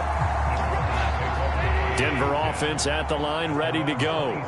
And with time quickly fading here in the second quarter, not sure how aggressively, offensively they want to play this. I think we'll find out just how much they trust their guys in this situation if they decide to take a shot. Now the Broncos going to use the second of their timeouts as they stop it with 11 seconds remaining in this first half. And they'll get to him after a gain of 7 to the 47. Now a timeout. 7 seconds left in the first half.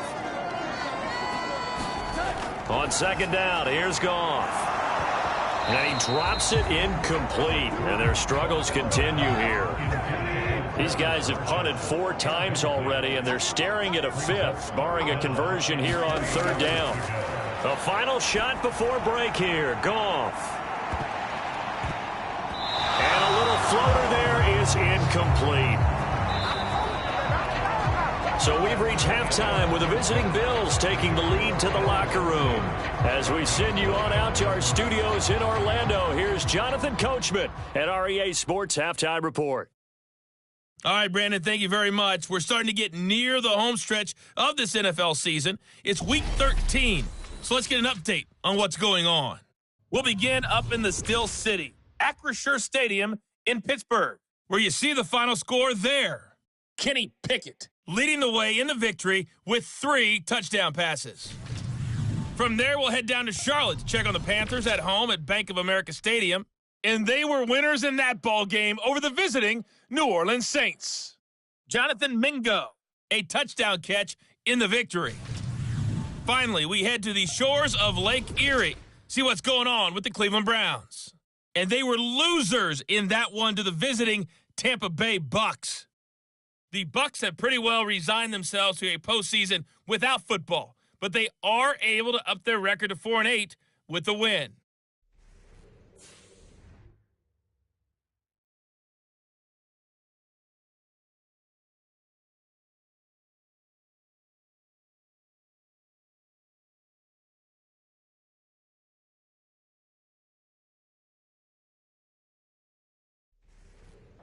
All right, Coach, thank you, and we welcome everyone back for quarter number 3. Bills with the lead, and they'll get the football first as the second half is underway. On the return, it's Nyheim Hines. And a good return as he'll be stopped just shy of the 30-yard line.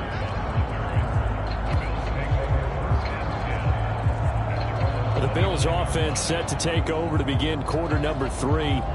Well, it's hard to imagine the first half going any better for them, CD, and now here as they begin their first series of the second half. I mean, they score here. This one, it's pretty much out of reach. We honestly might already be at that point, partner, because this team, they were dominant in the first half, continue to be dominant now, and I think they're viewing this as a put-away drive on their way to a lopsided victory. 2nd and 5.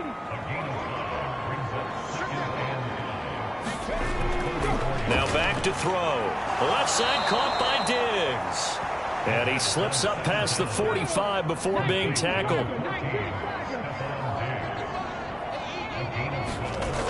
Now on first down, he'll drop to throw it. He'll find Diggs once more on the completion. And a gain of 4 gets him right to the midfield stripe. 2nd down and 6 now.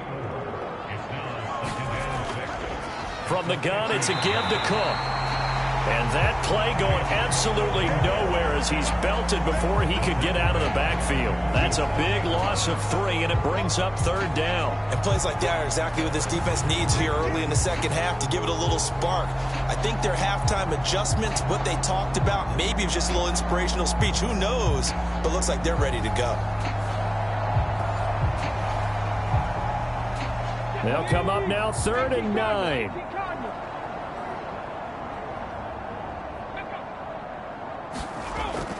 He'll look to throw.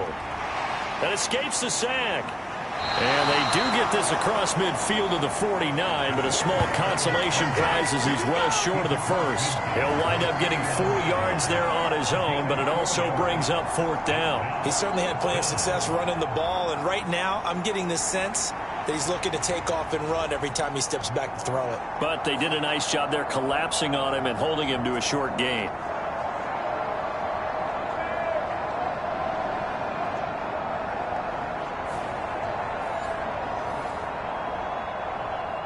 And the punter's on the sideline. Here's the field goal unit now to try an exceptionally long one. And this will be called officially a 66-yard attempt. And this won't get there. Won't be on line either. It's no good. Off to the right. But that shouldn't matter a great deal as they still lead by a bundle here.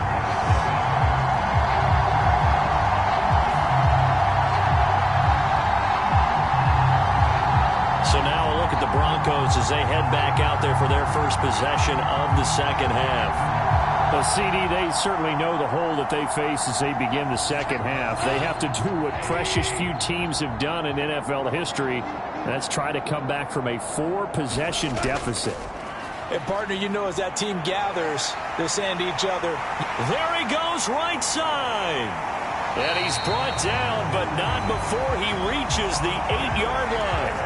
36 yards on the play. He had his eyes on the end zone once he hit the secondary, but they're finally able to slow him down. Yeah, and I've got to look at this one from the defensive point of view. You just mentioned finally able to slow him down.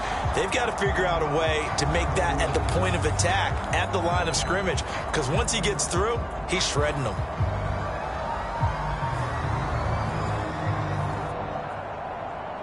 The chain gang hustling to catch up. Here's 1st and goal from just inside the 10. Here's Goff. That's to the right sideline, and it falls incomplete. Nothing on 1st down, so the ball remains at the 8-yard line. 2nd and goal. Now Goff. He'll be hit and taken down at the 21. Vita Vea, he's the one to get him, and that is sack number 7 for him on the year. You can just see it in their body language. They're starting to see victory on the horizon now, and if it comes to fruition, they got to give a game ball to the front 7. Defensive line has taken charge and controlled this game. Face a challenge of stopping this opposing offense, and they've done so with ease. 3rd and goal, trying to make that scoreboard at least a little more respectable. Now Goff. Oh, had his hands on it, couldn't bring it in. Pretty symptomatic of how this game's been going. I thought that was a completed pass until he came in and forced the ball from his hands. Not only did he make a nice play, he brings up 4th down.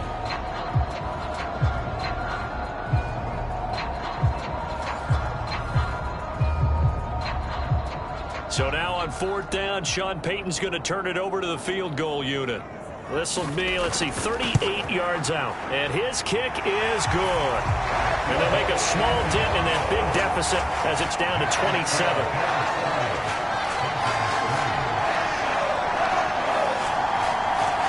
Kind of surprised by that they kicked the field goal. I guess you get some points, but this deficit 3rd quarter, I don't know. Yeah, I don't either. Yeah, I'm with you on that one. When you're down that much, kicking a field goal, does it feel a little bit maybe waving the white flag and just want to get out of here? Yeah, I think you got to go ahead and try and get some bigger points on the board. And now out come the Bills. And they've got to be a little bit frustrated about that last drive, missed field goal. Always hurts a team because, you know, you've put something out there, you've given yourself a chance, you're in range, and the ball doesn't go through the posts. But it's not something to panic about, I don't believe. Just keep playing and keep going. 2 yards the loss, 2nd and 12.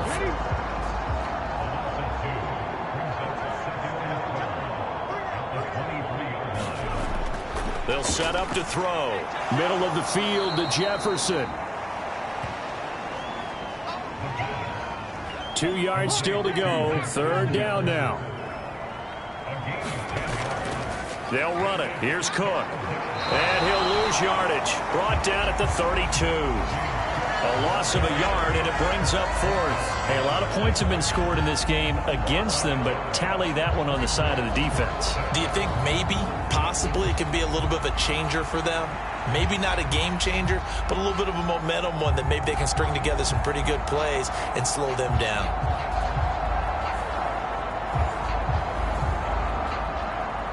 Here's Cameron Johnston now as he'll punt it away for the 2nd time.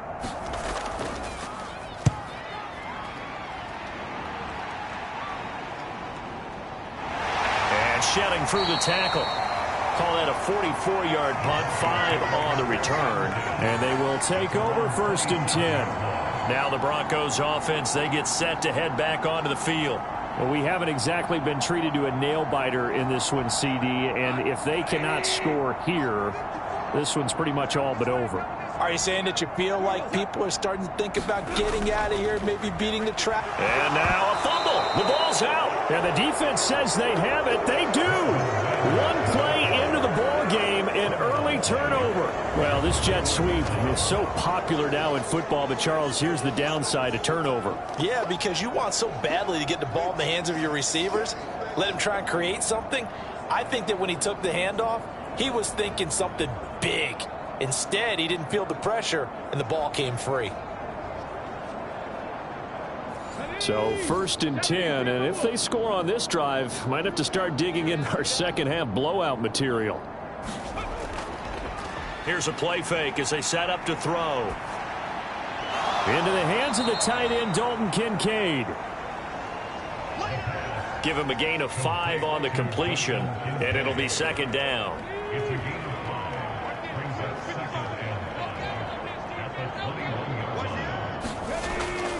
He'll drop to throw. Looking for his man on the out route, and he's got Diggs. There's a 1st and 10 at the 14-yard line. He'll look to throw. His pass caught at the 4. And the Bills are going to be looking at 1st and goal as they move this down to the 4-yard line. This offense can certainly move quickly when they want to. 3 plays, 3 pass completions. In the blink of an eye, they've got a 1st and goal. Almost felt like a lightning bolt hit in this game, didn't it? For them to get downfield that quickly. And now 1st and goal, expect them to attack right here on this play. Cook will score. Touchdown, Buffalo. And nothing special there. They show they were going to run the football. They ran it. They got it in. Like old-time football, right? Hey, this is exactly what we're going to do. Straight-ahead power, and they got it done.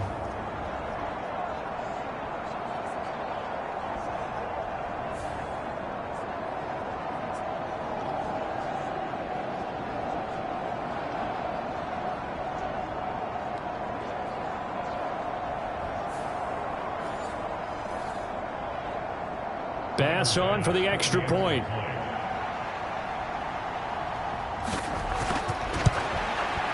And the lead grows even larger here in the 3rd quarter. So that drive, 4 plays. And it was James Cook capping all of that off with a touchdown run.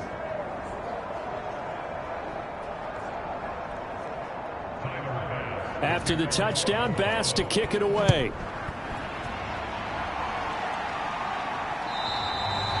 And to no one's surprise here in Denver, that'll carry through the back of the end zone for a touchback. Denver's offense now set to go. Well, we're still in the 3rd quarter, so there's some time to kind of clean this up and make it look more respectable now. Or win, that's probably gone out the window, Charles. But I don't know. Do you look at this as a time to just improve and maybe start to look towards the future? I think you have to find something to play for, something to grasp onto until the clock runs out. But, Brandon, we've been around this game a long time. This is an outlier. You don't get many blowouts like this no matter how the game looks on paper going in. This one has turned out to be everyone's worst nightmare realized. These guys have punted 4 times already, and they're staring at a 5th, barring a conversion here on 3rd down. Throw left side here complete to Campbell. Just a gain of a couple there. And that'll bring up 4th down.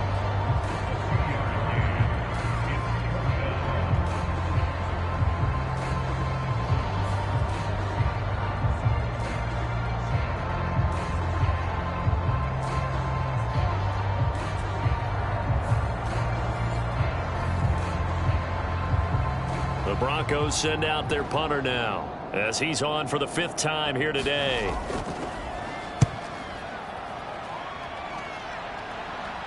Fair catch signaled for and taken just shy of the 30-yard line. 36 yards on the punt with no return. And out will come the offense as they take over. And here come the Bills.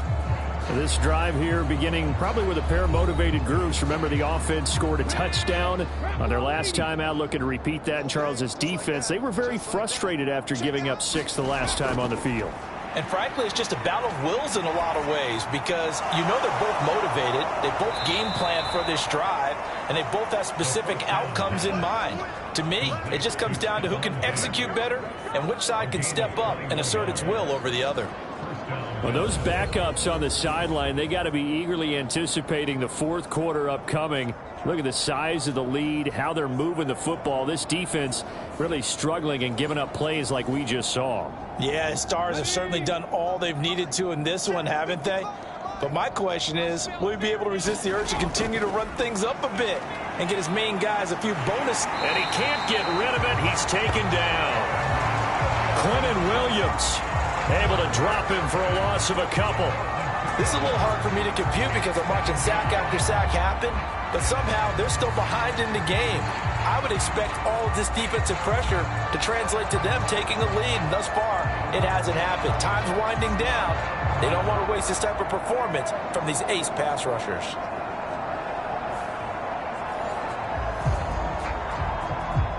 They'll come up after the sack on a 2nd and 12. A 10th carry in the game for Cook. And this will be stopped at the 44. That one good for 7 yards. Running lanes were at a premium in the first half, but he's able to find some room there, and he's hoping that that's a precursor of a big second half. 3rd and 4.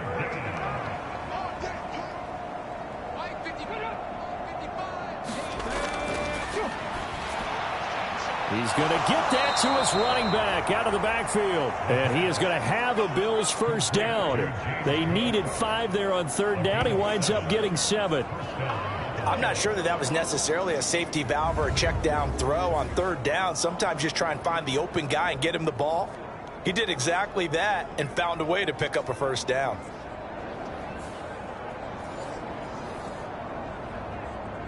Line of scrimmage, the 37 on 1st and 10. They'll try the middle with Cook. He'll be brought down on the 30-yard line after a gain of 6. And the ball on the 30. Here's 2nd and 4.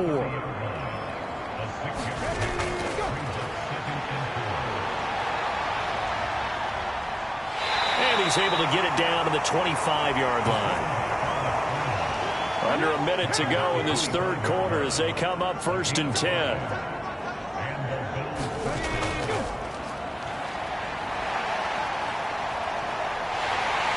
And he's going to have to eat this one as down he goes. And no matter what the situation, the O-line just hates that because they feel like they didn't protect little brother back there, right? Man, that's just so difficult for them because just think about every single play. When you decide to throw the football, you're dealing with some of the best athletes on the planet. You talk about guys, if they weren't playing football, they'd be starring in the NBA at power forward. It's a really difficult task. 2nd and 10 now. 3rd quarter action in Denver. Give to Cook out of the gun. And not much of a hole there as he gets it down to about the 24-yard line. The 2nd down play, not much better than the first. Just a gain of 1 there. So they'll get a little extra time to come up with his third down play as we played 3 quarters. You are watching the NFL on EA Sports. Play number 9 on the drive coming up, and they need 9 yards on third down. They'll bring a receiver in motion left. Well, a fake on the jet sweep as they run with Cook up the middle. And, oh, he's just going to be short here, barely. Maybe by a half a foot. It'll be 4th and inches. This drive is turning into an extended one, and the guy carrying the ball, he's becoming more like a body blows guy. Every carry is putting some damage on the defense. So after a while, I'm not too sure how many guys are going to want to run up and tackle him.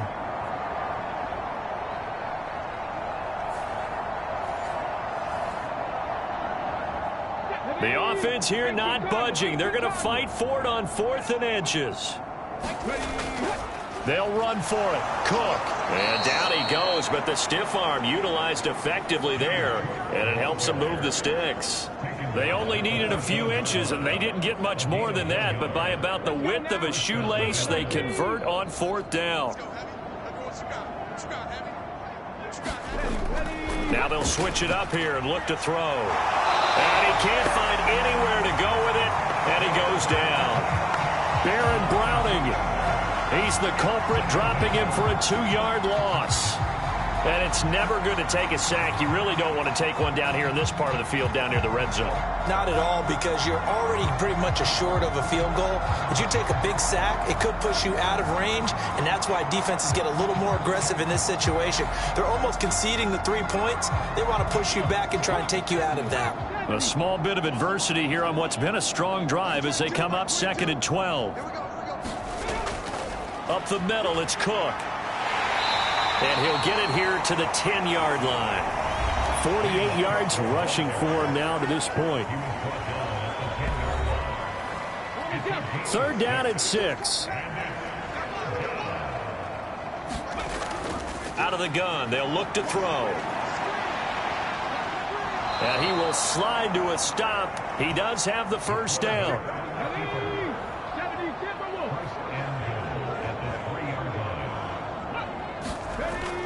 Cook fighting, but he won't get too far. Maybe a yard, that's all, down to the 2. From the 2 now, 2nd and goal. And they'll turn to the power game to try to get in.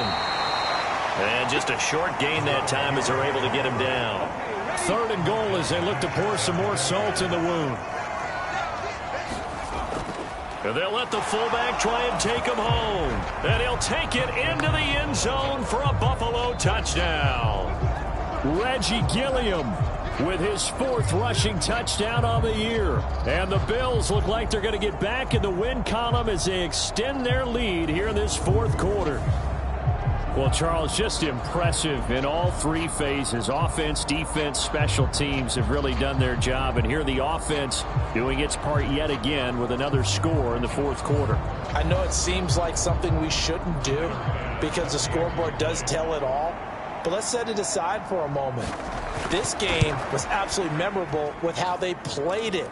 Really terrific effort, really well executed. Congratulations to them. And what a drive that was. 16 plays all told. And it culminates in a Bills touchdown. On the return, it's Washington. And a decent return out to the 27-yard line.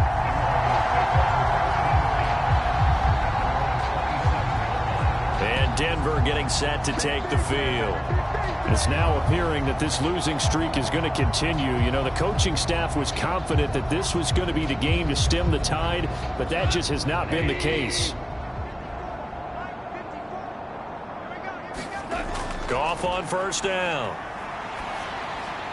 He'll get that to Hurst out of the backfield.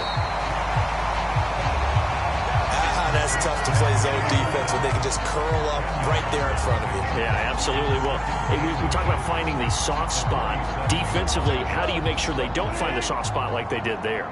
Tough to do, because what they normally will do is run routes that'll pull you out of that spot that they want to get into. That's what we call not taking the cheese, right? Don't go for the mousetrap. But it's hard to do because when you see a guy cutting that in that direction, you tend to go towards him.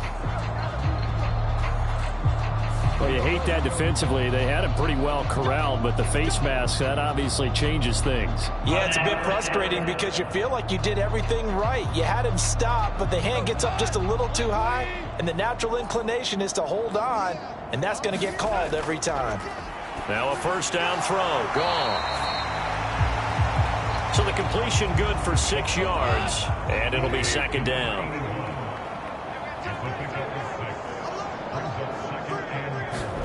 Back to throw. Gone.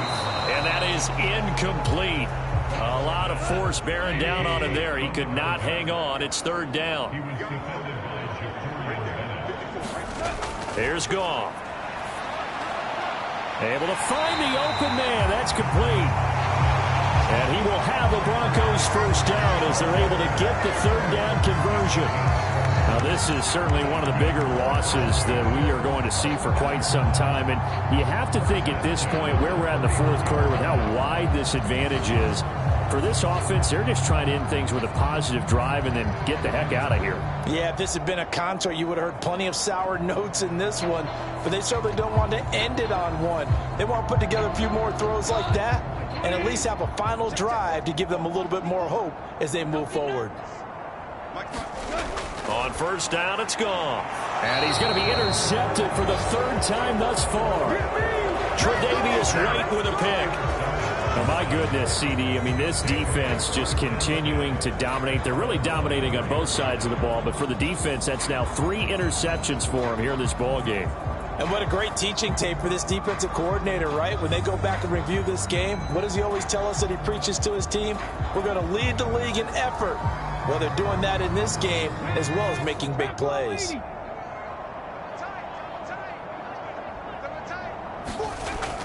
They start the drive with Cook. And able to break one tackle, but then quickly brought down. But a nice little gain. Options galore here. Second and a few inches. On play action, they'll throw. Out to his left. And he'll get it out near the 40 to the 39. So from the 39 now, they'll come up on a 1st and 10. Another tote for the workhorse this afternoon. It's Cook. And he'll be stopped right at midfield. 70 yards for him on the ground now on 18 carries. Well, we're beyond the tone setting right now. This guy's been the bell cow all day, and they'll continue to rely on him to move the chains, drain the clock, and lead his team.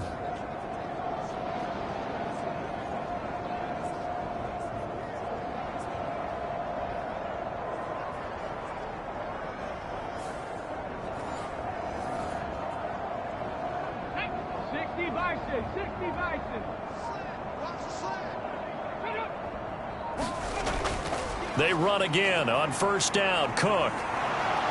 And some solid footwork there as he'll take this down to about the 38. Back-to-back nice plays. 12 yards that time and a first down. They're making it look easy out there. Another first down. So far on this drive, let me do this little bit of math here. 4 plays, 3 first downs. That's a pretty good recipe for success. Okay, break.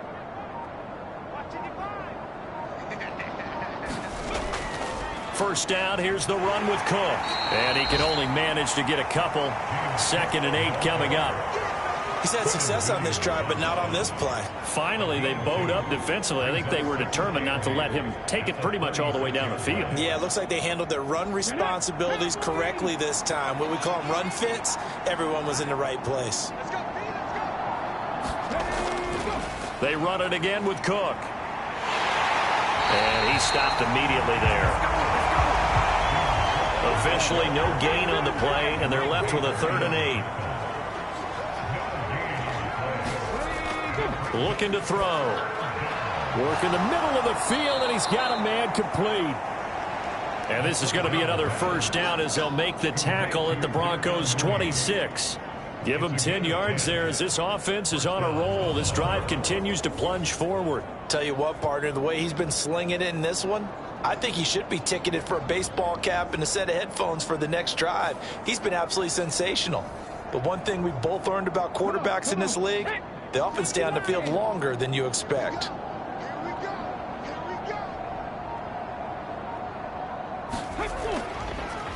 They'll give to Cook on the read option.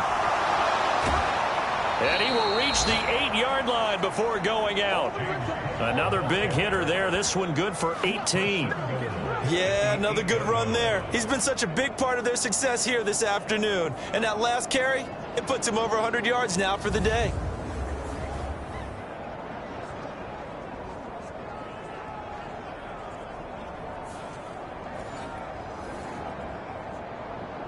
Ready?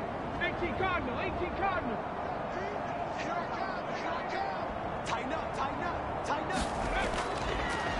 They'll run with a former member of the Crimson Tide, Damian Harris. Give him 2 yards on that one. 2nd and goal now. Just 2 minutes remaining here in the fourth quarter of what has been a one-sided affair. They come up here with another shot from the 6-yard line, and it's 2nd and goal now.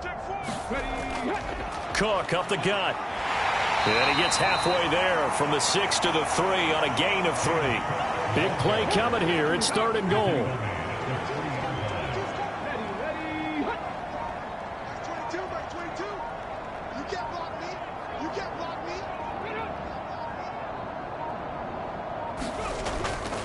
They'll run for it with Cook.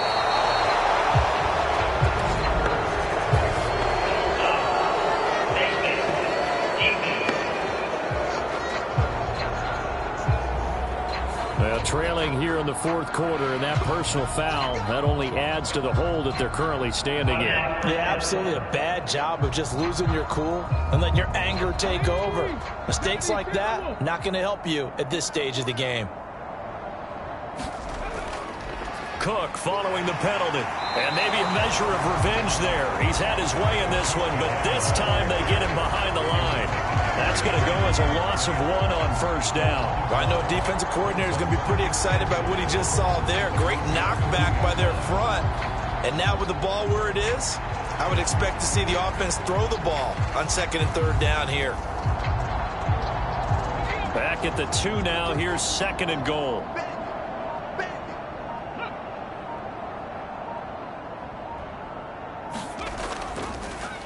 Here's the option. And he will get into the end zone. It's another touchdown. This thing is ugly. Well, when they said before the game that they were going to try and execute every second of this contest, I guess that was taken literally, because here they are in the final moments of the fourth, putting another touchdown on the board, Charles, to add to this big lead. I'm not a big believer in 110%, but it certainly applies here, doesn't it? Because some guys just can't go with less. As long as there's time left on the clock, they're pushing to get to the end zone one more time. They don't really care about what the optics show. They just want to finish the game off the way that they like to play it. Full speed, all out. Extra point by Bass, up and good. And this one was over a while ago as they just add on to that big lead. So that drive, 12 plays in length. And it's culminated by a 2-yard touchdown run.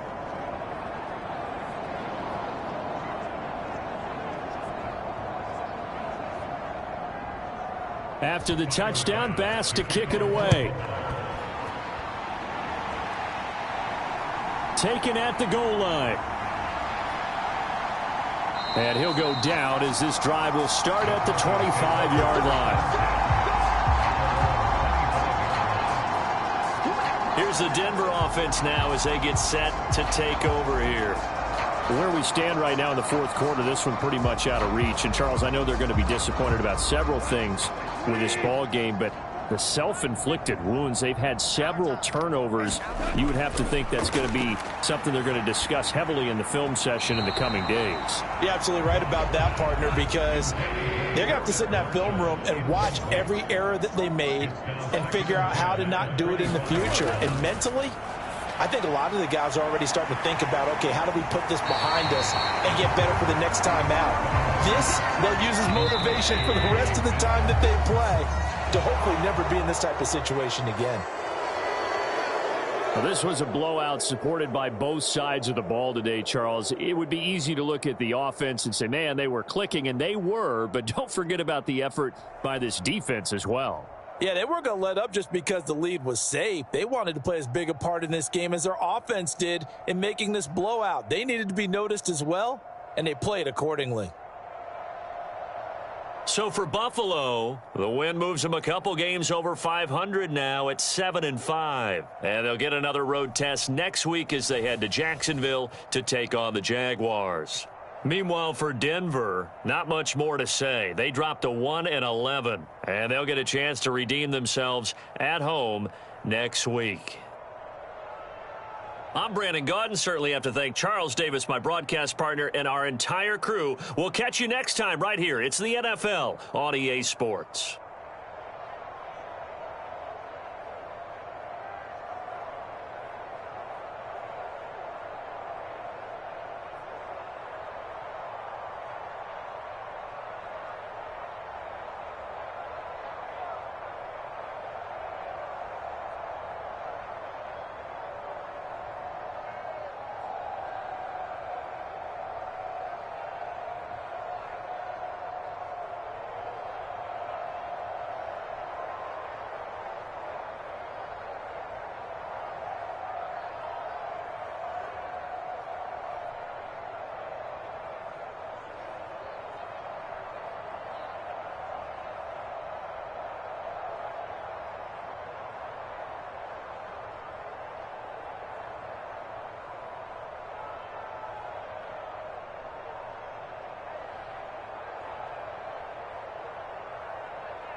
today.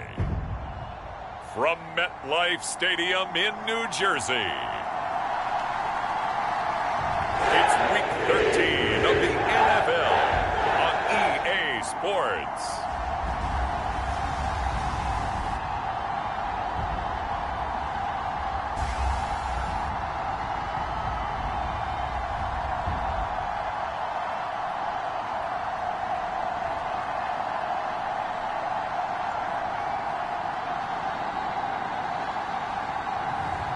And we'll see Jacob Eason and the New York Jets taking on Mac Jones and the New England Patriots. Well, we are about a $50 cab ride away from Midtown Manhattan at MetLife Stadium in East Rutherford. Today, we've got a Week 13 matchup for you here, as it'll be the New England Patriots taking on the New York Jets.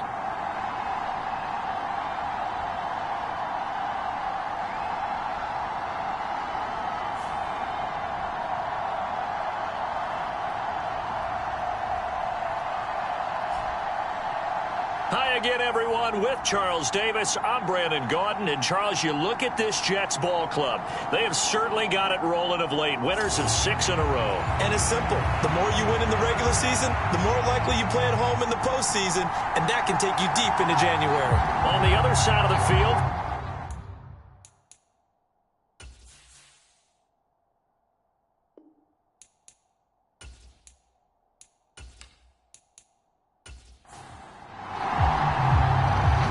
Charles and I have been looking forward to this one all week, and we are underway from MetLife Stadium. And he opts to not bring this one out. The first drive will start at the 25. So here come the Patriots to take over on offense. They're led by their quarterback from the University of Alabama, Mac Jones. Well, his ratio was good last week. Most quarterbacks are really excited about a 3-to-1 ratio, but it's flipped in the wrong direction. He threw 3 interceptions, not touchdown passes, and he only had the 1 TD pass in that game. So he's trying to turn that around and find a way for his team to win. Jones throw into the hands of Henry here. And this will be a gain of 5 as he gets it to the 30. This defense for the Jets, they were terrific a week ago in that win over Detroit. Yeah, we're definitely in top form and pitched a shutout, as a matter of fact. That's the cherry on top of a great week of preparation. And you know what? These guys are eager to keep it going. So motivation this week, not an issue. They'll run it. This is Ramondre Stevenson. Trying to find a lane, but instead he'll get back to the line of scrimmage and no more.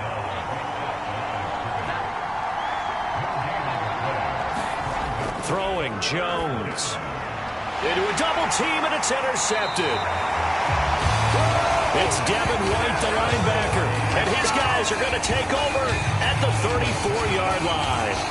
It's no secret he's had trouble this year with interceptions, and this is a bad start for him. First drive, throwing another pick. No matter who's broadcasting his game, that's how the conversation begins. Throwing too many interceptions. Can he take care of the football?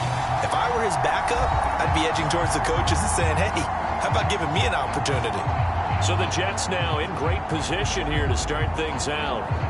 They'll be led out by the man from the University of Washington. This is Jacob Eason. And for how good he is throwing the ball, it's his running that makes him so dangerous. He had a couple of touchdowns on the ground in last week's game, so we'll see what they dial up for him for this one. Throwing to start the drive, but that one incomplete. Here's 2nd and 10.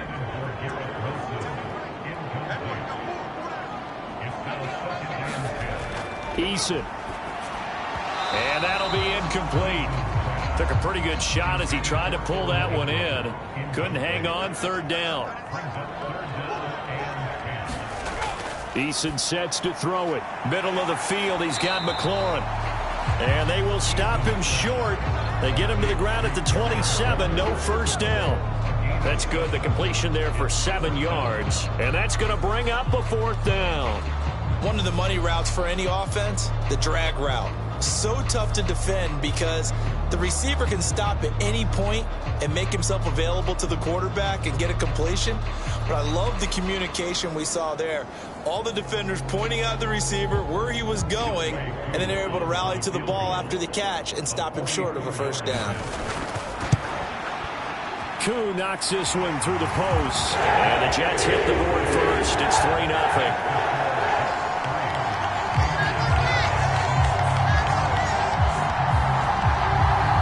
So the interception set him up with terrific field position, but 3 points, the end result. Yeah, we can make this one pretty simple, partner. You always want to end drives with points, but that's one that you're going to look back on and probably say, we should have done better there. So back onto the field come the Pats for their second drive. They threw an interception the first time they had the football, only gave up 3 points off of that, so it shouldn't be a difficult hole to overcome. It really shouldn't, as long as they're not listening to the chatter coming from the other side, because when you throw a pick, look, I know defensive backs, they have a tendency to be a little bit loud after they take one away, but they also have a tendency to gamble a little bit more, thinking they'll get a second one. Maybe they can take advantage of that with some double moves. When you talk about this Jets defense, they were terrific a week ago in the win over the Lions. One thing you always look for when you're evaluating a defense, how opportunistic are they? How many takeaways do they get? How about last week's game? The number was 6. Phenomenal performance. Now Jones. Got a man, it's Tyquan Thornton. And past the 40 before he's out of bounds. Coming into the week, he's the NFL's leader in receiving yards. There's his first catch, and it's good for a first down. And that's how you shake off the interception you threw on the opening drive, come back and throw another strike and gain nice yardage. And I give credit to 2 people on this one. The man throwing the ball and the person calling the plays. They're not shutting him down early in this game.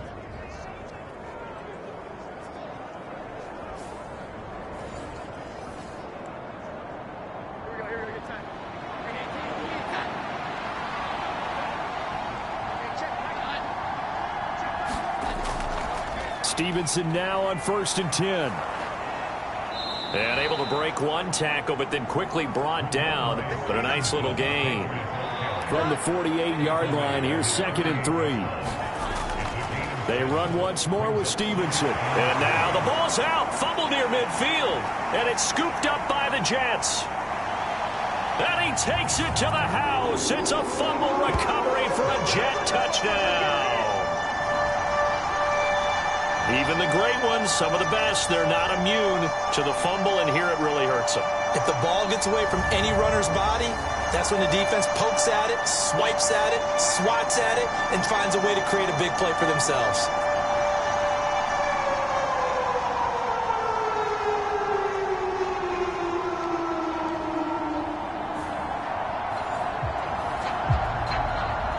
Now for the point after.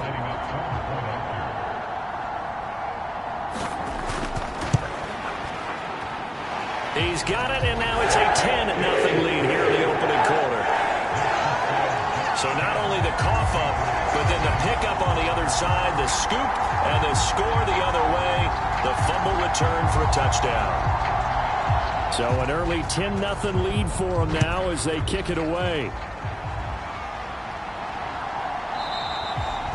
And it'll come out to the 25 as he will not attempt a return. Possession back to the Patriots. Ramondre Stevenson headed out with the offense. Looking for a bounce back. Had the fumble a moment ago that went for a touchdown the other direction. See if he can get back in rhythm. And you have to be very careful about having too quick of a hook with really good players. I did a guy's game in high school where he fumbled 3 times. He'll be taken down. The Jets get in there for the sack. Myles Garrett has now recorded 10 sacks on the season. This offensive line has struggled. In fact, when we sat down with the coach, he said it's been in tatters lately. They allowed 6 sacks in their last game. Just gave up another one right there. In tatters, so it sounds a little bit like this right now. Exactly. It's like that paper being ripped. And right now, they've got to find a way to get it back together. So after the sack, a scenario you certainly don't work on too often. 2nd and 24. Looking to throw. Jones. A quick throw there is incomplete. An incomplete pass on that last play, and that means they'll need to come up with something here on 3rd down. Now they'll throw here out of the gun. In trouble, and the ball's out. It's in the end zone loose. And this will be recovered at least by the offense, but they'll be taken down in the end zone, and that is going to be a safety. I'm not sure if they mentioned it as a goal during the week or even talked about it in pregame, but the way they're playing right now, they want this game out of reach by halftime. Not only does the safety just demoralize the opposing offense, now your guys can run out there and try to add another 6 to their lead. And remember, following the safety, you give the football up as well, and they free kick it from the 20 now. Fielded just inside the 30.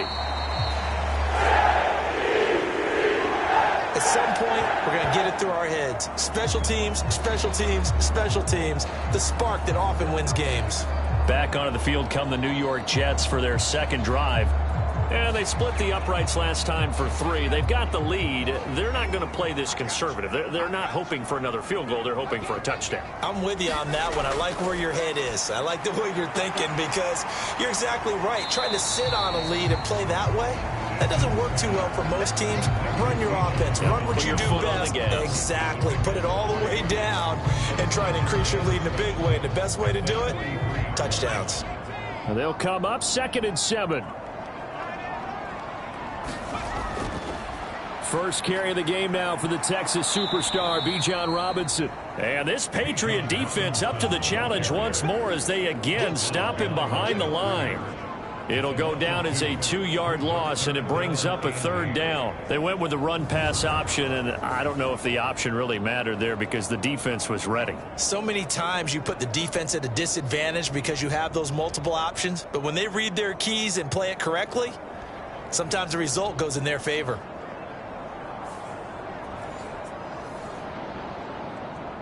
Third and 8.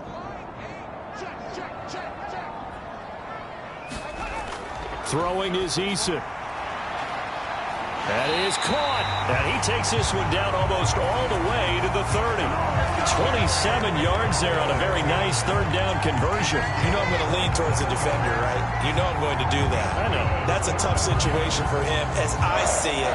But the truth of the matter is, that ball was not streaking towards him. Had a little arc on it. He's got to find a way to get his head around and make a play on the football.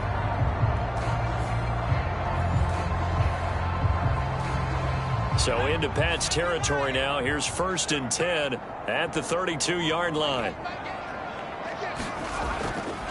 Straight ahead, it's Robinson. This will be stopped about 2 yards shy of the marker. 8-yard gain, 2nd and 2. The numbers in last week's ball game for Robinson. 13 carries, 79 yards. After the last game, they have plenty of reason to be confident in their running game. And even though they're facing a top 10 defense, they're not going to shy away from doing what they do best. Make them adjust to them. Make them stop what they do before they go to any type of a change-up. So here's a 1st and 10 now, down inside the 20. Here's Eason to throw. He targets Ingram for another grab. Touchdown, Jets. Evan Ingram, his 6th touchdown of the season, as his guys are able to push that lead out a bit further. I know a lot of people look at these games and think, all right, this thing's done. Let's have some sportsmanship. Let's not try and score. You should never do that in the NFL. I've seen big leads blown, and teams that look like they had a victory, all of a sudden we're going home with a loss.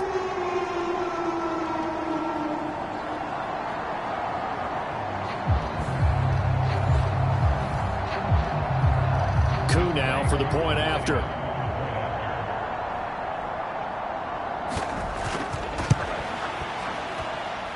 And that one makes this a 19-point game. That time a 6-play drive. And Evan Ingram able to finish it off with a touchdown reception.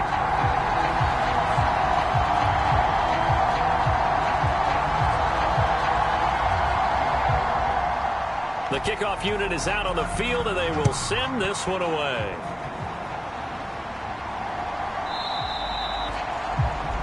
And he'll elect not to return this one, so they'll bring it out to the 25 on the touchback. New England's offense set to go.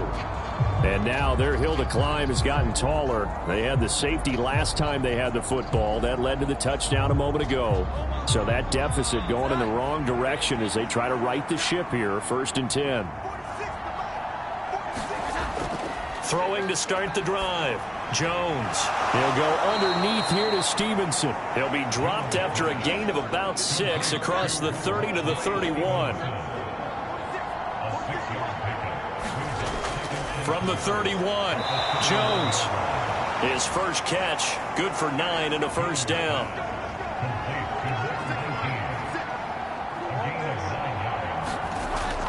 Back to throw. Jones. He finds his man, complete. That's Burns. Call it a gain of 6 on the play, and that'll make it second down. From the gun, it's Stevenson. And he'll be taken down at the 44-yard line. 67 yards rushing for him now, and he's only carried the ball 4 times. And that's a nice pickup of a first down on that second down run. And at that yardage gained, they can run that play on any down.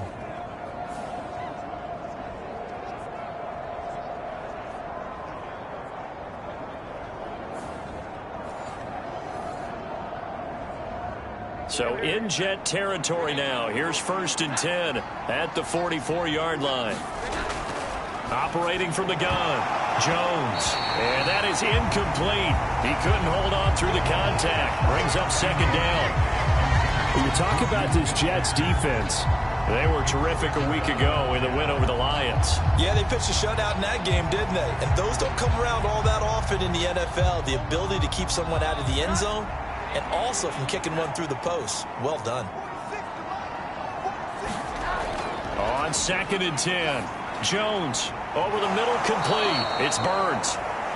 And that's going to be another first down as the tackle made at the Jets' 28.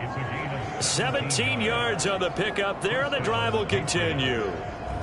You can almost hear the sigh of relief coming from their sideline and from their point on the field, because this has been a tough start for them thus far. A much-needed first down there. They needed something good to happen. Plays like that will continue to help them dig out of this hole. Jones now on first down. Henry's got it out on the left side. So the completion gets him just a yard, and it'll be second down. They'll stick with the passing game as he looks to throw. He finds Douglas, complete. And that's going to be another first down as the tackle made at the Jets' 16.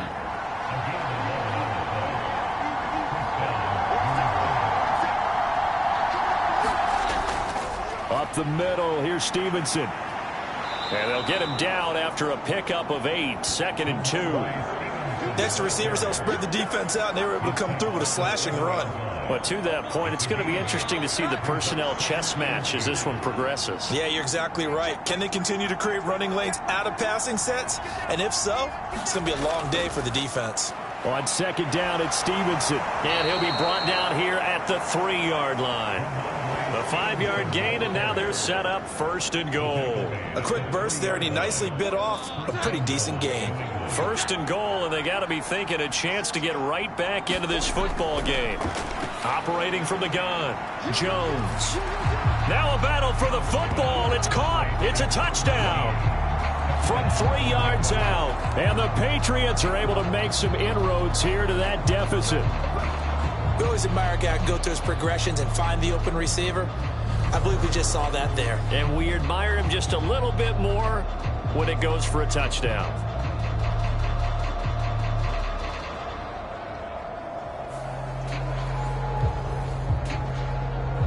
Out comes the kicking team here for the extra point.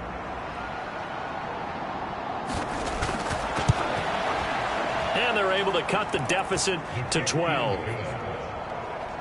So that one a long 11-play drive. And it ends with a New England touchdown.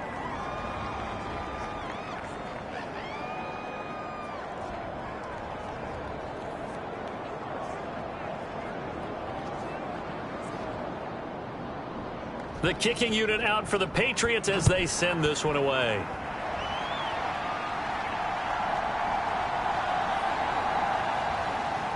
And able to get this out to the 25.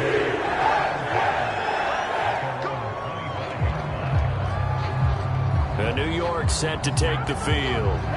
So both of these teams, Charles, coming off touchdowns now, but this offense, they just had to stand on the sideline, watch their opponent author a really impressive drive to reach the end zone.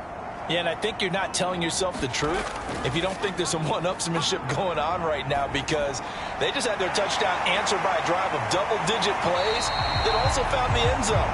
Now they want to do something even more impressive to answer that one. The extra effort after the catch makes it good for a gain of 26 and also a first down. But when you hit him on the move like that, he's able to get into open field with a full head of steam. Oh, boy, it's going to be tough to get him down. Yeah, there was a big window. They're lucky they did get him down. So into Pat's territory now. Here's 1st and 10 at the 49-yard line. Now Eason.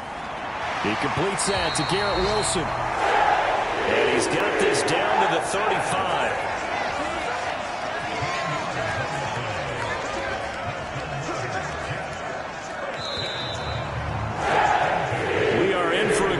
As we're through one on EA Sports.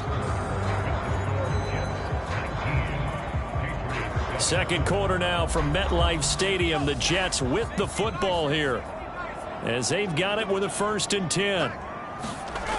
Now a shotgun snap as they'll look to throw. He'll get this to his tight end. That's Pat Freiermuth. Now he's tackled a yard short of the marker. Good gain of 9 on 1st down. The Jets at 9-2 to start play. And they have certainly got it rolling as of late. Winners of 6 in a row. And I think this is where, as a head coach, you show your team some trust. Instead of just talking about winning, the very next game, you point out to them, we're on a nice run here. And if we keep doing this, we'll be playing at home in the postseason. And we know that could ride us all the way to the Super Bowl if we get that done.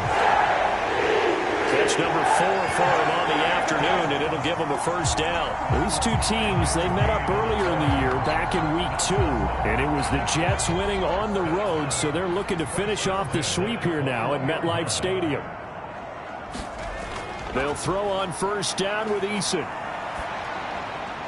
This to McLaurin out on the left side. And he doesn't quite make it, taking it within an eyelash. Dropped at the 1. The end result, 21 yards. It doesn't matter where on the field he is. Even down here in the red zone, he is still slippery with the ball in his hands. And he was almost able to work his way into the end zone.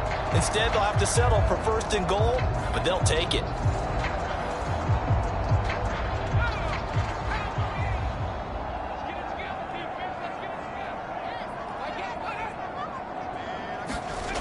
They'll look to throw again. To the goal line, but it's incomplete. 2 of their 3 red zone trips so far, they've come up empty on. They'll look to reverse that trend on 2nd and goal. Here's Eason off the play fake toward the end zone, but that's going to wind up incomplete. They've been stopped twice at the 1. Can they finally break through on 3rd and goal? Again, he'll drop to throw. And this will be caught in the end zone. Touchdown, Jets. Amon-Ra St. Brown.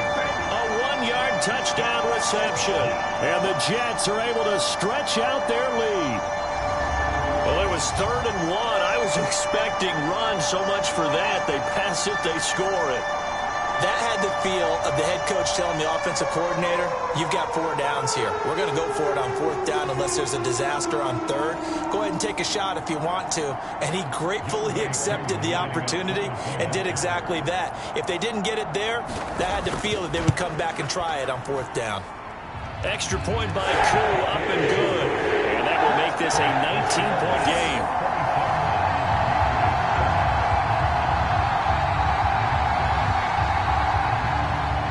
The Jets kick team out now to boot this one away.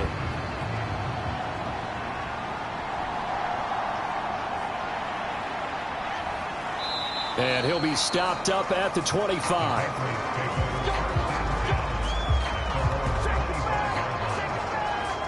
Out comes the New England offense to see what they can do this time. Right now, Charles, it just feels like they're trying to keep pace. They did score the touchdown last time out, but they still trail by double digits here. We'll see if this offense is once again up to the task. Yeah, and I think that after the last drive, they've got to be pretty revved up, don't you think? Everything they were doing was working pretty well. They go back out there with the same mindset, play at the same tempo and the same pace. Still a lot of time left to make something happen in this one. And that's good for a pickup of 10 yards. And they'll be left with a second and about a foot.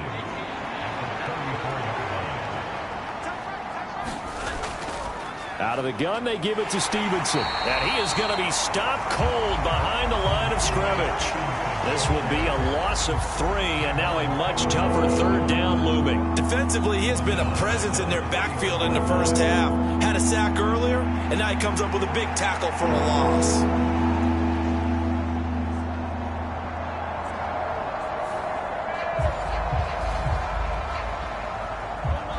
Third and 3.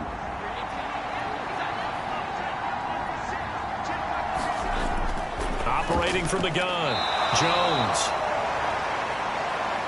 And he will have a Patriots first down as he'll be marked down a yard or 2 past the marker following a gain of 6. When you're struggling on offense, you're looking for anything possible to get you going.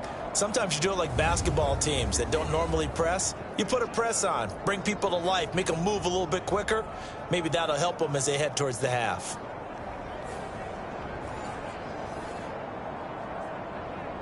So here's a 1st and 10 at the 38. Off the play fake, Jones. Checking this down to Stevenson. And he's able to break out of 1 tackle, but then quickly brought down. 2 yards on the pickup there, and that's going to bring up 2nd down.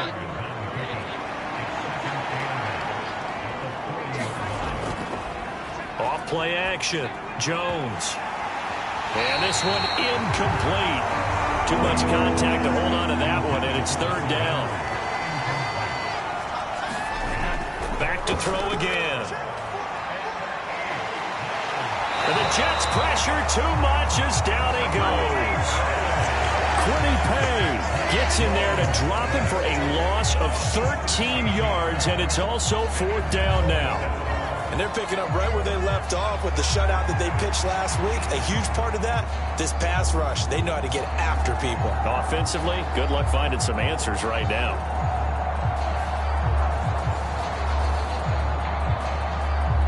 On 4th down, here's Presley Harvin on to punt.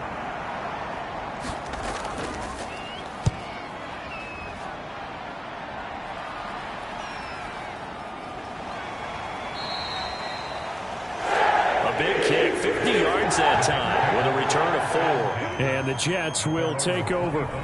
The New York set to take the field. And they have to be pleased with the way that they moved the football thus far. And why wouldn't they be? 2 touchdowns on a field goal in their first 3 possessions. They're playing so well right now, the field goal probably feels like a disappointment.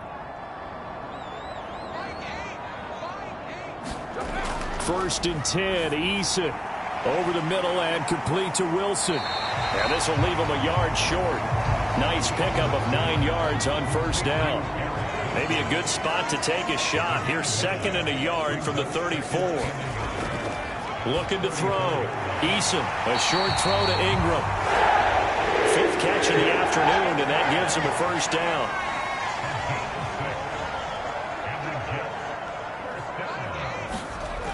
Back to throw. Eason. Now that'll be caught by St. Brown. So just 3 yards on the completion there. And it's 2nd down. When you see zone defense and you know you've got a drag route on as your primary call, you've got to be really careful as a passer about how far you let your guy go because he might wander into some tough coverage. They go play action with Eason. A nice little juke. And they'll get this well past midfield before being stopped just before the 35. Good work by Eason that time, and it'll be a 1st down. This guy's proven himself to be one of the best in the NFL. He brings an added dimension to their offense with his ability to read defenses and know when he's able to pull it down and take off and go.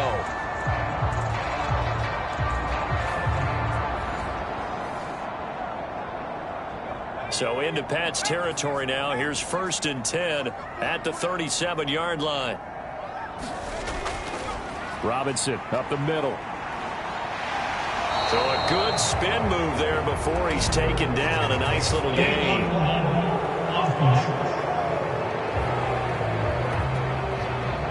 That flag accepted, and it backs the offense up a little bit.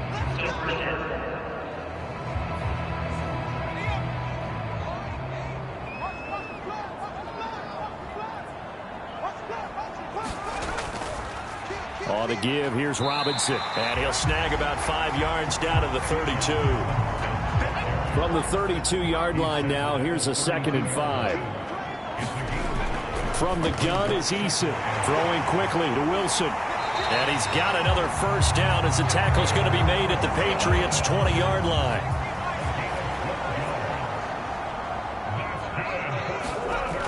Eason going to throw it out of the shotgun. He'll complete this to Ingram as tight end. And just 3 yards on the catch there. He couldn't get away. And it's 2nd down. Well, they're unable to convert that into much, but it's never a bad idea to try to get the ball into a tight end of his caliber's hands and see what kind of disruption he can cause.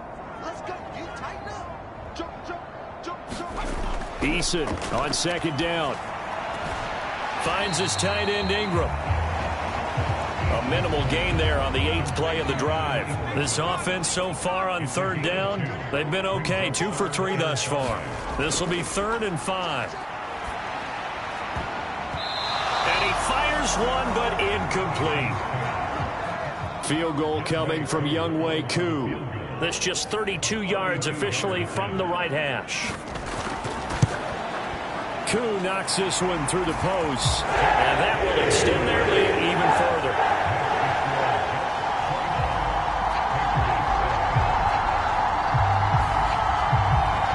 So no touchdown that time, but they do get 3 more, and now they have even more of a cushion. It's been a terrific first half offensively, so it's hard to blame them for not getting into the end zone there.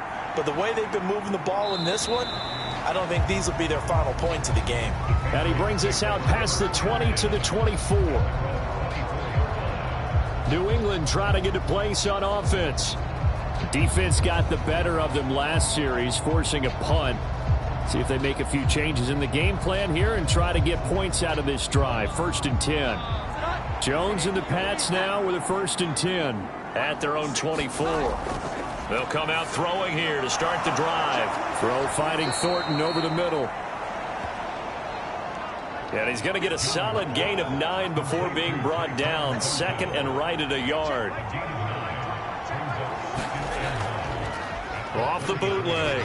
Jones. He'll get this into the hands of Stevenson. No yardage to speak of whatsoever. Leads to a 3rd down. A yard all they need, but it's 3rd down. Looking to throw. Jones. Oh, everything falling apart now. Another one intercepted. And he'll bring this one back to the 29. 1:58 left to play till we hit halftime. Coming up at halftime, I'll go from one personality, that's you, Charles Davis, to another one in Orlando, the coach. He'll have stats and scores from around the NFL. You and Jonathan Coachman, both larger than life. No doubt about it. But you're stuck with me in this booth, yes, and he's miles away and smiling. And happy. It'll go down as a gain of 6, and that'll bring up 2nd down. Back to throw. Eason flushed out right. And he'll be brought down inside the 20 at the 19. 5 yards on the scramble, and that's enough to pick up the 1st. So here's a 1st and 10 now down inside the 20. Operating from the gun. Eason looking for McLaurin, and he's got him. And that one drops down, incomplete.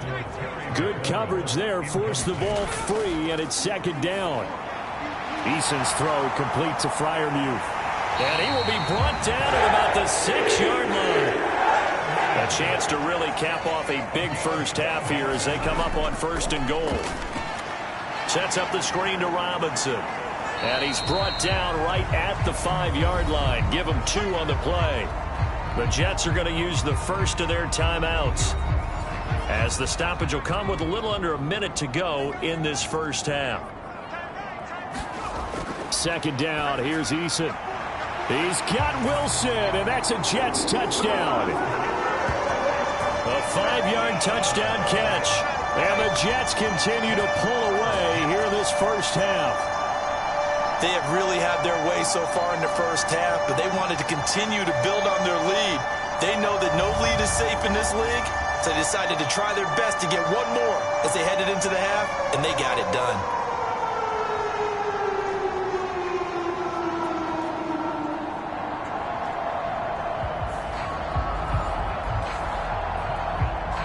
Coup for the extra point.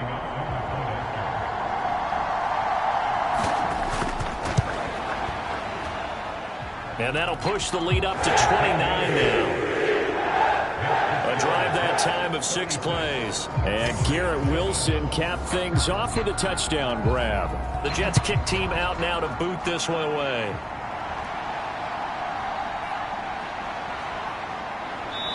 And out a little across the 25 to the 27.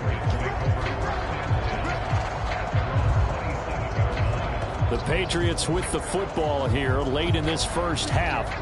And with a little under a minute remaining, they may try to put something together here just to try to cut into that deficit.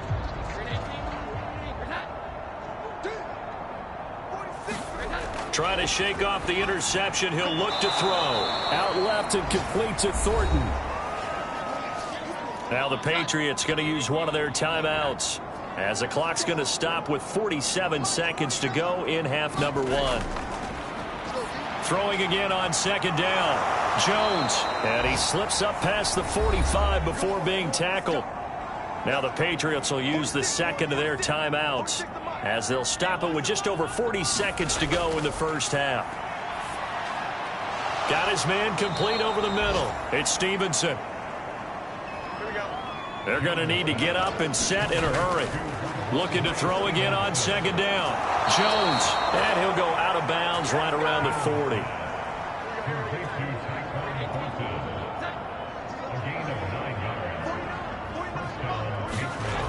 Here's Jones. Throwing on first down. And that one going to be off target and incomplete.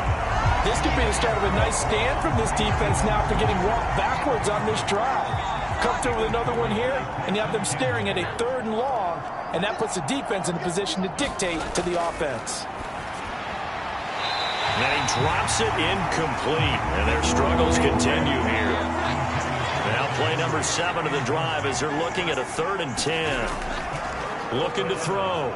Jones. He's going to air one out, and unable to connect. Incomplete. Well, give them credit. They took their shot, but it's going to bring up 4th down. So now on comes the field goal unit, and wow, this is no ordinary try here. They'll spot it at the 47, so call it a 57-yard attempt. And this kick is not going to be close. It's well short, well right to boot, and they will remain well behind.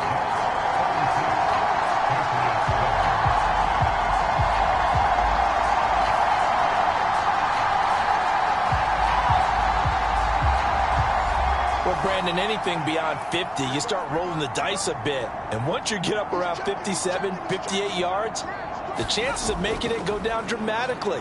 And sure enough, this one winds up no good. And this will go as a short gain on what will be the final act of this first half. So we've hit halftime here at MetLife Stadium with the home team, the Jets, leading this one. As we'll get you down the coast to Orlando for Jonathan Coachman at our EA Sports Halftime Report. Coach. All right, Brandon, thank you very much. We're starting to get near the home stretch of this NFL season. It's Week 13, so let's get an update on what's going on. We'll begin up in the Still City, Acrisure Stadium in Pittsburgh. And those two are tied up as they play the second quarter. From Chicago, we head north to the home of their rivals as we check on the Packers at home in Lambeau. And that one's gone to the half with the visiting Bears on top. Roshan Johnson, well over 100 yards on the ground with a pair of touchdown runs. Lastly, let's get you to Charlotte, North Carolina. Check on the Panthers at home at Bank of America Stadium. As you can see, the score there in the second quarter. Bryce Young with a touchdown pass.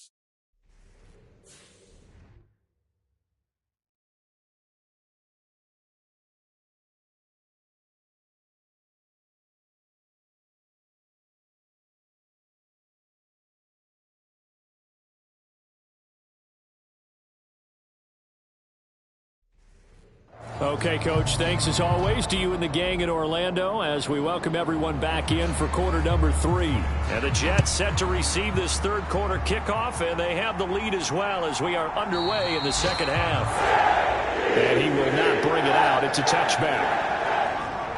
Now the Jets going to take over on offense to begin this third quarter. And it's hard to imagine that the first half could have gone any better for them. So what's the approach here in the second half? Just continue to play smart football because they got the other team down and they feel good about the position they're in. The obvious thing people would say is just keep attacking, but I think you also have to be smart about it. Avoid turnovers. That's about the only thing that can derail you at this point. Attack, but make sure you take care of the ball. Great way to start the drive. 20 big ones and a first down. The partner is still in the third quarter, but they've got this one well in hand and still airing it out with gusto and picking up some nice gains. And even in lopsided games like this, you don't really see starters get lifted or the foot come off the gas before the fourth quarter. No one wants to leave any doubt when they're playing well. They just want to continue the process. The big play to start him out has him at the 45 already. Play action. It's Eason. And he will not make it back to the line of scrimmage as he's going to be taken down.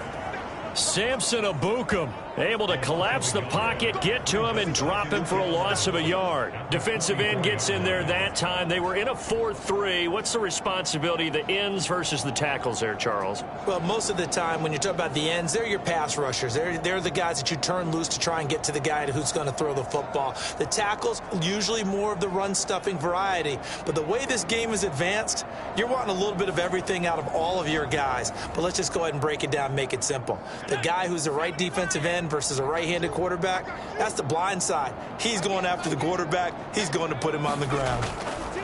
Another try after the first down sack. Eason out route looking for McLaurin. He's got him.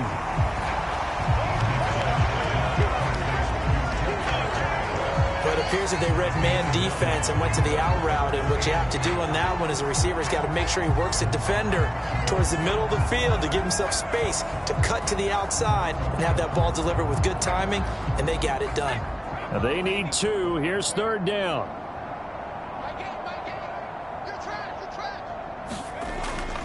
Robinson will try to pick it up.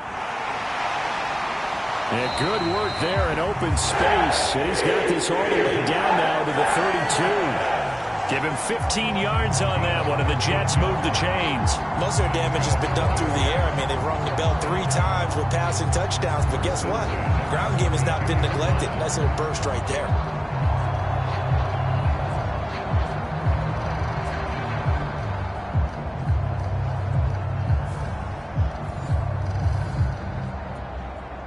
So 1st and 10, and if they score on this drive, might have to start digging in our second half blowout material.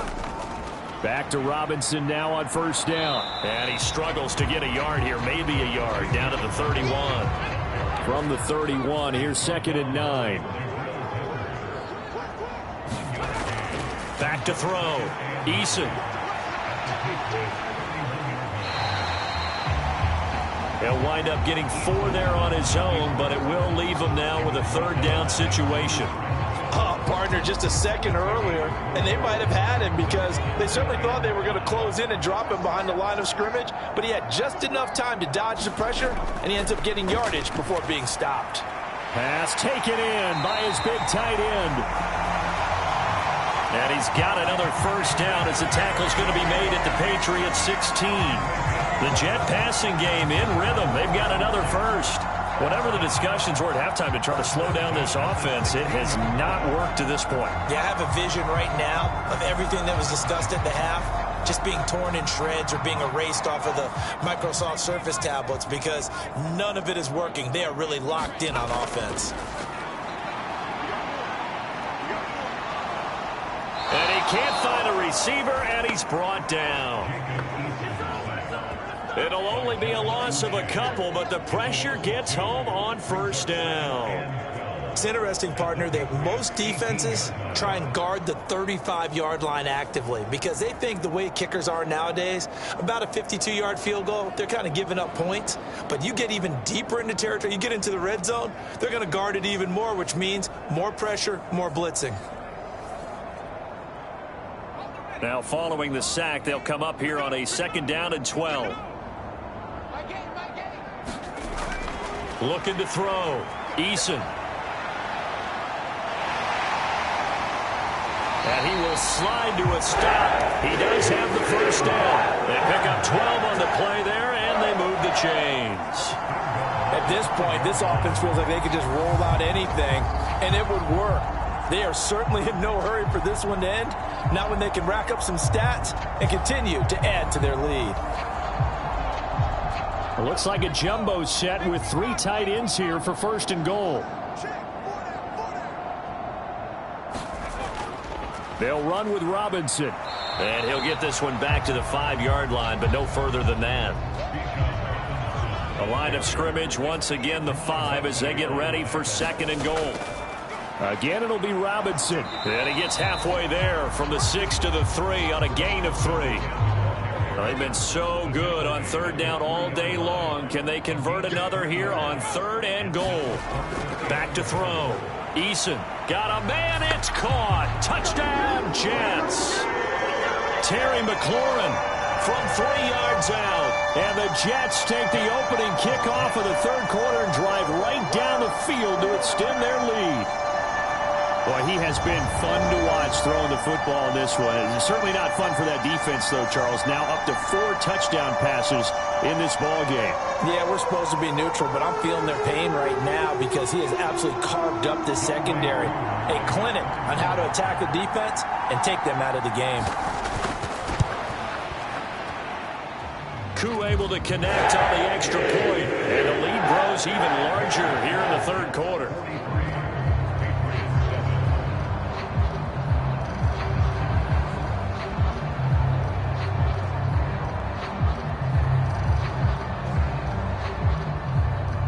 The Jets kick team out now to boot this one away.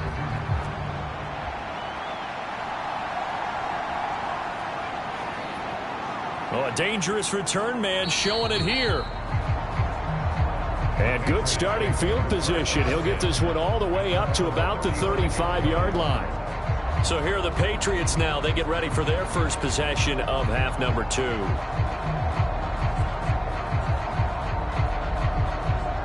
Jones and the Pats now with a 1st and 10. At their 35-yard line. They'll try and start this drive in the air. Douglas with a grab over the middle. And he's tackled a yard short of the marker. Good gain of 9 on 1st down. Straight ahead, it's Stevenson. And he'll be brought down just shy of midfield at the 49-yard line.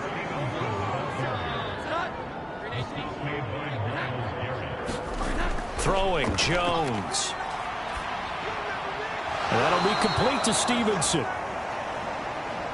Now this will leave him a yard short. Nice pickup of 9 yards on 1st down. From the 41, Jones. And this one is going to be off the mark, too far out in front. Well, they certainly aren't letting up today, partner, because they've forced big turnovers already. And it's been incredibly tough for them to get yards against, let alone put points up on the board. They'll try and run for the first with Stevenson. And he's going to get this down near the 20-yard line. 101 yards on the ground for him now on 9 carries. First downs have not come easy, and neither have runs like this throughout this game. Absolutely not. He finally felt like, whoa, a sigh of relief. We got something going in the running game.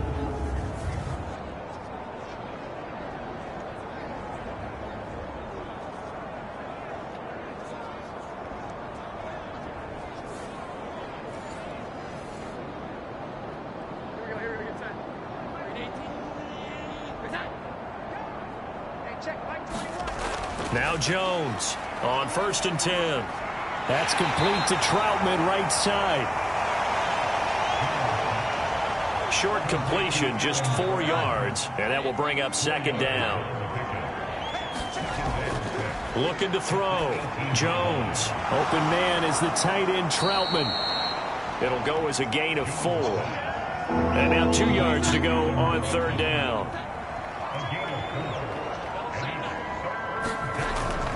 Back to throw.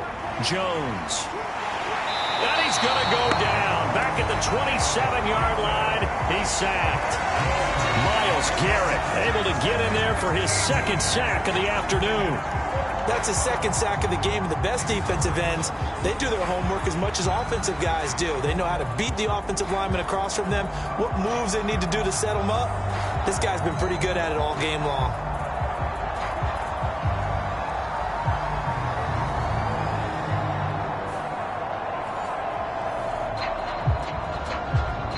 The Patriots will bring on the field goal unit.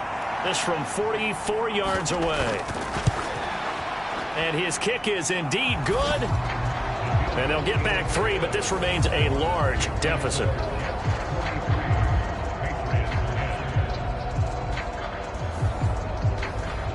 So he missed that field goal earlier, but he says not this time. Able to knock it through, give his guys 3. I like his poise. I like his confidence, his belief in himself. Sometimes when you miss that first one, you see a lot of guys sag and they can't make the next one. Not in this case. Stepped right up like a pro. Time to see Jacob Eason and company go back to work. He continues to just torch this defense. Perfect on the last drive, including his 4th touchdown pass of the game. Similar to hitters that are in that great zone in baseball, and they say the ball looks bigger when it's approaching the plate and they're smacking it around. I think for him, the windows to throw into are wide open. Doesn't matter whether they're tight or not. He feels like it's wide open, puts it in there. 4 touchdown passes. He thinks he's going to throw a whole lot more before this one's over. Big yardage there on the scramble. It gets him a first down. I am willing to bet that he got a monster grin on his face when he saw what was happening. Man coverage was so committed to denying a big throw that it pulled attention away from him, and he had an easy lane to hit, and hit it he did. So the big play gets him across midfield now for 1st and 10. Eason. And the pass is intercepted. He was looking for Ingram. Picked off by Juwan Bentley. 25. And he takes this one back into the end zone. And the Patriot defense has a touchdown. Well, maybe a small measure of revenge for this defense because they have been thoroughly dominated so far. But a brief bright spot there with that pick 6. Seemingly coming up for air after being dominated as you described. They get a nice play there. Probably not going to change the balance of this game, but they have to feel a little bit better about themselves after that one. Extra point splits the uprights, and that trims the lead a bit, but still standing at 26 points. A heck of a play there defensively, getting the interception, navigating his way into the end zone for the touchdown. So they'll get another shot on offense following that pick 6, and now the kick is away. And from back there, a wise move. He'll just sit on this one, and it'll come out to the 25. And New York set to take the field. Now remember, they were just out here a moment ago through the pick 6, so we'll see if they can take better care of the football this go-around. And sometimes, partner, I think it's almost better that you just throw the pick 6 and you come right back out on the field. You're not over on the sidelines dwelling for it for very long. You're not hearing everyone say, oh, hey, you'll get them next time. Hey, don't worry about it. All that stuff just goes right out the window. You're right back out on the field with a chance to atone. So not quite a first down just yet as they come up on 2nd and less than a yard. Eason sets to throw it. That's out wide here for Robinson. And he will lose yardage back to the 34-yard line. They call it a loss of a yard there. And that will bring up 3rd and 1. That play was well covered. Just tried to check it down. Unfortunately, not able to find any yardage on that one.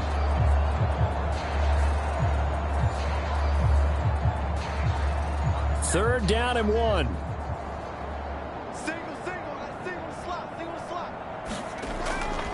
Operating from the gun. Eason, and able to get this one across the 45 before he's brought down. Instead of a 3rd and 1 run, they go pass this, and they get 12 yards out of it. Well, up big, but still not hesitating to take some shots downfield, CD. I guess they really want to hammer home their dominance in this one. Yeah, that much is apparent, partner. If they keep completing throws like that, they'll keep that gap awfully wide as they've established already.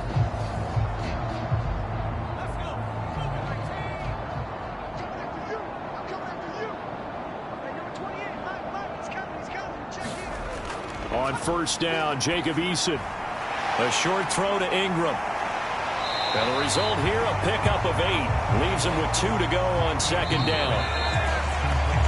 And as they come to the line, they will not be able to get off another play as time has run out on this third quarter. This is the National Football League on EA Sports. From the 46, here's 2nd and 2. They'll bring the tight end in motion right. Throwing is Eason. Open man, that's the tight end fire move. Then he'll go out of bounds after taking it a little further down inside the 40.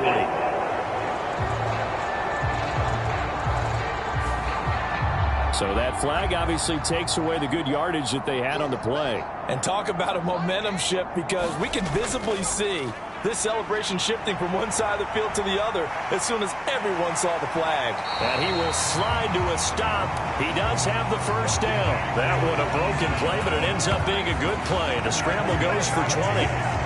After the costly interception late, good job by him to keep it himself that time. Just tuck it, run it, and scramble for the marker. Don't give the coverage another chance at taking it away from you.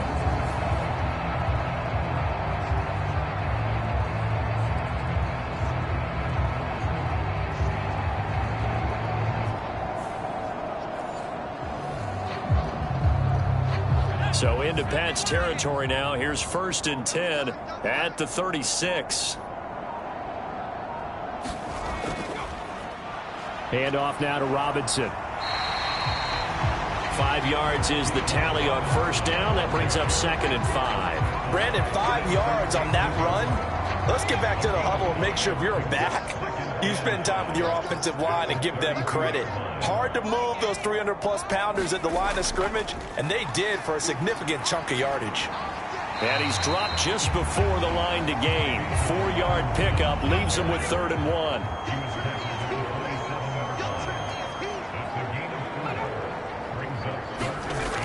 Here's Eason to throw. Work in the middle of the field, and he's got a man complete. And he is going to have a Jets first down as they're able to convert by plenty there on 3rd and 1. He's been the go-to guy. They needed a big play there on 3rd down. Went his way. It worked out. Doesn't matter whether they've scouted it or that they think he's going to get the ball. He has a knack for finding his way open and completing the connection.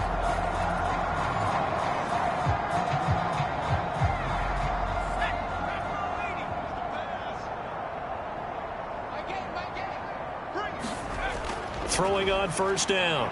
Eason. Dancing to his left. And he will slide to a halt at the end of that one. Nothing open downfield. He keeps it himself for 11 and a first down.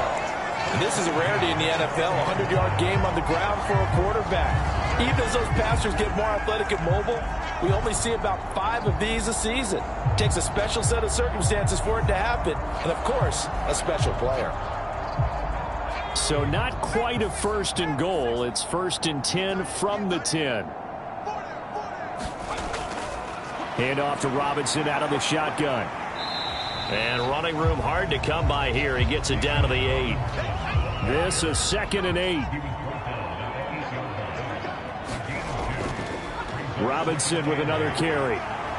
Showed off the toughness, but still corralled shy of the 5 at the 6.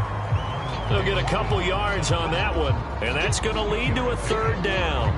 2 yards on the first down carry, and then followed up by 2 yards on the second down carry. Well, that's definitely not going to be enough to get the job done. Wasn't the expression 3 yards in a cloud of dust? Now they're going to need 6 on 3rd down to keep the drive going. The decision to tuck and run gets him 3, but that's not enough. Now it's 4th. And, partner, I would guess that in his headset he was hearing from his coach, it's 3rd down, don't take a sack. And in this case, he's able to avoid the pressure and get out of there. He doesn't get the first down, but he does turn a possible loss into positive yardage. Now, the offense is not leaving the field. They're going to stay out and go for it on 4th and 3. Oh, and now movement and a whistle, and they may have to rethink their plans on 4th down. This O-line's been great. They've got the big lead, so give them a pass there, I guess. Yeah, I would think so, because if we were grading them on their performance in this game, a lot of pluses in their boxes so far. Koo knocks this one through the post, and that will extend their lead even further.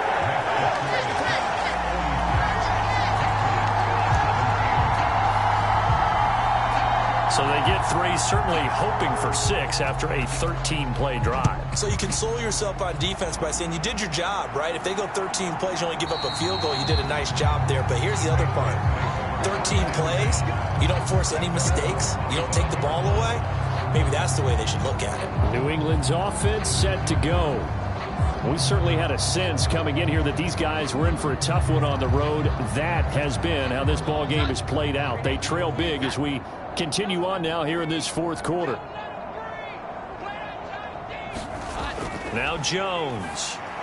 Setting up a screen for Stevenson. And he's upended after a gain of 2 out to the 27. They'll break the huddle, come up on 2nd and 8 at the 27-yard line.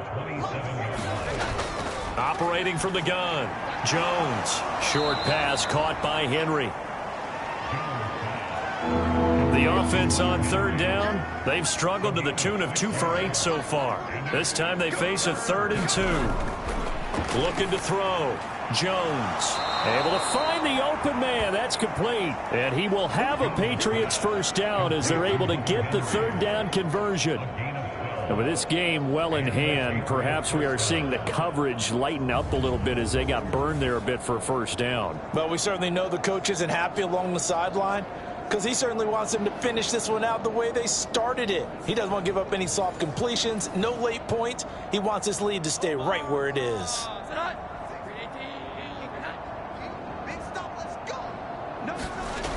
They'll stick with the passing game as he looks to throw. Oh, he dropped it. And that's pretty indicative of the way this one's gone. 2nd and 10. To throw again. Jones. Throwing the out route incomplete. That's Burns. And that's going to be another first down as the tackle made at the Jets' 41-yard line. Off the play fake. Jones. And now the ball's out. Fumble near midfield. But I think the Patriots are going to hang on to the football. They do. They get it back. So they escape, so to speak, maintaining the football. Defensively, though, opportunity miss. It definitely was, because that's all defenses talk about. Getting the football and either advancing it the other way or just getting possession and turning it over to their offense. That can be a little bit deflating. You're exactly right. A lost opportunity. The fumble on first down. Now here's 2nd down. From the midfield stripe, they'll look to throw. And hitting Juju on the slant. That'll give them 8 that time. And that's going to lead to a 3rd and 11. Back to throw. Jones. That is caught. And that's going to be another first down as the tackle made at the Jets' 28. A good gain of 14 there, and it moves the chains. Has a pretty good throw on the curl route there. 3rd down, and they pick up a first. Defense should be aware for that, right? They should be aware, but it was so hard sometimes. Yeah, it's not easy. Because when they sell that route really well, you think they're going upfield, then they curl back, show their numbers to the quarterback, and complete the play.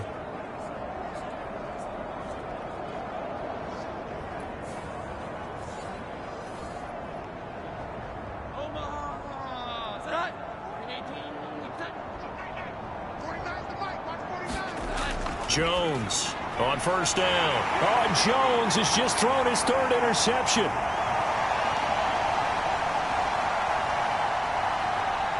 And he brings this one back. It's a pick-6 and a Jet touchdown. Well, this one was already ugly, and now it's just kind of becoming a feast on the defensive side of the football. Yeah, partner, this is a unit that knows they've got this game in the bag with this huge lead, and it's going to drive their coaches crazy because they're telling them play it straight, do all the right things. But these guys are going to be freewheeling now. All of them are going to take chances, and that one pays off with an INT in return for 6. Extra point by Koo, up and good. And this one was over a while ago as they just add on to that big lead.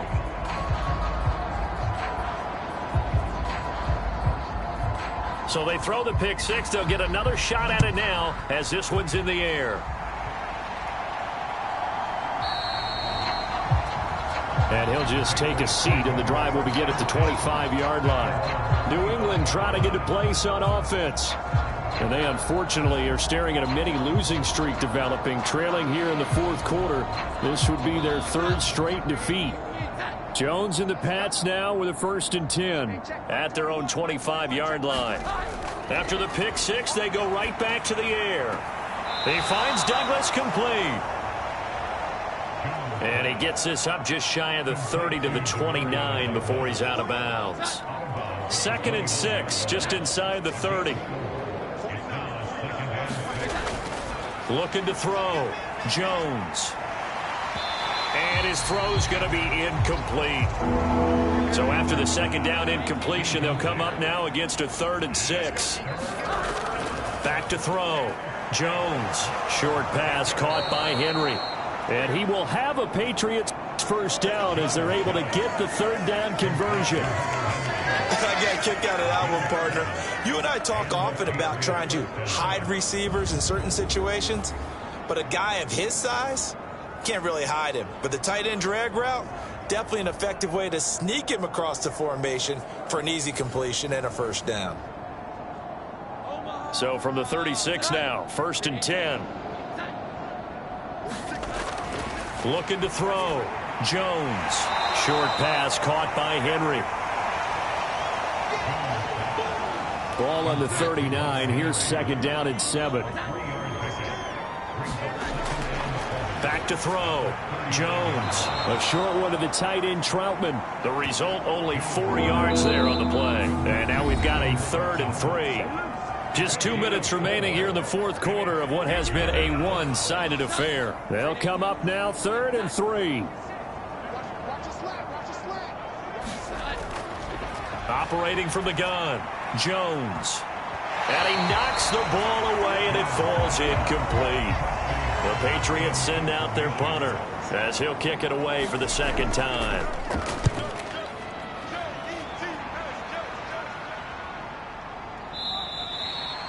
We'll call that a punt of 38 yards officially.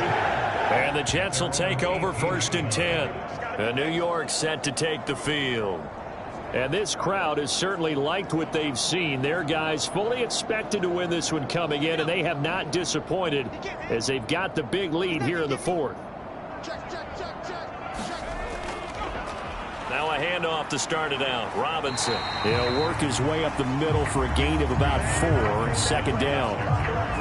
Nice chunky yards on 1st down. It really opens up your options for what you want to do on 2nd. You go right back to him and hope he explodes, or sucker the defense in before throwing over the top.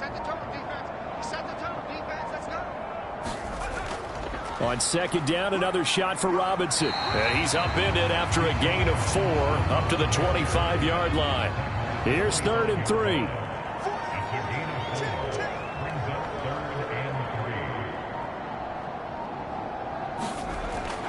Again, it's Robinson. And he picks up the first before he's taken down at the 29. They're able to convert with a gain of 4.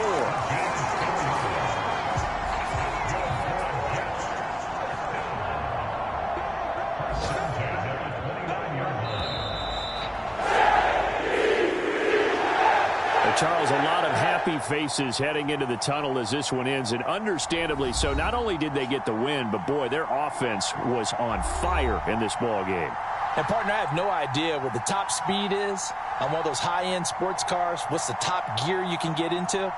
This offense, they certainly were there in this one, huh? Everything clicking for them in this contest, the kind of performance that they're going to cherish. So for the Giants, They continue to be one of the best teams around as they move to 10-2. And they will hit the road next week. Meanwhile, for New England, they fall to 6-6 now on the campaign. And they'll try and turn things around next week as they have a date at Soldier Field with the Chicago Bears. So that'll do it for us. For my partner, Charles Davis, and all the hard-working men and women on our crew, I'm Brandon Gaudin. You've been watching the NFL right here on EA Sports. It's a win for the Jets as we say so long from MetLife Stadium.